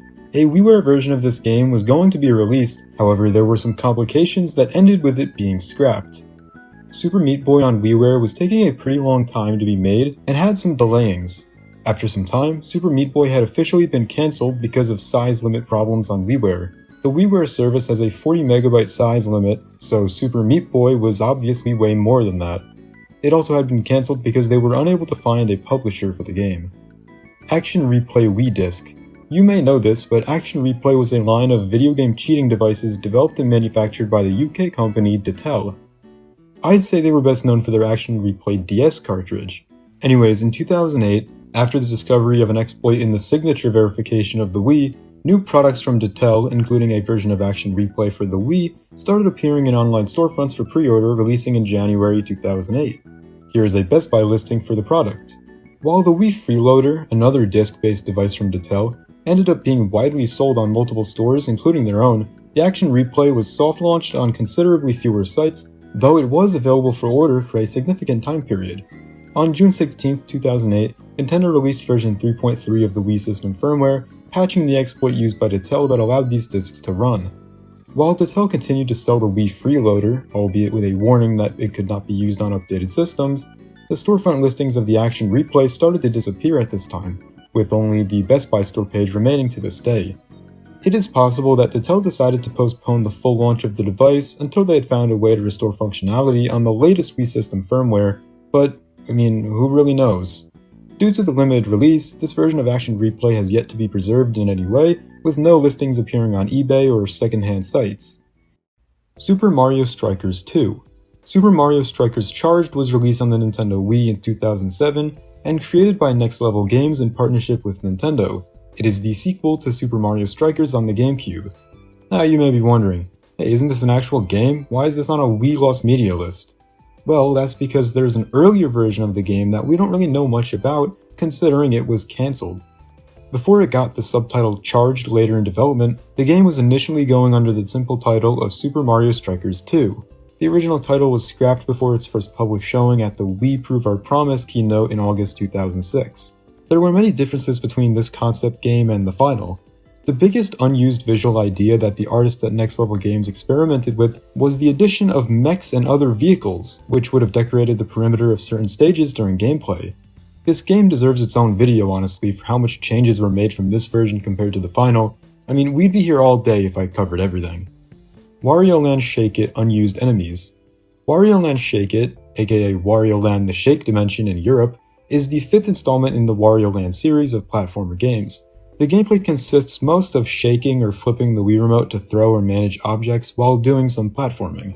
The game has only 6 worlds, but by searching through the game's code, it was possible to find lots of stuff that wasn't used in the final version. Probably, Wario Land Shake It could have been a bigger game, with more enemies and bosses and maybe even worlds. There is a total of 7 unused enemies, most of which are completed with fluid animations, configurations, and even some effects, while others are still incomplete. Here, I'll play some footage of them now.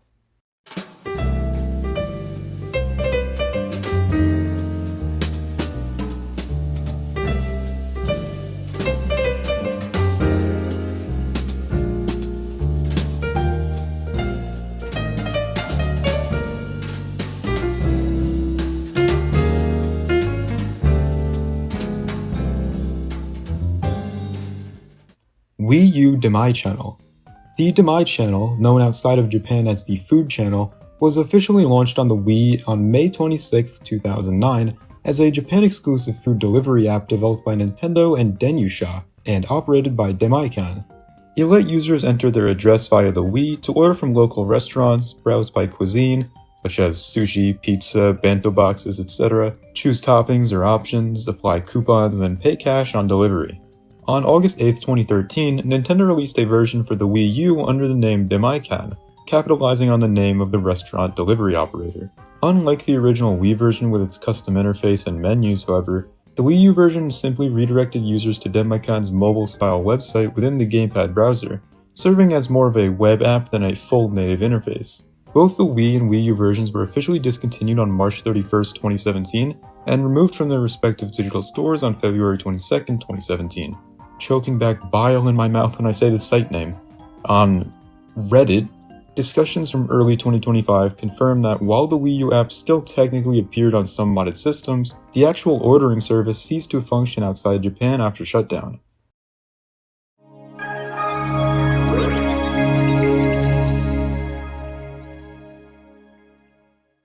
Z-Blue Cops Wii. Z-Blue Cops was a cancelled adventure game based around the French comic book of the same name. It was being developed by BioDroid exclusively for Wii, with a release being targeted for mid to late 2010. The original Z-Blue Cops comic series, a comedy about a group of incompetent law enforcers, grew a modest cult following in its country of origin throughout its run. However, with no official English translations of it ever released, the fanbase was never able to expand beyond there in any great numbers. BioDroid's video game would have been its first leap into English-speaking markets, with the team hoping for an international release. The title entered development midway through 2008 with ambitions high, one former developer calling it an attempt to revive the classic 90s adventure game. BioDroid's initial pitch to the comic's publisher placed a high emphasis on accurately conveying the humor and goofiness of the comic, but was very much set on blazing its own trail.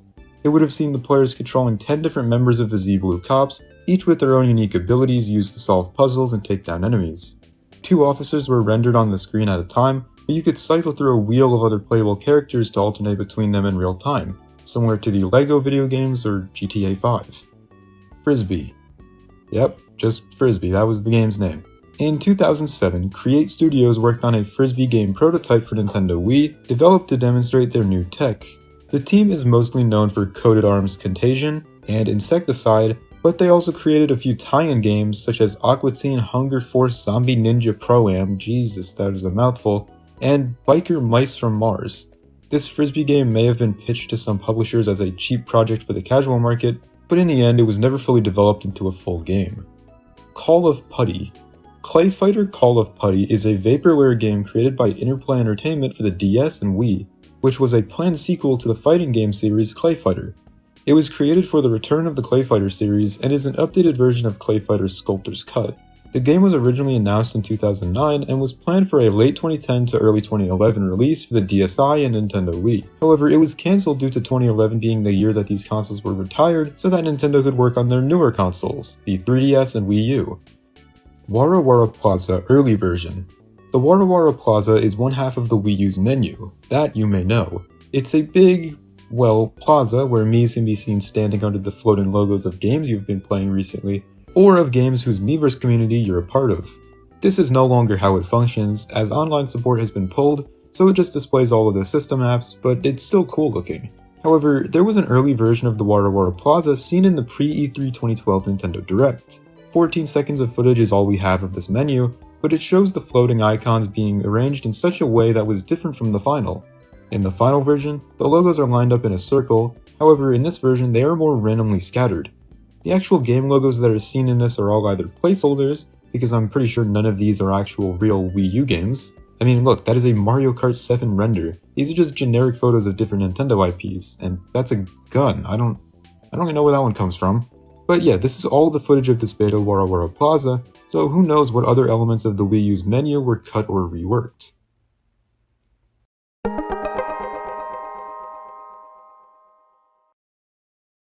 Bulletin Board Channel. Nintendo originally planned a dedicated bulletin board channel, internally dubbed the What's New channel, for the Wii, which would have functioned as a centralized newsfeed style hub right on the console's menu interface. The concept came to light in the 2020 Nintendo Giga Leak, which revealed early builds showing a curated layout for news updates, system notices, and perhaps Nintendo promotions. Ultimately, the feature was scrapped in favor of expanding the existing Wii message board for similar purposes, and rather than launching a new channel, Nintendo would just extend the message board features over time, adding small updates, USB keyboard support, and enabling link sharing and SMS texting. It actually looks quite interesting and more colorful than the Wii message board, although that's because it wasn't made to fit the Wii menu's white and gray aesthetic. Megastar. Megastar is a cancelled music game that was being developed by EA Montreal in late 2009, with a release being targeted for the following year exclusively on the Wii. It was in the works for approximately 2 months, never advancing past the pre-production phase of development.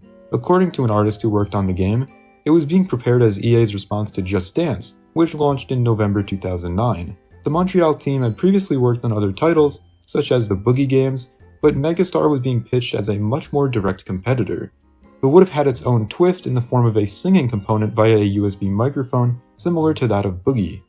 Up to 4 people would have been able to play together locally with any combination of the 2 gameplay types, karaoke and dancing, simultaneously. Its setlist was mostly composed of rock and pop music. Some of the examples given in EA's user interface mockups include artists Fergie and Avril Lavigne. The company's general manager, Alain Tuskin, blamed the unpredictable climate of the Wii's market and shifted the company into focusing solely on HD platforms. Wii Sports Resort cancelled minigames.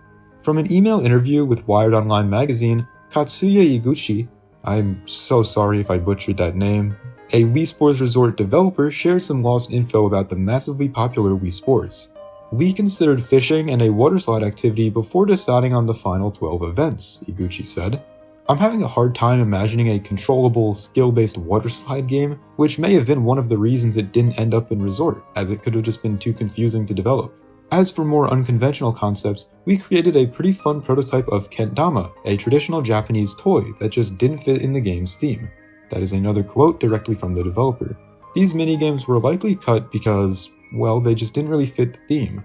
Fishing maybe could have been a good fit, but water slide and Kendama? I don't know where that's fitting in. Still, it would have been awesome to see these minigames in action, but sadly there's not even any mock-up images of this, so it was probably merely an idea within the development team.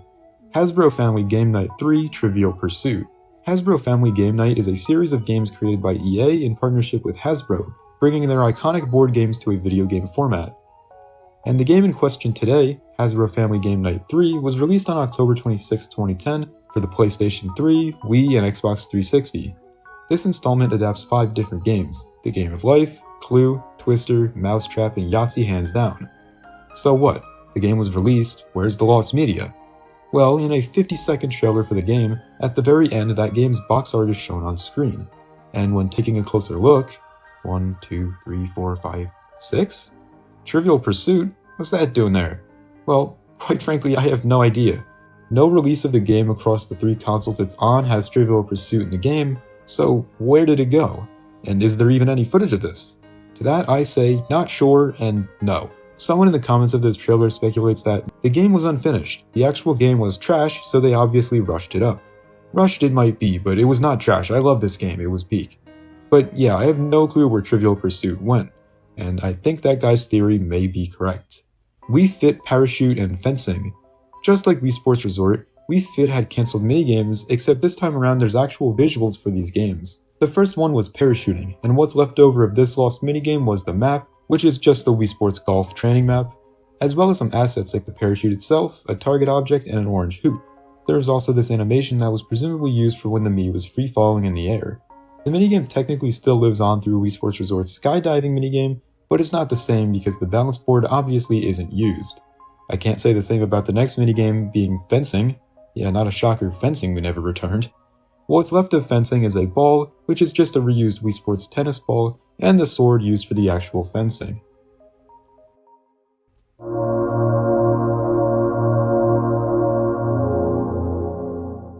Mii Keychain Gambling.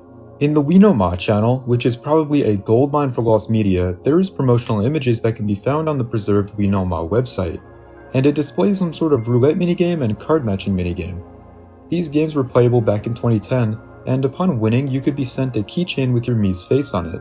Unfortunately, there's no footage of these minigames being played, or even proof of a physical keychain, so who knows if Nintendo was actually fulfilling orders.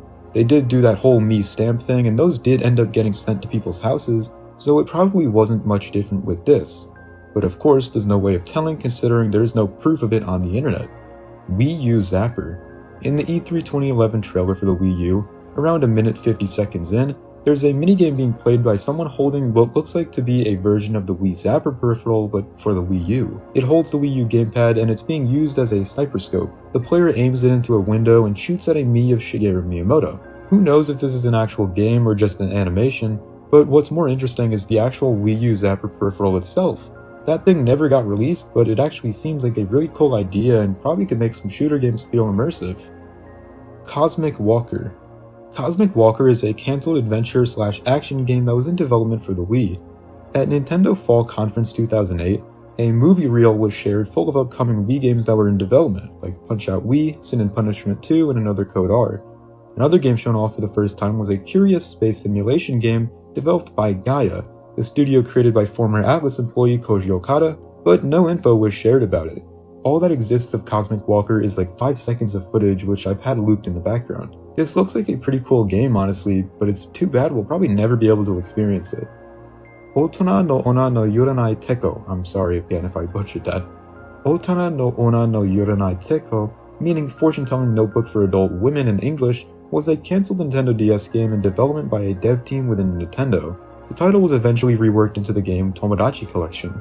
Later, Nintendo partnered up with development studio Jamsworks and released a fortune-telling Nintendo DS game called DSi Yoranai Seikatsu, but its significance to the original game is unknown. While very little information is known about this game due to it being cancelled, it is known that the game would have been a fortune-telling tool, and that the players could have had avatars based on themselves put into the game, with this concept being later turned into the Mii's and the Mii channel on the Wii just a year or two later. Even if not released, this game is a rather important one in the Wii's history, as the game was the first ever instance of avatars resembling Mii's being utilized. Although the proper concept of Mii's was not fully developed at the time of the DS fortune-telling notebook's relevance, and the avatars as a collective were not officially named in development, a Mii Maker lookalike was included in the game. All existing media regarding this lost game is a few screenshots showing the Mii Maker, the main room, and both Iwata and Sakamoto Mii faces, as well as a whopping 7 seconds of footage appearing in a Tomodachi Collection overview trailer. 大人の女の占い手帳と呼ばれて開発されていた時代に生まれたキャラクターです。その時にはまだ Mii という名前もありませんでしたが、それを開発中の Wii の本体機能に取り入れて Mii と名付けられます。This footage does confirm that the game was being worked on in 2005, thus proving that this game predated the Wii's Mii Maker. And that's it! The ultimate Wii Lost Media Iceberg explained. I hope you enjoyed this video. Hopefully it can be a send-off to the whole Wii Lost Media series I got going on this channel, as this compiles it all and more into one definitive video. Of course, there's some more cancelled games and whatnot, but I didn't want to include so many of those in this video, because then it would be more like the cancelled Wii game iceberg. Maybe that's a topic for another day, who knows. Let me know in the comments if you'd like to see more iceberg or lost media videos in the future. Alright, I will see you all soon. Goodbye.